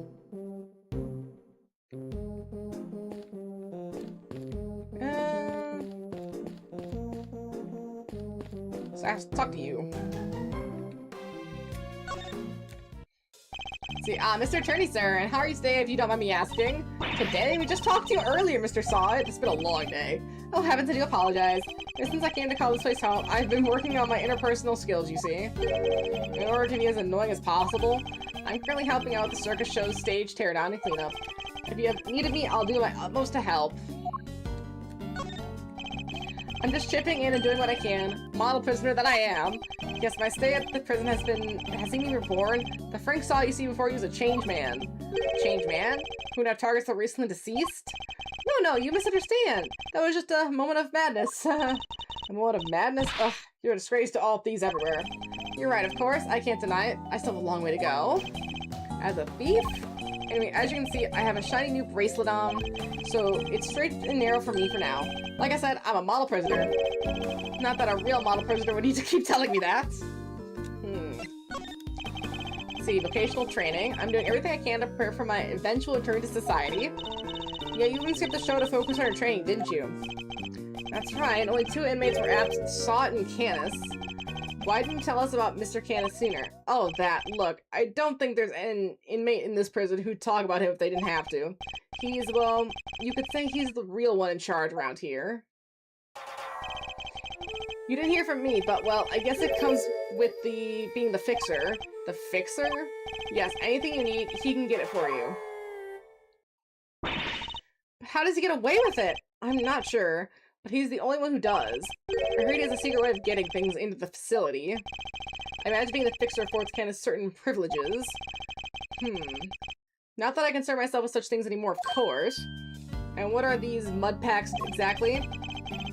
They're a special type of mud treatment, rich with minerals. It works wonders with their coats. I'm practicing on the animals here at the prison. I hope to treat them all eventually. Speaking of mud, that reminds me of a certain piece of evidence. Maybe I should try presenting it to him. Oh, evidence.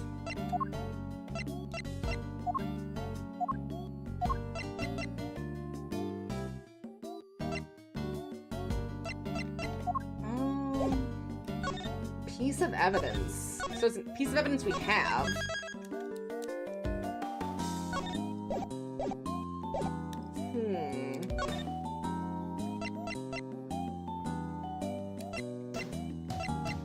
And it was speaking of mud. Okay, it wouldn't be any of these.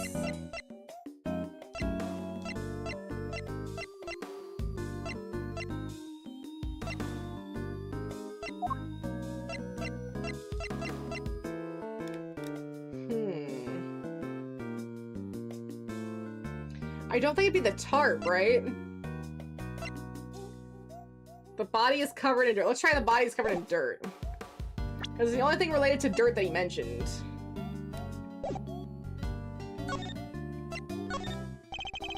I don't know anything about that.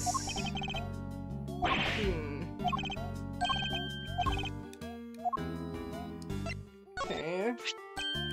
That's the word glove I dropped. Would you care to explain why it's so dirty? Oh, okay, it's the glove. Oh, of course, it's mud from one of the pet treatments I've been practicing. I was giving one of the animals a mud pack right when the incident happened. I see. Or what time would this have been? Let's see. The show had already started, so I would say around 9 AM perhaps. Thing is, the more mud I applied, the more in the zone I got, and the darker the animal's fur became. There's no trance quite like the trance one enters when one slathers an animal with thick black mud. I think the stress of prison might be getting to him. Of course, it's all thanks to the war that we have access to such wonderful distractions. I'm eternally grateful, truly I am. Okay, well that doesn't really tell me much. For the warden. Prison? Do you mind if I ask a little bit about the prison? Oh, not at all. This place is my pride and joy, my home. Sure was a prison when I first arrived, and it was awful, an utter disgrace. Awful? I suppose you mean the prisoners were unruly? I most certainly do not. They're angels, every one of them, and they've always have been. No, it was the ambience that was awful. I fretted, I brooded, and then it hit me. The animals. If I could brighten up this place, it was them. It was nice having them around. Isn't it just? And now look at my fabulous little family. Why, my darling Frankie is the very picture of rehabilitation. Except when he's rifling through dead men's pockets. I love the little fox, she's so cute.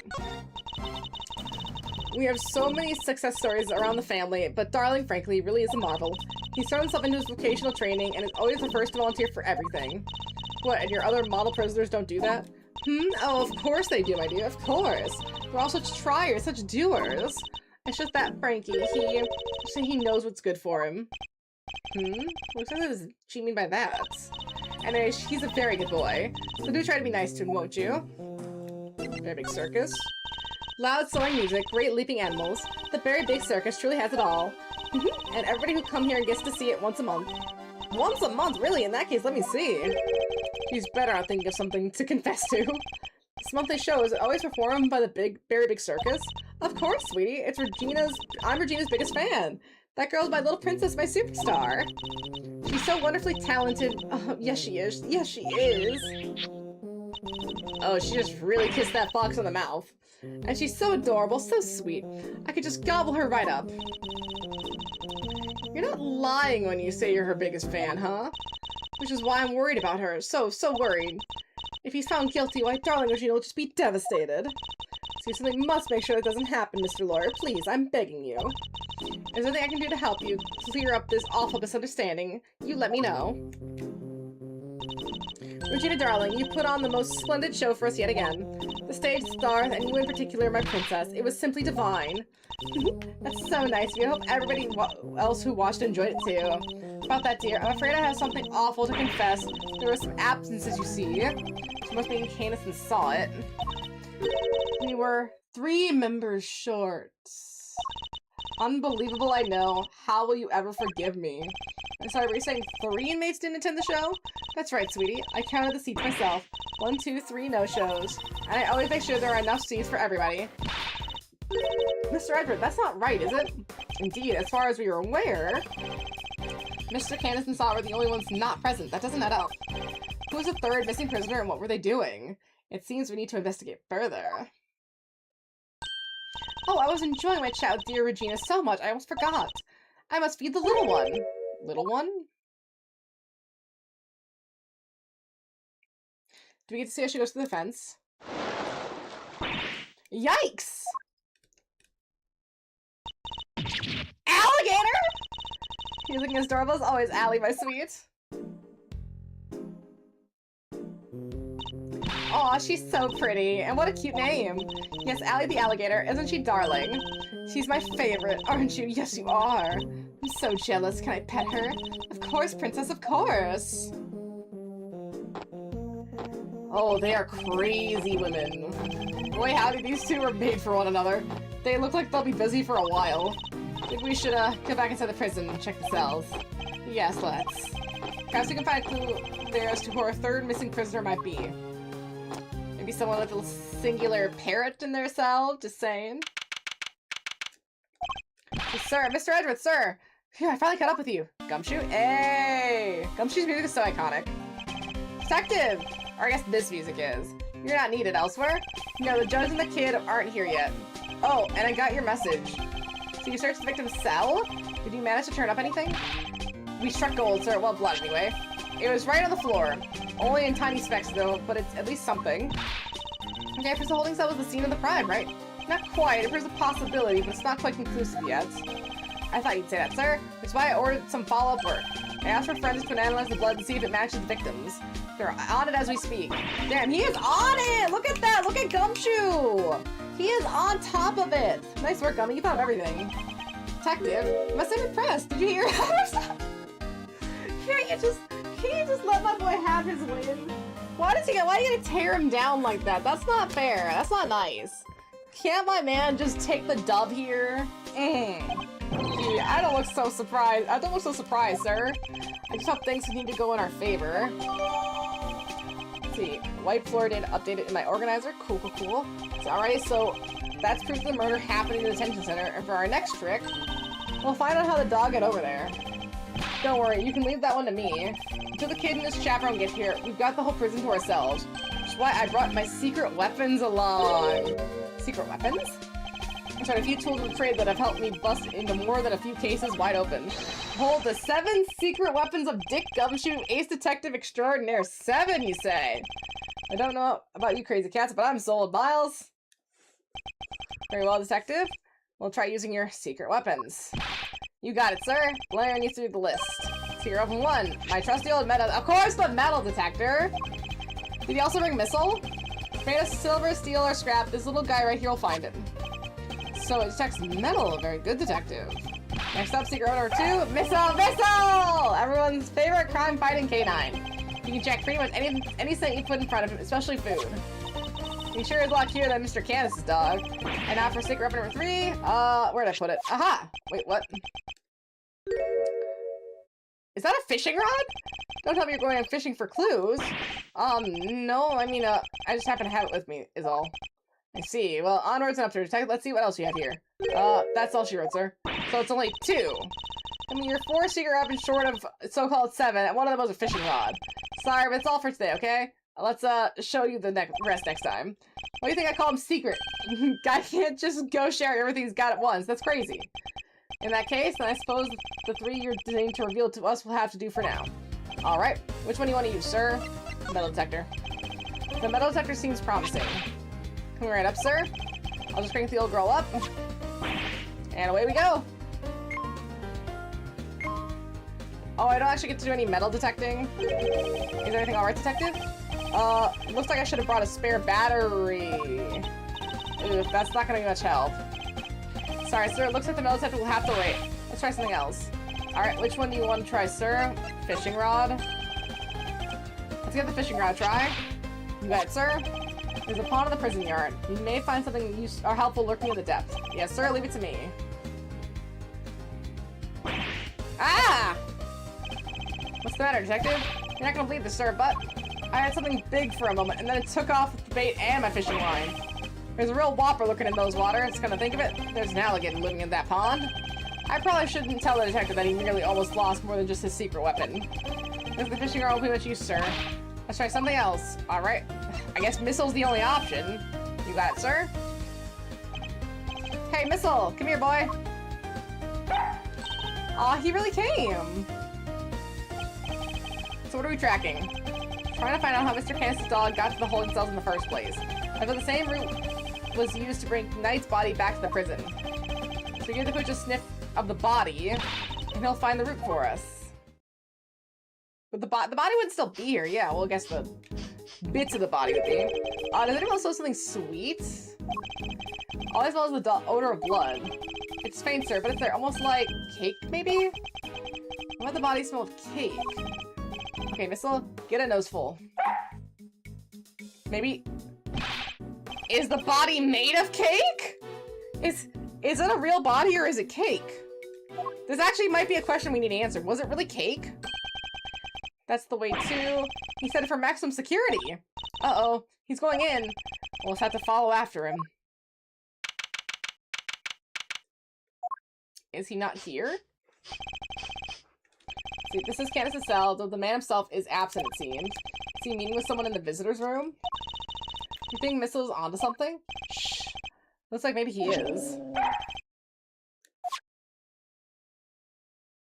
Oh, something Missile doesn't like. Is there something here? Let's get snooping, Mr. Edgeworth. Well, there's this. Tea and rice crackers. Mr. Canis clearly doesn't lack for comforts. I can think of worse ways to spend my time in jail than drinking tea and playing chess. I thought this was maximum security, not maximum comfort. How come nobody else gets the special treatment? Complaining to me isn't going to help. Perhaps you take it up with the man himself? Yikes, no thanks.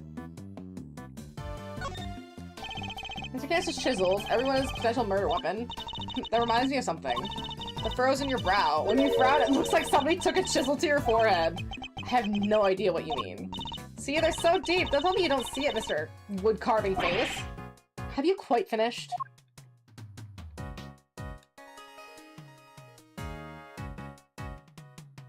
Let's try this chisel. Look, Mr. Edward, that chisel on the floor is a bit smaller than the others. I'm no woodworker, but perhaps this all-purpose one that can be used to pinch regardless of the job? An all-purpose pocket chisel? That makes sense. Always nice when your tools are useful and easy to carry. Is that your opinion as a thief? Nope, it's my opinion as a great thief. Go off into that one. The only thing left is a chess set. Mr. Canis' chess set, complete with his special dog piece. It's not a chess set, that's a whole chess table with legs. Looks like it might be worth something too. It's not inconceivable, some of them are, and this one is quite nice. I never would have pegged Mr. Canis as a chess fan though. But with the whole Eastern aesthetic he's got going on, I thought he'd be more into Go. Go, huh? Can you play? I can play Go Fish. Not the same thing, Kay. Well, he's smelling something. What's the matter, boy? Wait. Is this cake what you were after? He doesn't like the cake? Whoa, down, boy! Stop that! Oh, the Missile is not having no for an answer. No, you can't have it. Dogs can't have chocolate. You know that. If you don't behave, we'll just have to eat it myself. Don't eat someone else's cake! That's a real outside the chocolate box thingy there. Not sure everyone agrees, though. Gummy! I wanted some! Daring you to assume the food in this prison is safe to eat. Well, daring or dumb. Also, it looks like it really was cake Missile was tracking. Talk about a waste of time. I suppose we got our just desserts. Well, the little guy's definitely capable, right? Sure he is. This was just a blip. I'll follow the right scent this time, I promise. Hey, you just have to get through the cake first.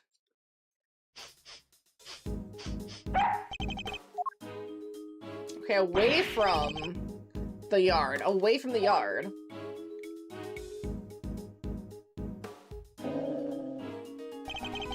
Whatever it is, it's in there. Mr. Carcerato's cell? We need to take a look inside. Detective, call the guard. Yes, sir. Thank you, officer. A question before we begin. Is the prisoner, Mr. Carcerato, still in solitary? No, sir. He came back a little while ago, and he was here for the noon roll call. Guess he must be on work duty someplace. I see. Now, if you would be so kind as to open the cell. Yes, sir. I needed everyone's on work duty. I don't know how I feel about his punching bag. It's a little too detailed. Gotta lose 10 pounds. Hey, he's making his weight goals. He's making weight. Look at that. How many minutes do you think this timer is for, Mr. Edgeworth? Mr. Carcerito is a boxer, so 3 minutes would be my assumption. Same as like the round in boxing. Thanks for playing, but the correct answer is kind of maybe about 2 minutes. Why? Because there's a crack in it and a bit of sand spilling out? Huh, why does it hurt so much when she's right?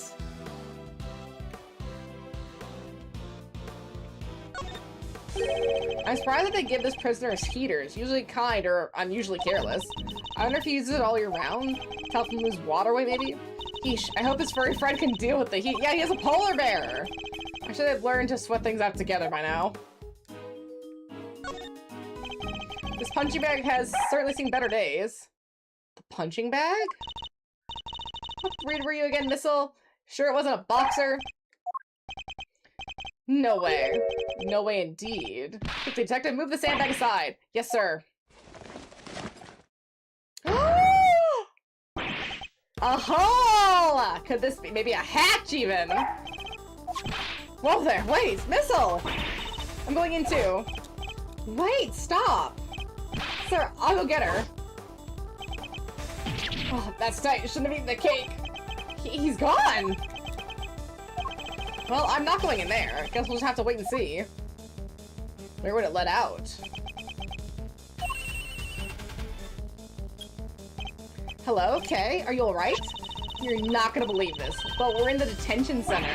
The detention center? That hole. It's a tunnel that's right into Mr. Knight's cell. What? Don't go anywhere. I'm on my way. Mr. Knight's cell? Ooh.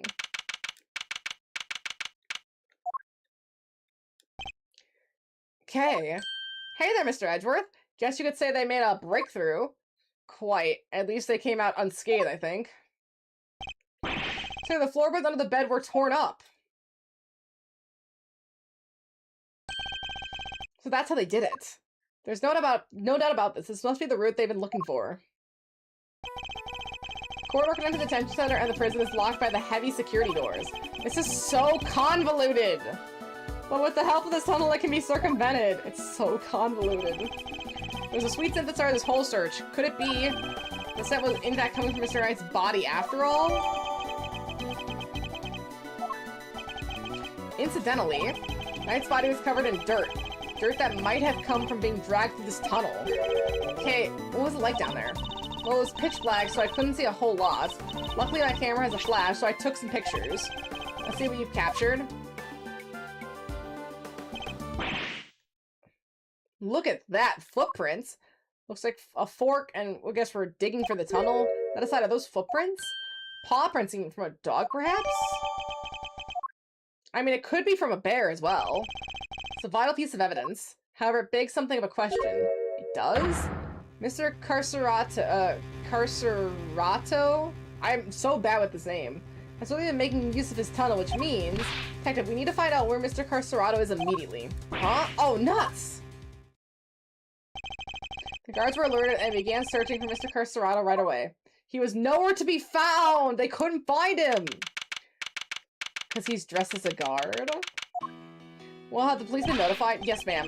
We just finished liaising with them a moment ago. They've set up a cordon around the entire facility. Good. First blemish on a prison's spotless reputation is always the ugliest. Maybe it won't happen again, ma'am. We're the different warden Lagarde to the one we've been seeing so far. Mr. Edgeworth, was it? I really cannot thank you enough for finding that tunnel, darling. Sadly, it may have been too little too late. It seems you might have already left the building. I'd say that's unlikely, Warden. After all, there's a security gate to the exit to the detention center. You're not suggesting simply walk through it. What's to say there was only one tunnel, sweetie? I suppose that's true. Well, whatever the case, this is no time to be standing around chit-chatting. Mr. Edgeworth, would you mind continuing with your investigation? It'd be my pleasure. And you three can get back to your posts. Yes, ma'am. Detective, the results of the blood test came just from the lab. Thanks, pal. Let's see what they have to tell us about the blood found in Knight's cell. What does it say, Mr. Edgeworth? They've identified the blood, and it's Knight's. Hee, nice job, everybody. Teamwork makes the dream work, huh? Yep, Knight's blood in the holding cell and a tunnel and a dog clearly went through. And security footage showing Knight being attacked by the dog in his cell. Case closed. We have all the evidence we need. Let's see what Mr. Canis has to say for himself. Canis? Oh, darlings, are you sure? Do be careful around him, won't you? He's as well connected as on the outside as he is in here. I suppose we should have to be. How else would the so-called fixer stay in business? Police have been trying to track his accomplices for the longest time. You know, I've had to lend a hand myself, you know? So that's what all this is about. He's still not talking, ma'am? You know what the evidence you borrowed from the precinct? No, and I've tried so many times, I've lost count. What am I supposed to do? I can't send in a blank report. I guess the killer for hire is always going to be a tough nut to crack. You borrowed evidence from the police to help your investigation, is that correct? Why, yes, sweetie. Everything related to candidates is with me now. Okay, we need that evidence, obviously. Heaven knows how many times I've hauled in the secretive scoundrel to my office to talk to me. But no matter what I say or how much evidence I present with, he simply won't say a word. A prison warden conducting interrogations herself? That's irregular to say the least. Lay your guard down and he'll devour you whole. Be careful, darlings. You've been warned. Hoo-wee, and here I thought things couldn't get any spicier.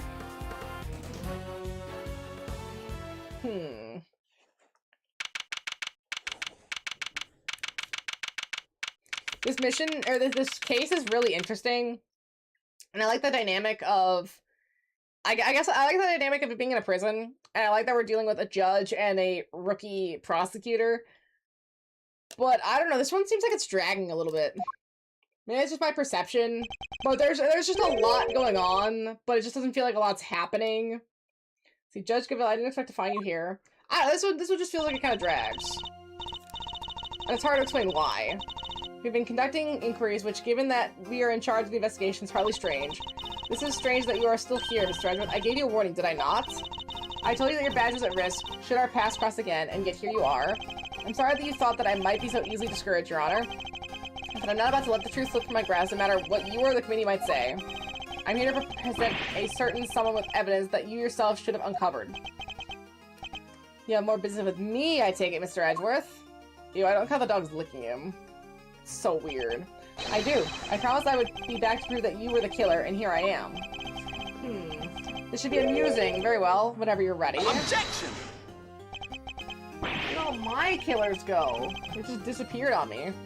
Not so fast. We have some truths of our own to share. First-rate deductions and facts. Indeed.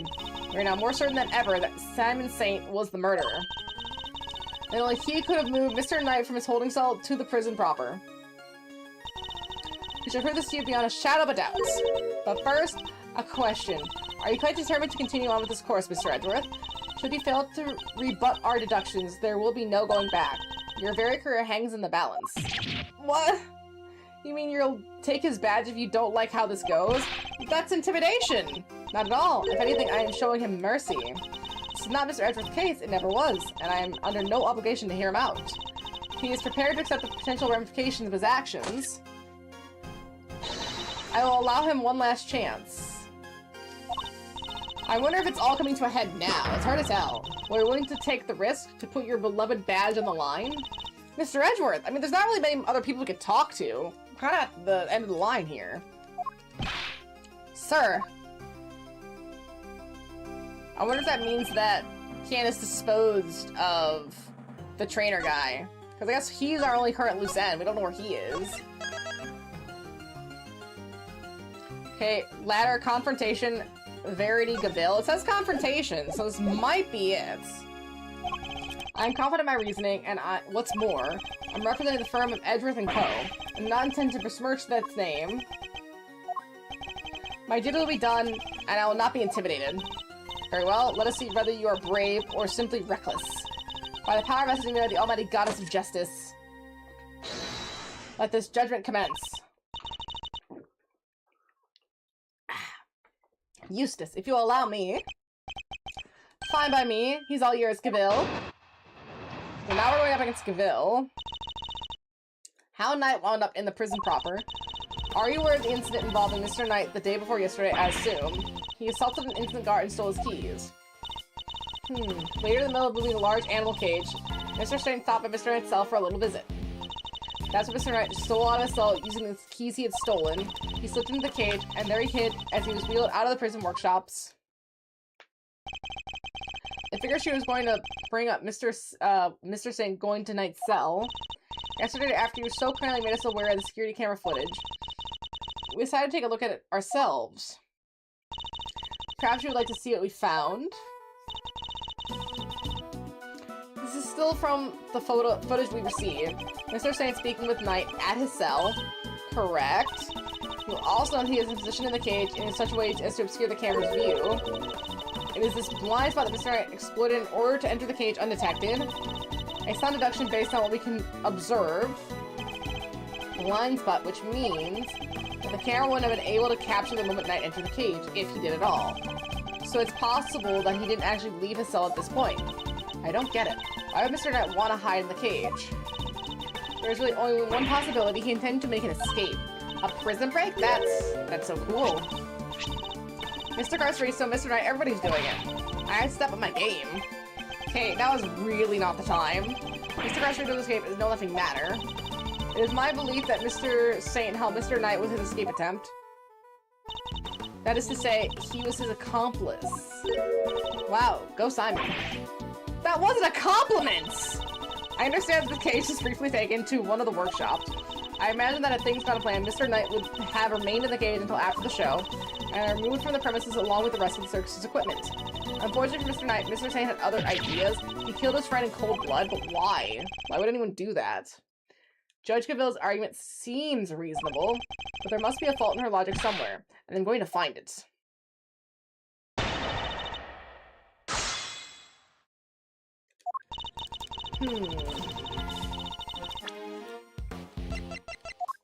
Trying to think what kind of evidence I have. They haven't been recovered. Wouldn't they have found the keys? Let's press on who stole the keys. Do you have any proof that Knight stole the keys? I can think of no other reason for him to carry out such a brutal attack.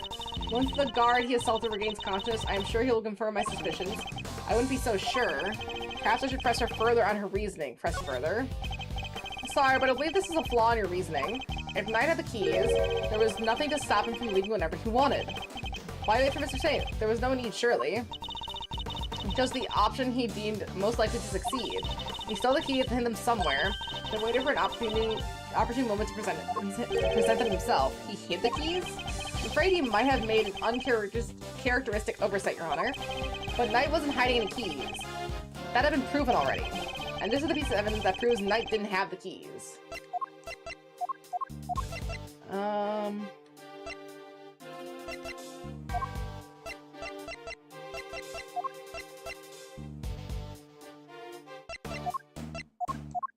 Is it the keys themselves? It says the guard was attacked and his keys, including the one in tonight's cell, have been stolen. They have not yet been recovered. I guess would it be the fact that they would have been recovered?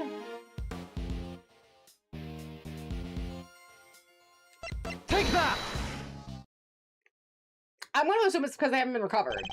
Since you know about the incident, I assume you must already know this, but after the assault, the guards searched both Knight and his cell, and no keys were found. And if the whereabouts of the keys cannot be proven, then neither can your theory. Yeah, she's still too cool. I've considered the matter of missing keys, and I do not think it is such an issue. But where would they go? That is an issue. Someone has them then. Where would they be? Because they can't just get up and walk away. Either Simon knows where they are, or they would have been on Knight's body for him to use. Then where would he have thrown them? They would be somewhere. They wouldn't just disappear. And this is because they were cleverly hidden inside the pocket chess set? No, they weren't. Night chess set? The same set in which the murder weapon was also allegedly hidden? Was it? I can't wonder about that. What? Well, you're the one who proposed it! Actually, if you recall, that was Eustace's assertion.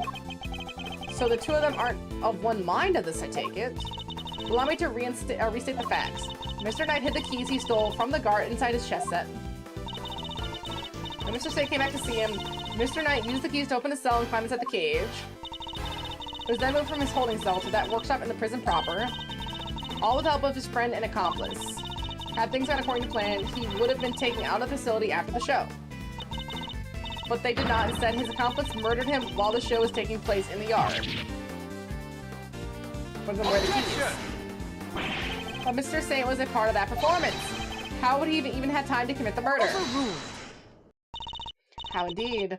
Allow me to explain. As you know, many stage performances follow a set narrative. Yesterday's show was one such example. She's done her homework, I see. The suspect played the role of the antagonist opposite the elephantine heroine of the show. In the latter part of the performance, the heroine's love prevails and the villain is defeated. This victory is depicted in a very unique manner, whereby the villain is sent flying from the stage by the heroine. He's sent flying by the elephant? That's insane! Isn't that dangerous? Having been ejected from the stage in this manner, the villain no longer appears in the performance. In other words, the suspect did not appear on stage for a period of approximately 15 minutes. You're saying the crime took place during that time? Yes, I'm afraid so. Again, but why? After all, it's more than a significant window, wouldn't you say? Ending the crime and returning to the stage in a short 15-minute window is only possible, assuming the murder took place in the prison proper. But in fact, Your Honor, the real scene of the crime was Knight's cell. I seem to remember telling you that I would not accept this, that part of the security footage into evidence. Objection! And you wouldn't have to. I have proof of a different kind. Very well. Would you be so good as to present it?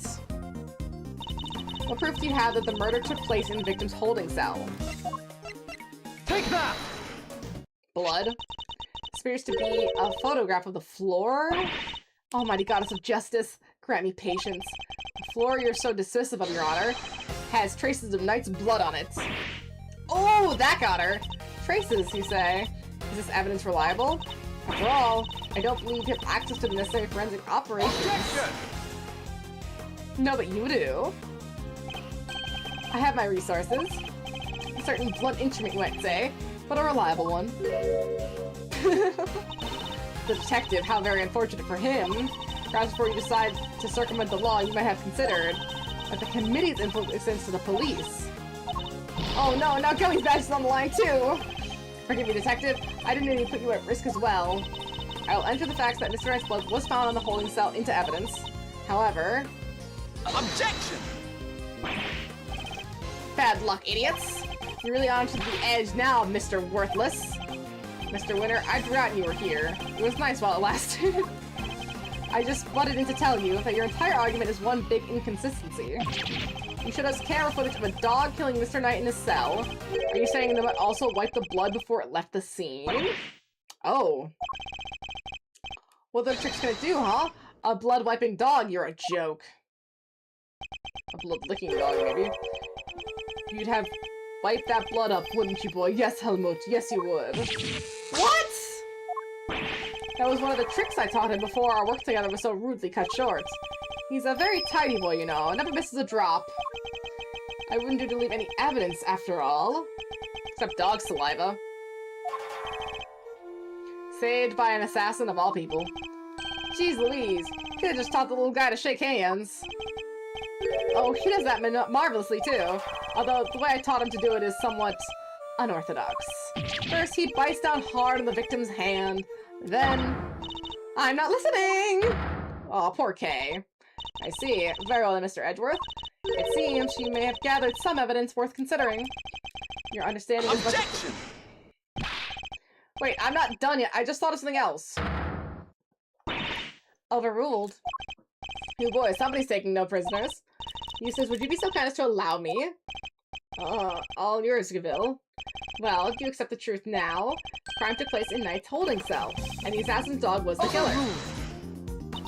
My position is the same as it was yesterday. Until you can explain how the dog moved between the prison and the detention center, I cannot accept your theory into evidence. Hold it! I thought you said that much, which is why I'd like to show you something else. This piece of evidence shows how the dog could freely travel between the prison and the detention center. Take that! This is... I didn't know about that, did you, lady? The secret passageway. And it runs beneath the prison. What? A secret passageway? I know a hatch? It was dug by one Mr. Rocco Carcerito escapee. Released from his prison cell. That's far. To a certain holding cell in the detention center. Yes, the very one where the victim was being held. Wouldn't you dig a different way? This is certainly a surprise to think that it was beneath our feet this entire time. Mr. Canis, you knew of this tunnel, didn't you? It was the same tunnel that was used to carry out the murder.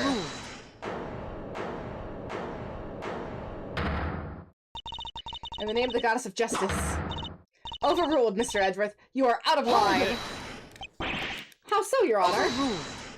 That's so much back and forth. Evidence is everything.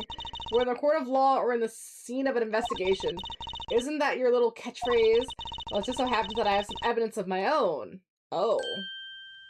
Bronco Knight's autopsy. We got the autopsy report, finally! His autopsy report? When did we get that? How do you not know you had it? The police handed it to me only a short while ago. Findings are still preliminary, but it has something of value to tell us nonetheless. Goddess of Justice speaks to us through these pages, Mr. Edgeworth. Cause of death, stab wound to the throat, and the weapon is said to be a sharp blade of some sort. He was stabbed repeatedly in the same spot, resulting in an ugly wound. As such, the police have yet to identify the exact shape of the weapon. But its overall nature seems to be beyond question. It is a bladed metal instrument. In light of this evidence, do you truly wish to continue with your flight of fancy? Or will you now claim that the dog used a knife instead? But that's impossible! I don't think it is. Will that be all? This court is adjourned. Objection! But the tunnel, I saw the paw prints! What of them? Home was something of a wanderer. Perhaps I just happened to cross the tunnel one day. Although I couldn't say for certain, I myself cannot wander quite so freely.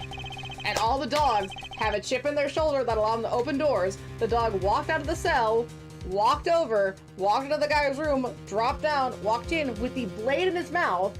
Because I'm sure the dog can do that. If he can clean up blood, he can hold a blade in his mouth. And the dog savagely attacked him. Maybe he ripped off the thing first, picked up the blade, and stabbed him. And then dragged. I think the dog could do it.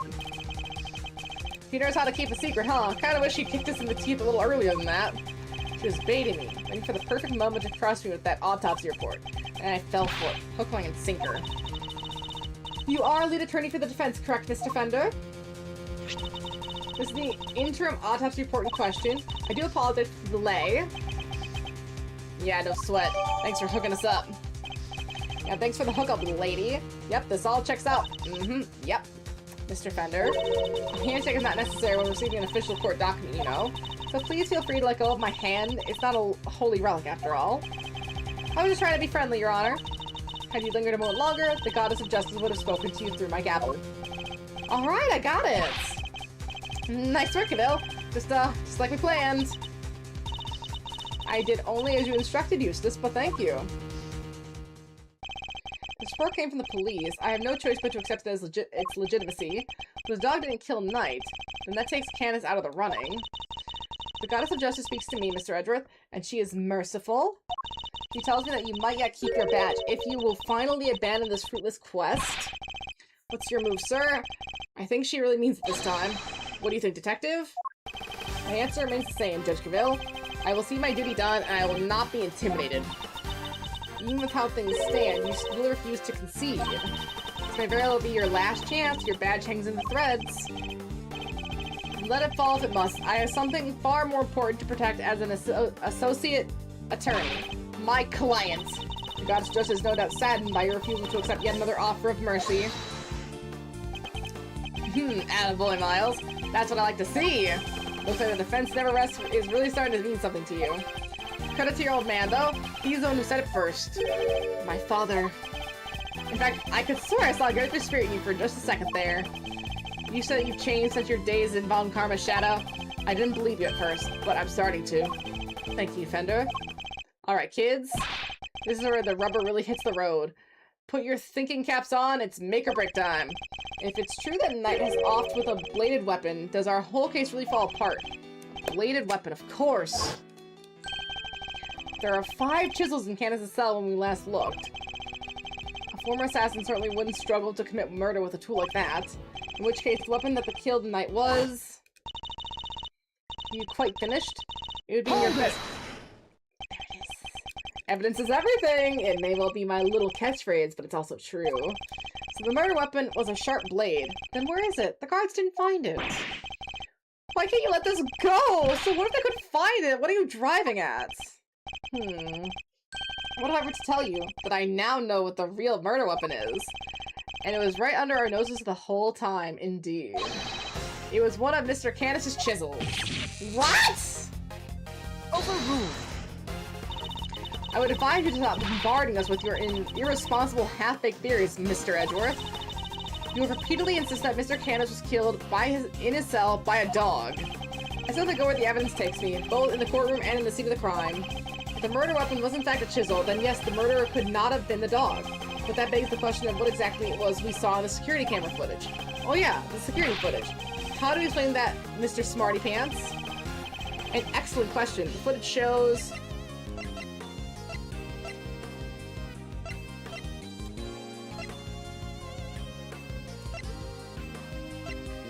the dog jumping on somebody?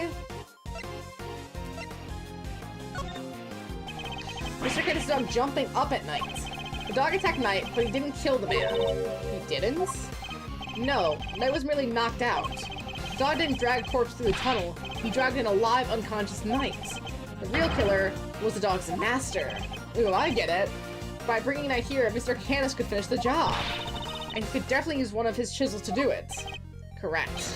You, Mr. Candace, you're the only one who could have done it. Objection! Hey, Mr. Edgeworth, just get this on your report card. Refuses to listen, must learn to respect others. Are you asking me or confessing to what's on yours? You already searched Mr. Candace's cell from top to bottom, right, Camille? Yes, we even inspected his chisels. All 4 of... 4. There wasn't a single speck of blood. Why, thank you, Your Honor. You've just confirmed my theory. I have? What exactly do you mean? The last time we were here, there were 5 chisels, not 4. Oh yeah, I remember counting them. Definitely 5. And the one that's missing is the small one. We thought might be a pocket chisel. Mr. Candace, where did you hide the chisel? A pocket chisel? And what use might I have for such a thing? I am rarely allowed to leave my cell. In which case, you shouldn't have had the chance to dispose of the weapon. Well, he did leave it for a bit, remember? You've dug your own grave, Mr. Candace. You seem to have an idea where this missing chisel might be, Mr. Edgeworth. Would you enlighten us? A man who can't leave his cell of his own volition, Candace could only have hidden the chisel here. Take that! In the cell? Mr. Candace is still a prisoner, despite the comfort he enjoys. He is rarely allowed out of his cell. He could have given the chisel to his dog to leave elsewhere, but that would have been far from ideal. He would have no way of guaranteeing where he might end up. Intriguing! Do go on, Mr. Edgeworth. Furthermore, this room is the one place where a bladed instrument wouldn't raise an eyebrow. 4 chisels, 5 chisels, who's counting? A fact he took full advantage of. Oh, the old keeping the incriminating evidence close route. Classic. But I searched the whole cell myself, and there's just nowhere he could have hidden it. I am certain that the murder weapon is here, and that's the reason why no one has found it is because it's hidden in such an ingenious manner. Do enlighten us, Mr. Edgeworth. Where is my ingenious plan? Think, Miles. There must be a hiding spot he could make use of. Think about when you came here previously. What are you missing? He's not showing us out permanently, right? Let's get out of here, come on.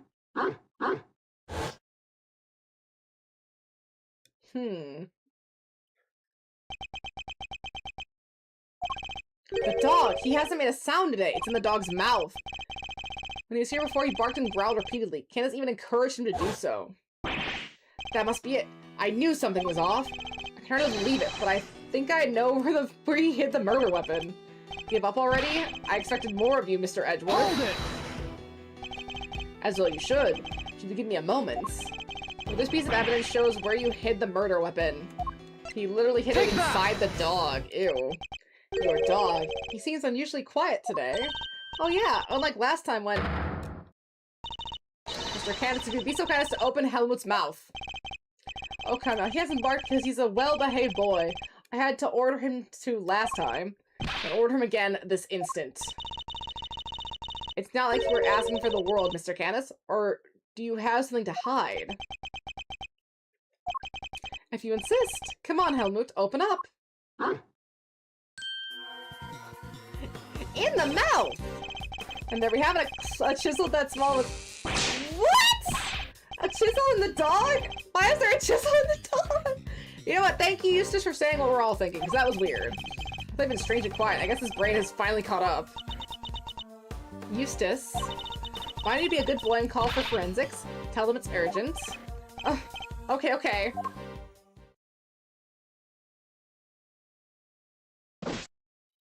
Would there be enough blood left? Our findings are as follows. Traces of blood were detected on the chisel. What? Would there be blood? It's in the dog's mouth. Not such a half-baked theory after all, was it? Alright, so we're all on the same page here. This is our murder weapon, yeah? The forensic evidence cannot be ignored. We have no choice but to concede that this is most likely the case. Okay, the chisel was jotted down. This still doesn't explain the boxer who escaped. Mr. Candace, in light of the discovery of the murder weapon, the court demands that you explain yourself. We found the route your dog took to the holding cells, and now we have the chisel. How do you propose to talk your way out of this one? You never fail to entertain, Mr. Edgeworth. Why does he always laugh like that, even when it's not funny? Poor Helmut. How could they suspect us? You leave me little choice. I shall simply have to share with you the truth. I did not kill anyone. I have grown tired of killing. Something's not right. Why is he so calm? Very well. Court will hear Mr. Candace's testimony. If you'd be so kind. Gladly. Did he make the boxer kill? Like, he gave him all the tools, but he made him kill? Perhaps you might begin by explaining what you believe my motive to have been. I never knew this night. I had no contact with- Ah! He's already failed. Already failed. Even if this is the case, why would I possibly wish him dead? Could it be that you are suggesting that it was my canine companion who had the motive instead? Halbert only bares his fangs when I tell him to. I don't like how close this man is to his dog. This is weird. I'm not so bloodthirsty that I would kill a man I did not know. I mean, when he puts it that way. An assassin who only kills his acquaintances? Now that soundest business model, I agree. Or not the soundest business model. My work requires me to deal with strangers, of course, but murder for its own sake, that's not my style. So I need to prove a link between Knight and Candace. I should go over the evidence again and see what I can discover. Man, do you ever wonder what it really takes to actually even become an assassin? Especially like a modern-day assassin? What would that even be? Hold it! Like, what kind of life must you lead to have that happen to you? So you didn't know who he was. That's quite unlike you, Mr. Candace. I mean, you don't grow up thinking, oh, I want to become an assassin. I feel like it's something that just kind of happens. Like, just kind of something you just fall into a little bit. That's you overestimate me, Mr. Edgeworth. Perhaps you had a harder time putting me in here than I realized, but I am no master criminal. That said, you are no run-of-the-mill prisoner either. You're the fixer, correct? I find it highly unlikely that a man in such a position would have no knowledge of the new detainee at all. Then you have a rather inflated idea of my position. I have my connections, yes, but I am not all-knowing, and I knew nothing of Mr. Knight. Okay, present. Objection! Got him. I know exactly what this game wanted here. You're getting sloppy, Mr. Candace. You may have trained your dog to clean up your mess, but some things still require a human touch. It's going great! I am looking so good. I am getting these left, right, and center. Oh, again, this one's just kind of dragging. I don't know what it is. This one just feels long. We found this in the victim's room. It's the record of the game of correspondent chess. I guess it just feels like we've been in the prison for so long. I don't know what it is. But this one has kind of like stalled in terms of interest. I want to see some of the other ones. Like, okay, the lady judge is cool, but I'm over this one. I want to move on. Let's see. What's more, the game depicted. Match of the game laid out on your board. How would you know that, sir? What? Number of possible games has been calculated to be 10 to the power of 120, and that's on the low end. Wait, so that's 10 times 10, 120 times over, lots. I mean, what do you even call a number that big? Vanishingly unlikely coincidence, that's what. Now tell us why you killed mice. Unless that is, you prefer to explain the coincidence? Well, they do say the truth is stranger than fiction. It is, as you say, a coincidence. But that's totally impossible. We just proved that. A coincidence of a different kind, child. I never imagined my correspondent was the victim, you see. And yet there we are. Helmut is as surprised as I am. Aren't you, Helmut? Yes, yes. It's finally the first break from customers I have today. Now I'm scrolling Netflix and choose a Peacock for something to watch and still debating on a game to play. You're a man with too much choice, unfortunately. But isn't that the problem sometimes, is we get so much choice that it's hard to make a decision? It's like, you almost have to, like, have a specific list that you put in order, and that's just what you, like, commit yourself to, like I did with my game list. Because if you just have too many options, you're never gonna pick anything. It's impossible. Mona! Mona! Stop! Get out from back there. Mona, come on. Mona. I don't like you back there. Stop it. I suppose there's nothing for it but to finally tell the truth. Boy? Good girl. That was good. No, you're good. You're good. You left that area. I'm very proud of you. You didn't shock any of my wires or static charge anything. That was good, girl. So the other prisoners had all gone to the yard, you see. There was a show of some sort, I believe. Here I was, minding my own business when it comes to Helmut dragging the course of all things. I had quite the shock. Not least because the murder weapon was still in the poor fellow's neck. Of course, I was none too keen on becoming a suspect, so I had Helmut take the body to the workshop. Once there, he removed the murder weapon and brought it back to me just as I had asked. So I pulled out the murder weapon in the workshop. Indeed he did. Removing it here would have made an awful mess after all. But, you know something that makes total sense. Remember what Mr. Sott said, Mr. Edgeworth? The huge black dog had sunk its terrible teeth into the victim's throat. What did you just say? It was hellish. Utterly hellish. That beast. That awful beast, he killed him! I see. So what Mr. Stott actually saw was Helmut removing the murder weapon then. Precisely. Let's say I wasn't a little disappointed that he was spotted, of course. Silly boy, it's not like you to slip up like that, is it now? Poor buddy. And there you have it. That is all about there is to tell. I did not kill the man. At most, I am responsible for the removal of the weapon. Now, will that be all? Poor Helmut is growing restless. Objection! Sorry, but if you could entertain us for just a little bit longer, Mr. Canis. Fender? No offense, Palio, but I don't think you're quite told us everything. Let's see, do I want to continue this situation? Do I want to play FF2 again, 100% creatures, or do I want to play Pokemon? I don't have a lot of options. I feel like you've played a lot of FF10. What Pokemon is it? Is it the Scarlet and Violet you had, or are you on Sword and Shield? Because if you're able to get Sword and Shield at a discount, it is a really solid game. There's a lot to do in it. There's a lot of side stuff to do, too. So should we all like to know why you thought you needed to pull the chisel out in the first place? He's right. It makes sense that he would move the body to avoid suspicion. But Canis had no reason at all to recover the murder weapon. So the mute one isn't as dumb as I thought. Please answer the question, Mr. Canis. It was because of the bell. The one attached to the chisel, and the one around Helmut's neck. A very distinctive design, if you will. Of course, there was something of a trademark of yours, were they not? I don't get it. How does that even work? Let's see. Canis the Blind Butcher. His appearance was always announced by the sound of bells. The last sound his victims would ever hear. I mean, that is a hardcore shot there. You flatter me. Though it's been some years since you last saw one of them, you remember them well. Your knife and its attached bell were one of the pieces of evidence used in our case against you.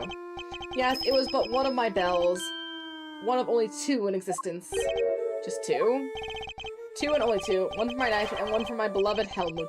Exquisitely crafted, utterly unique. My ears are my guide, after all. I now must be able to use my tools. Precisely. See, so I have sword, but my buddy wants me to run it with me, but he hasn't been on yet. Honestly, you should just do it, I think, because you can always load it a second save, I think. You could have, like, I think you could have more than one save. If he really wants to run a game, just load in a different save. You should just play it, because, like, hey, it's your game, and if they're not going to come on, like, how long do you want to wait for them? You should just do it. Imagine this guy and Shelly the Killer fighting. Ooh. I really wonder who would come out on top in that case. I mean, Shelly the Killer didn't get caught, and this guy did, but it's almost a sense that maybe this guy wanted to get caught, we don't know. Of course, as you said, the knife has long since been taken from me. Hello brought the body to my cell. I was rather surprised to hear a familiar sound. At first, I was sure that my knife had been used to do the deed. But no, a chisel, an ordinary chisel. Certainly no assassin's blade. Unless the bell would have suggested my involvement. Compounding the matter is the fact that I'm the only person in the prison permitted to use such tools. It is clear that I would become the prime suspect, and so the chisel had to be removed and hidden. Hold it! You still claim that all you did was have the dog move the body, that you had nothing to do with the killing?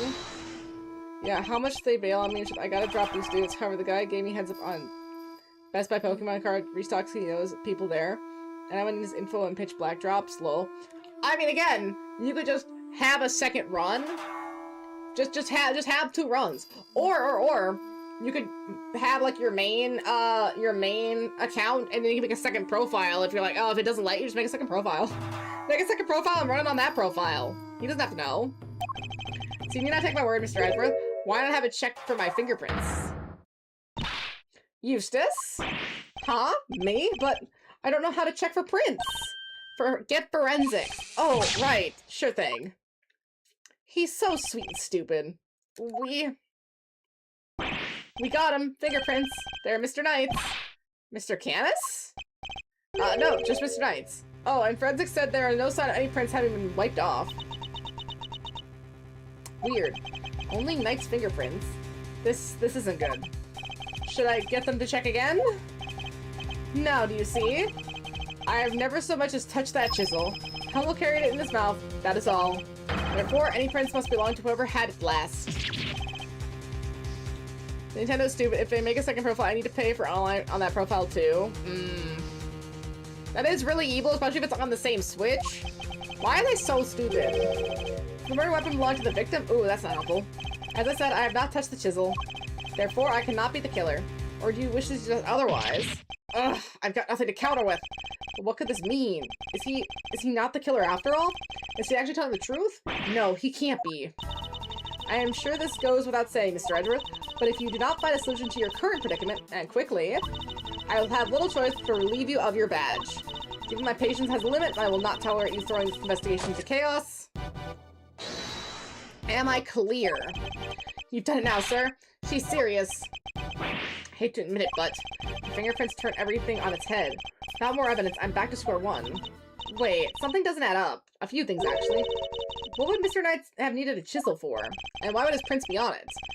You can do a lot with a chisel, child. Break out of prison, for one. Alright, then how did he get it in here?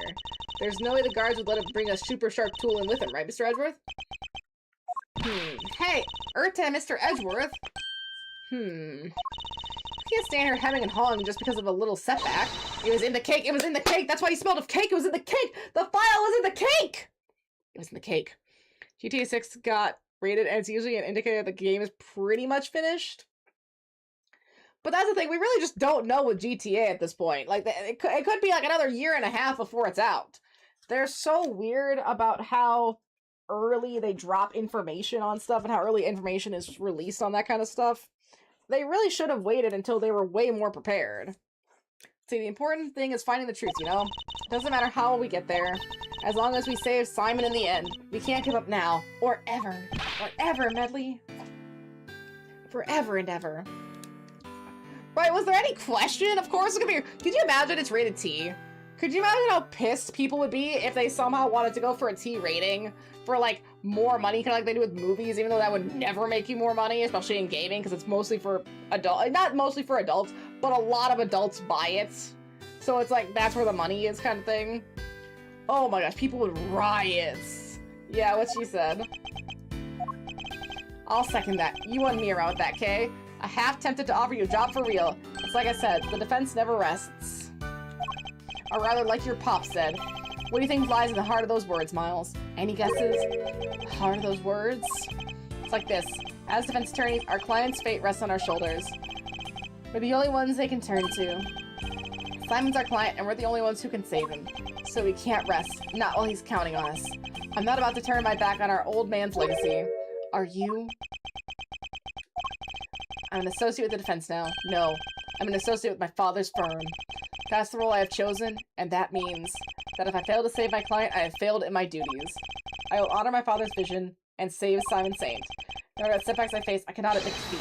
If one path is blocked, I simply must find another. There we go. That's the Miles Edgeworth I know. Let's find that new path forward. You can start by trying to figure out how Mr. Knight brought this chisel into the prison. Right, how would Knight have managed to bring a chisel in here?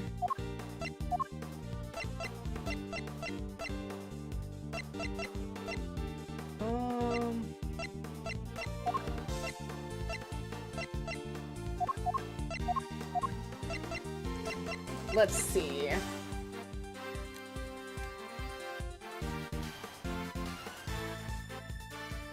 Pocket chess set? I mean, that's what everyone thinks. A sweet scent can be detected.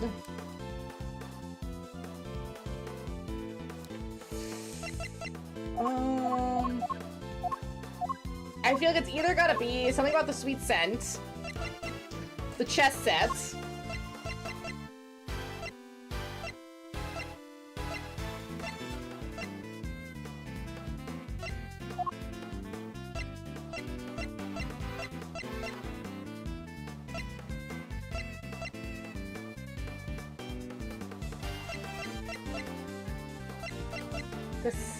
the tunnel? That's Prince. Missing guard uniform, maybe?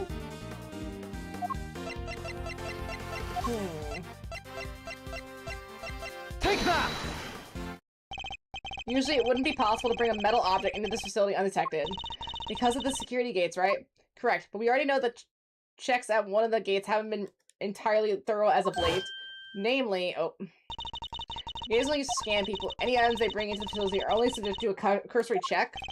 You're telling me the chest set wasn't put through the metal detector? It should have been. Alas, it seems the guards have grown a little lax in that regard as of late. Knight took advantage of this little oversight and had Mr. Saint bring him the chisel. Hidden inside his pocket chest set. It does answer one of our questions, and it's just the chisel was indeed Mr. Knight's and not Mr. Canis's. However, we still have one rather pressing problem to address. That of the security footage in which Mr. Knight is attacked by a dog. How does one explain if Mr. Canis was not the culprit? But then, how do you explain his prints not being on the murder weapon? That's one of his real three... That's one of his... That's a... This one's a real 3 Piper? A real 3 Piper, okay. Sometimes they say really weird stuff. Court 2 finds itself wanting for a satisfactory explanation. Hi, Mr. Knight! Oh, you're so pretty! You're so pretty! Yes, you are! Come here, Medley May. Come here, Medley May. You're so pretty. Come on. Yeah, that's a... Oh, that's big girl. Okay. Wait, sorry. I think it might be time to show you another one of my secret weapons. Ah! Are you a secret weapon? Is your secret number 4 Little V? Can I help you? What sort of name is that, detective? Huh, detective? I came up with it myself, sir. There you go, baby girl. Anyway, you can use it to analyze the video footage. An excellent idea. Perhaps then you can finally see that I'm telling the truth. We're gonna enhance. Who knows if there's anything else to be found, but it has to be worth a try. Didn't Saw It say that he died an animal dark colored with mud and he was lost in the mud zone for like an hour? And isn't the prints very muddy? So whatever animal was covered in mud, and whoever that animal belongs to, theoretically. Alright, want me to talk you through how it's used, sir? Seeing as I'm not exactly familiar with his video analysis techniques, perhaps I should hear him out. Sure, why not? If you'd run through the functions, detective, that would be most appreciated. Yes, sir! Basically, you just gotta do what you always do. Examine anything that catches your eye. And I can examine things with X, I see. And accept those controls at the bottom of the screen. Panels on the left and right let you rewind and fast forward. You can use the middle to pause. Get used to those and you're golden, sir. Oh. This reminds me of Ace Attorney 1 and a very bad time I had in Ace Attorney 1. So I am actively not looking forward to this. We gotta enhance, gotta zoom. Jimin, you can still see, examine stuff like you're in a regular view. Also, you can make sure of the previous and next frame to get a good look at what's really happening. Okay, that should be good. Your desire to smack grows. My desire to die grows, so we're about to analyze a videotape, and that sucks in these games. Should examine whatever catches our eye, I guess. That stupid light. That stupid light in that evidence holding area. Holy shit. I should keep both questions in my- oh, dang it. What questions? Could the person in the footage be someone other than Knight? And if so, could whatever is attacking them also be something else too? Check every detail so go find something I'm sure. Thank you, Medley. Thank you. I don't want to be licked, thank you. What in this footage seems odd?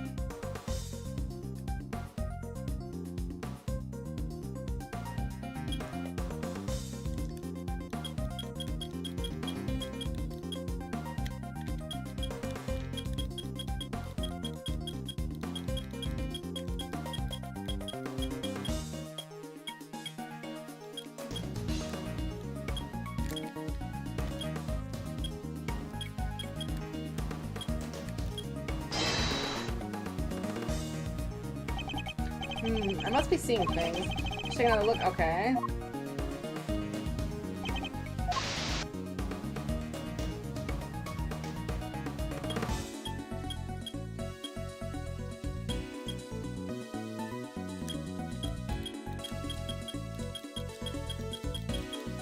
Okay.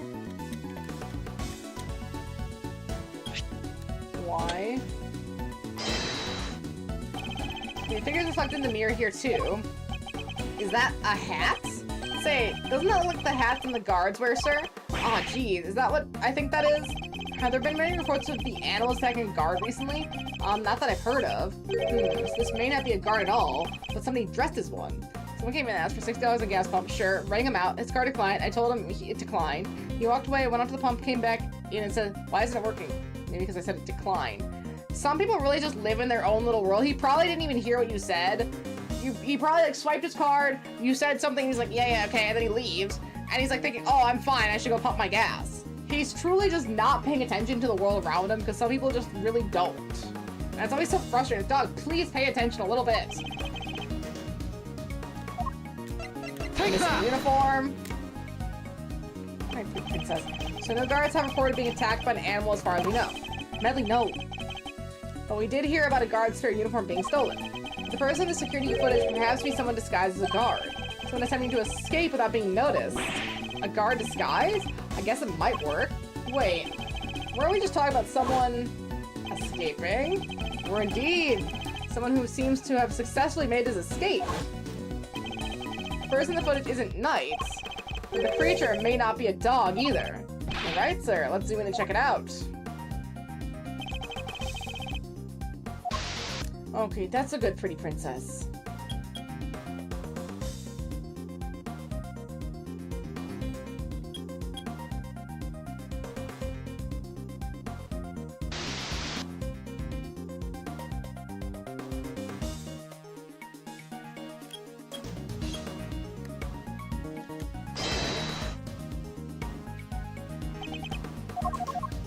I must have to zoom.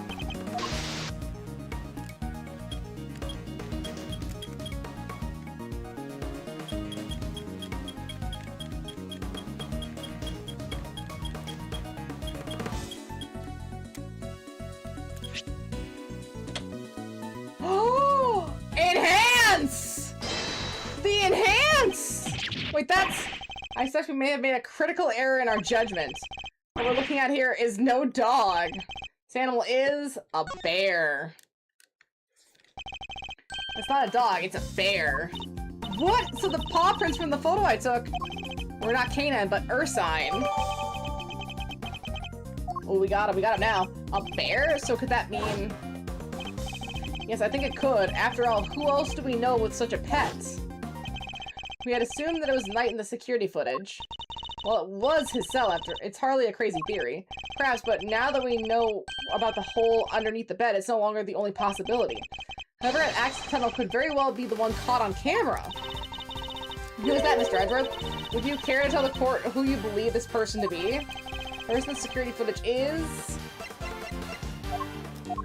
This is so convoluted. Take that! I believe I know who our guard in disguise is. It is none other than Rocco Carcerado, the prisoner who recently escaped from his facility. Oh, it's all a setup! It was him, it was Saw It, and it was the guy behind maximum security. It was, Canis. They all conspired together. He probably ordered them to do this, to have all of his tracks covered, and then kill Knight because of the assassination attempt. I'm confident it's him because he was assigned a polar bear cub as a companion. That is so dangerous and stupid. But the bear in that video is all black. Indeed, and we have evidence that explains why. This explains the polar bear's black fur is... Take that! And he administered the mud pack. Seriously, if you will, Mr. Frank Sott's testimony. There's actually nothing good on sale on Switch. Roller Coaster Tycoon is probably the best thing on sale, and that's sad. Yeah, that's not great. And did you hear that they're raising the price of the Switch 2 again in September? It's gonna go to like $4.99 for whatever reason. It's probably because of the AI data centers. RAM and graphics cards are so expensive, no one can buy any of them. And of course, that means all the console prices just have to shoot up. It's so crazy. I mean, yeah, the Switch is a new console, but even PlayStation, a 5-6-year-old console now, is still on the rise. Consoles are supposed to go down in price.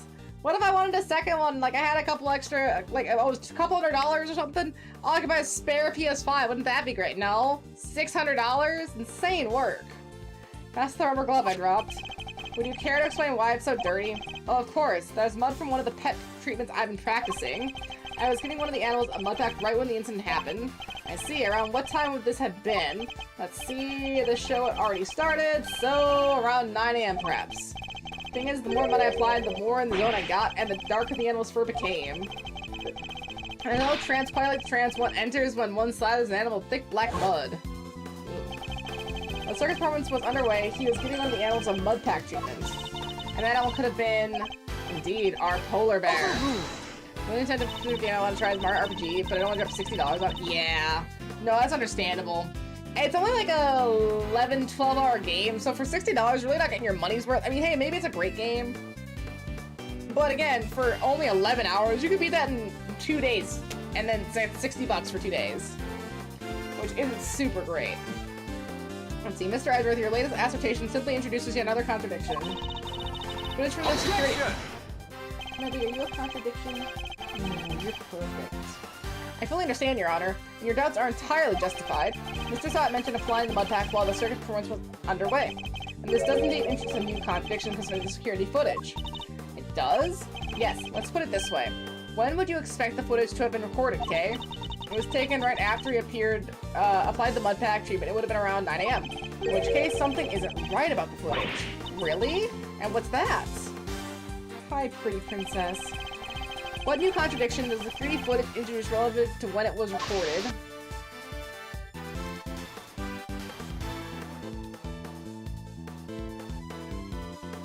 Take that! Sorry, I said he administered the treatment at around 9 AM. Which in this case, the security footage would also show a time of around 9. However, the timestamp's at 6:42 AM. On the day of the murder, the prisoner all went to the yard to watch the circus. All except 3. Mr. Candace, who remained in the cell in the maximum security. Mr. Sott, who was administering a mud pack treatment in the workshop. And Rocco Carcerito, who had been waiting that precise moment to put his escape plan into action. I believe he entrusted the bear to Mr. Sott before entering the tunnel.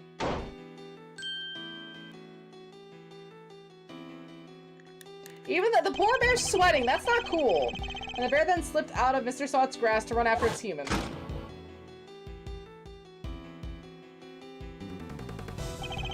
Mr. Sott would have then left the workshop to pursue the bear, to which point he saw...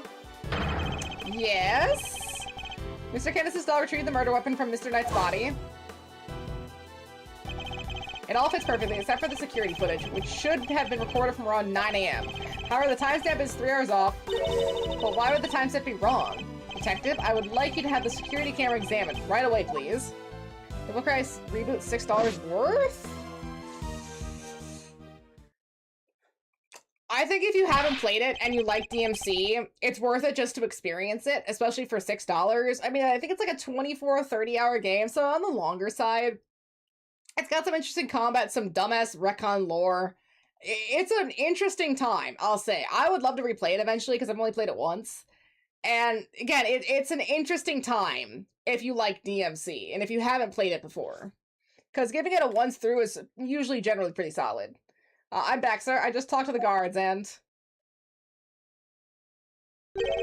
seems like the time codes can slip on these cameras if they lose power.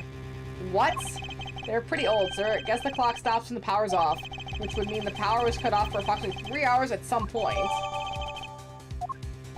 Oh, Medley. That's not all, sir. You remember how Knight denied stealing the keys? No one believed him, considering, well, you know, he's kind of seen like the only suspect. Turns out that wasn't all he said. He also said he was knocked out cold, just like the other guy. Which may not necessarily have been a lie. Darlings, there you all are. It's getting so crowded! My goodness, how goes the investigation? Is there anything else I can do to help with things along? Actually, there might be something we can do for you, Warden Lagarde. The escapee, Mr. Carcerito, I believe he may still be on the premises. Disguised as a guard, here's proof that you should need. We're reasonably certain that the person captured in this tape is our man. And if I'm correct, he might even be right here in this room with us now.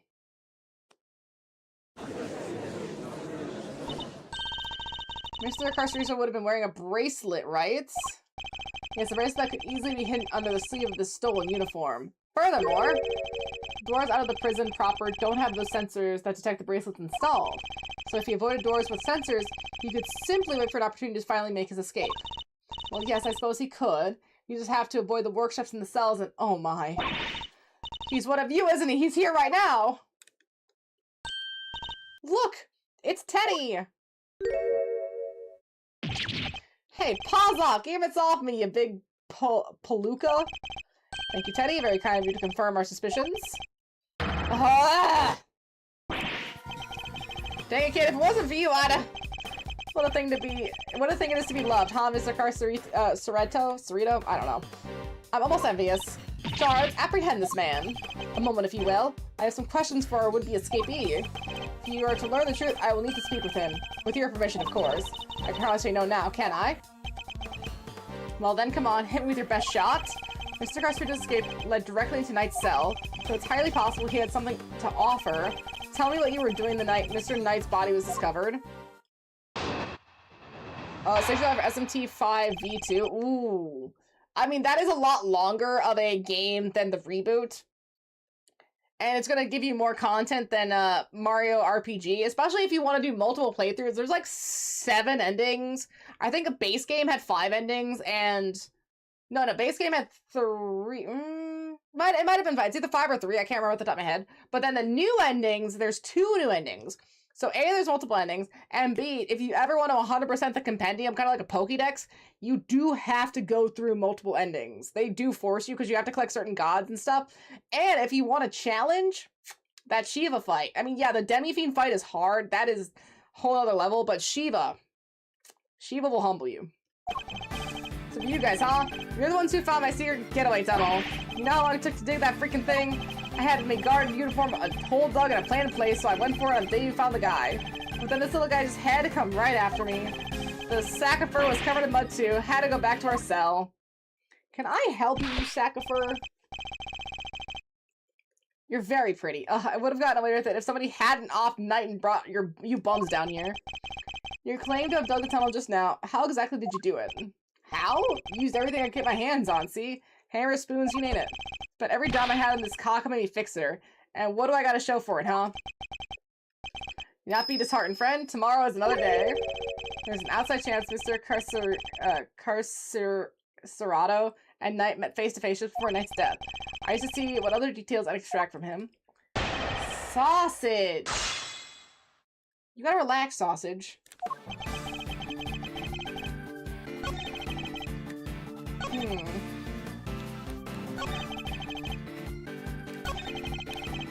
Hold it!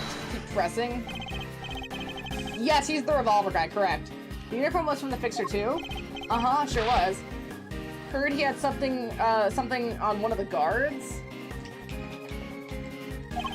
Had the guy swipe it from a pal's locker. And were you wearing it when you were crawling through the tunnel? Nope. When it got dirt on, had to hold on to it till we got to the holding cell. Once I got out there and all dressed up, opening the cell door should have been a piece of cake. Here you go, I think. Freedom beckons. And the furball there jumps at me, which would have been the moment captured on camera. I see. I'd be grateful if you could add that to your testimony. He did. Hold it! Opening the cell door should have been a piece of cake, you say. Sure, anything seems easy after dragging yourself through a hole in the ground. Are you familiar with the layout of the detention center even though you live on the prison? Huh, why wouldn't I be? I ain't like I've ever been there before. If he's familiar with the detention center, he can surely be aware, even like the doors in the main prison, holding cell doors are locked with actual keys. And I'm sure Mr. Carcerito would have needed that particular piece of information, evidence to make his escape.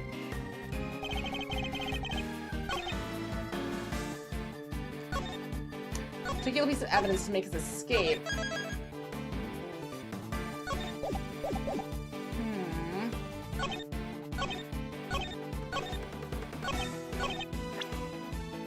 The keys? Objection!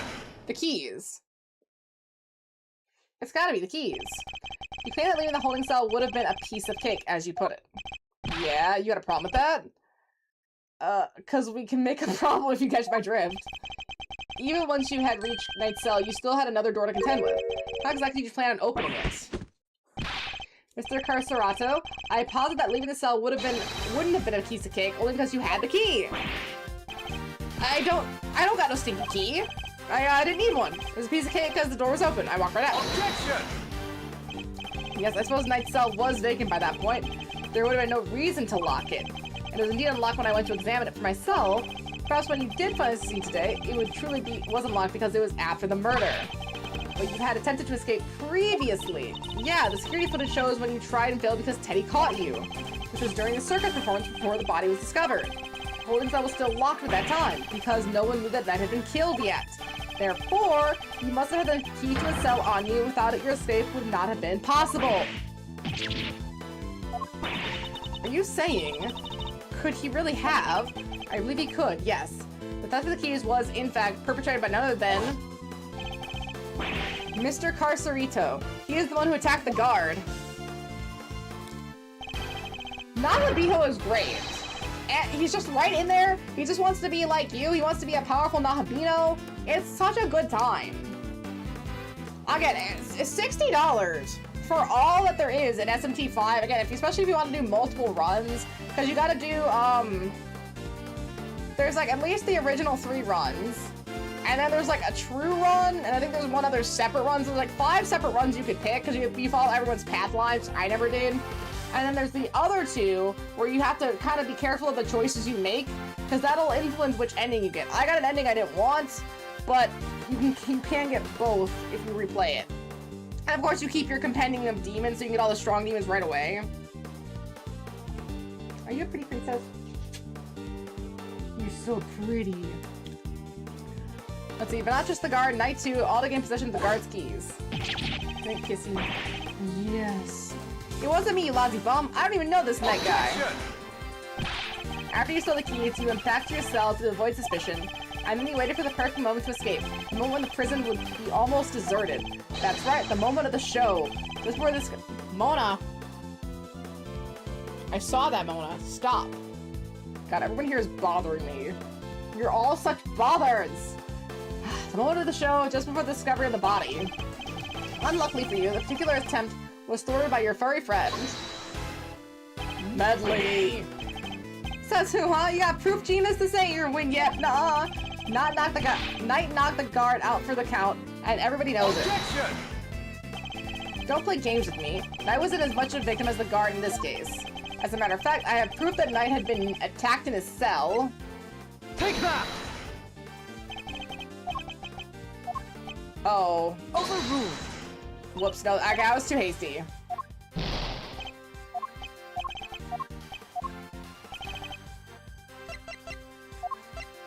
Take that! It's gotta be that, duh. We found traces of Knight's blood on the cleanly white floor of his cell. I could possibly explain such a thing other than him having been attacked. And it was you who attacked him. You ambushed the both of them and stole the keys. Arrgh. Why, Iota? What's with you, huh? That newspaper wiped that blood up. Good. Oh, he's so dumb. Ain't no way you should have found it. Okay, but why did you think you had to wipe it up anyway? If they checked Knight in the guard's hand, they wouldn't have seen those two never came to blows. But that blood gave up the whole game. Ain't no way they wouldn't figure out the third man in the ring. Plus, once they started sniffing around on the floor, they would have found the tunnel in a heartbeat. So you have the blood by yourself a little more time, so you could wait for a better opportunity. Sadly, the opportunity you sought wasn't good enough to get you clear out of prison, it seems. Now hand over the keys. Ugh. Right, in the kisser. Oh, he's done.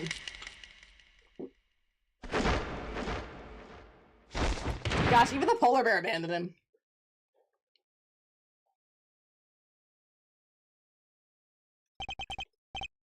KO by a lousy stinking bum. Wait, we gotta save. Cause again, we still don't even have the killer. We have nothing.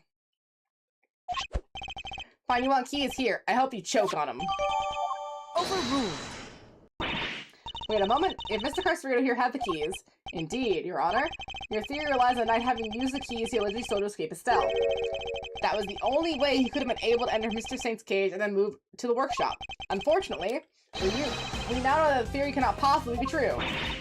Aye! No! Guess this changes things up a bit, yeah? Now the only person who could have moved Knight's body is the one person who knew about the tunnel. No! You gotta be freaking... Mr. Carcerito, you're under arrest. Come quietly now, pal. He's already in prison. But you guys got the wrong guy. I didn't do nothing. I found knocked the two chumps out. I stole the keys. But after that, I went back to the cell and waited for my moment. Next time I went to Knight's cell, there was nobody around. I mean, nobody.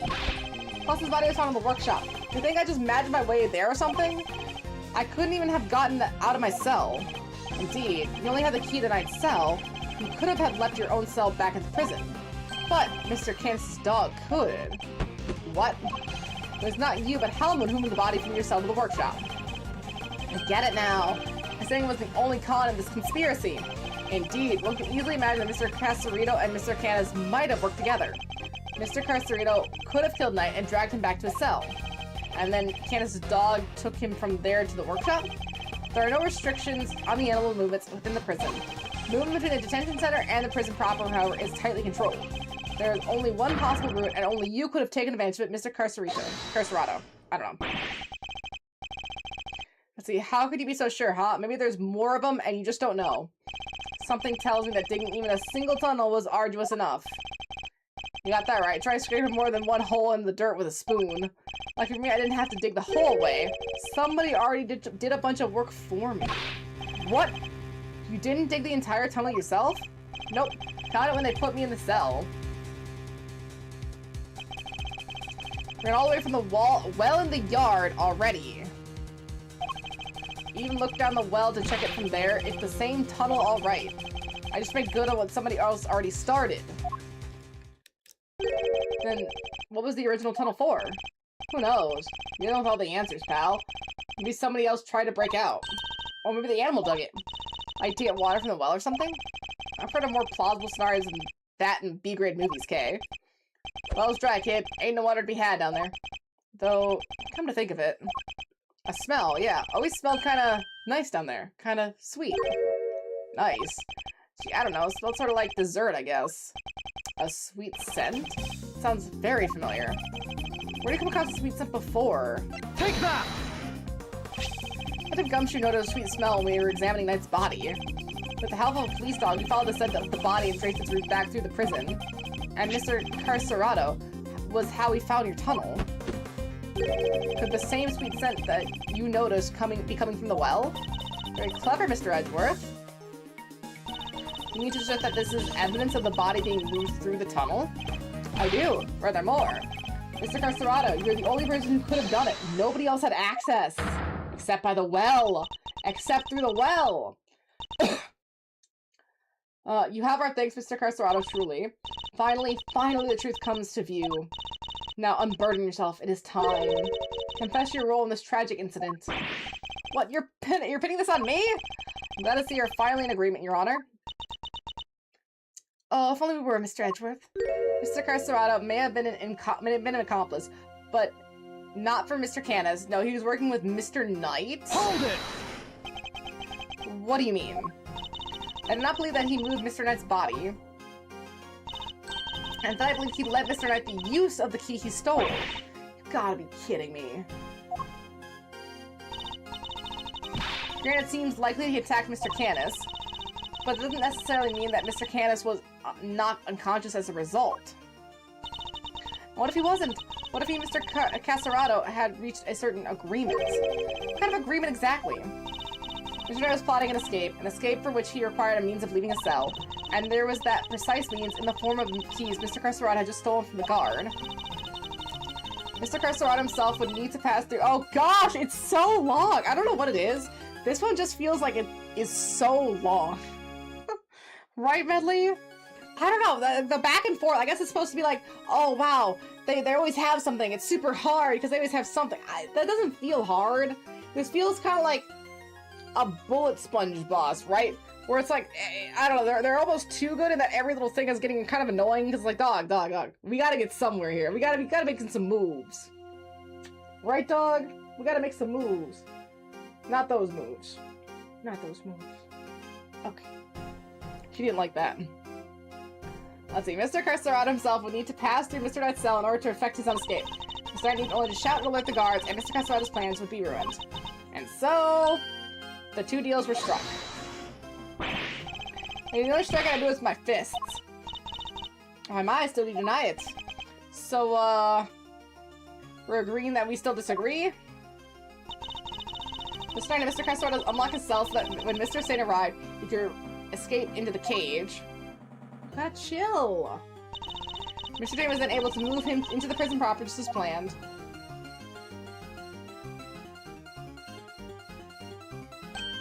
Aha! And then took Mr. Knight into the workshop and did the dirty deed. That's convoluted! Were neither of you listening? The scent of Mr. Knight's body proves that it was taken through the tunnel. It was moved from his cell. Perhaps you would let me finish, Mr. Edgeworth? I'm not denying that Mr. Knight's body was moved through the tunnel.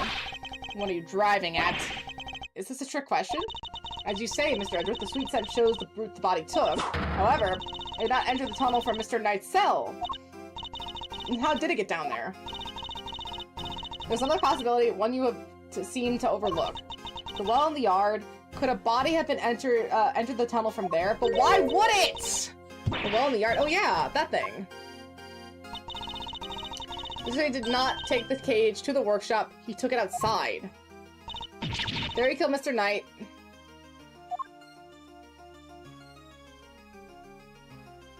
How is that less convoluted? Mr. Canis' dog and dragon... How would he be working with Mr. Canis' dog? Where the owner's cell from the bottom of the well? Why? What is any of this? She's so dumb. On that note, I would ask you to recall something. What was happening in the yard at the approximate time of the body's discovery? A circus show, right? Regina and Simon were performing for everyone. Wait, Simon? Ah! Indeed. So you see how it must have been him who disposed of the body.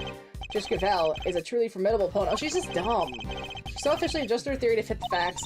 I propose that Mr. Knight was taken to the yard, not the workshop. As we have established, Mr. Saint was off stage for 15 minutes. Ample time to throw the body down the well. I am sure you will agree. Objection! Your deduction is impressive, Your Honor. However, even supposing that Knight's body was indeed thrown down the well, you cannot conclusively say that it was during the show. It could have happened at a different time. Well, how deep is the well? The body would show signs of having fallen some level or some amount of feet. Meaning if there was no fall damage, then no, it didn't fall down the well. Maybe it was lower down a well, but that would take time. My sympathy, Mr. Edgeworth, but it simply could not have been. What? Sorcery did the tunnel at around the time the show began. Carcerato, did you happen to trip over a corpse while you were down there? No, place was clean. Ugh. Melania had been at the bottom of the well before the show began. Mr. Carcerato would have seen it. However, he saw no such thing. Man, the timing on this is insane. Thank you, Sausage. Which makes it somewhat difficult to support your theory. Furthermore, Mr. Knight's body was discovered in the workshop after the show. In summary, the body must have been thrown down the well and moved to the workshop. At some point during the show. Tell me, who else could have done that, Mr. Saint? What do we do, Mr. Edgeworth? The body did indeed enter the tunnel from the well. Things don't look good for Mr. Saint. Still, Your Honor, your theory is still just that, a theory. I posit that you lack the evidence to back it up. I can see that for the moment. May I suggest that we investigate the yard again? Very well. May the goddess of justice be with us. And then to the yard. Perhaps we can finally put this case to rest. Huh? What's that? Yikes, is that a fire? Somebody else escape? Should we maybe just skip town too? Darlings, please. There's nothing to be alarmed about. Which, I mean, that's not an alarm. It's the dinner bell. Although I suppose it's rather alarming if you aren't used to it. It certainly scared the heck out of me. I'm so sorry, Sweet Pea. I hope you can forgive us. Alright, you two. Back to your post. Chop chop.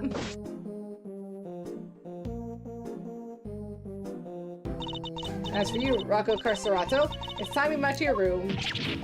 Oh, fine, I get the picture. That poor polar bear. Teddy, we're out of here. Warden Lagarde, we'd like to take one more look around the yard now. Oh, darlings. Don't you have homes of your own to go to? Visiting hours are over, I'm afraid. Tomorrow, No, it's imperative we investigate it right away. I think we've caught up excitement for one day, don't you? Murders, escapees, so eventful. It's time our guest went home to Betty Buys, isn't it? Yes, yes it is. Ugh.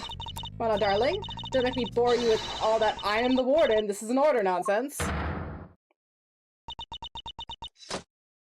Warden Lagarde is right. Court is law here and we must respect her wishes. Mr. Edgeworth, your investigation of the yard will have to wait until tomorrow.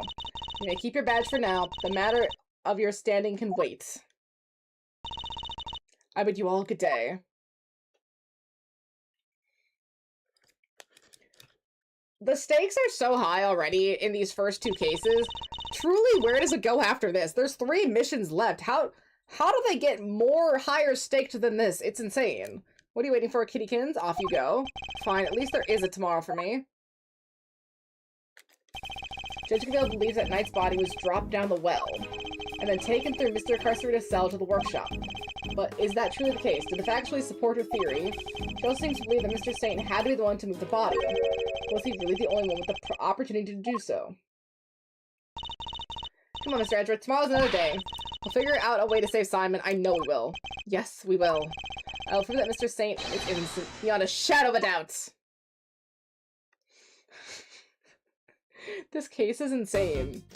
I don't know if I like it or not. This is one of those cases where, how do I put it? It's not bad, but there are stronger cases, I think. Maybe this case will be better in a different light. You know, when we have the other cases under our belt, we have, like, the full picture. Maybe this case alone isn't, like, strong standing, and it will set up better stuff. Right, Medley? Right, Medley, but I need to go. I've been up since 5 a.m. because I had an event today, so I'm really tired. Thank you all so much for being here. I will see you next time. Have a lovely day. Have a lovely rest of your day. Thank you so much. See you next time. Bye-bye.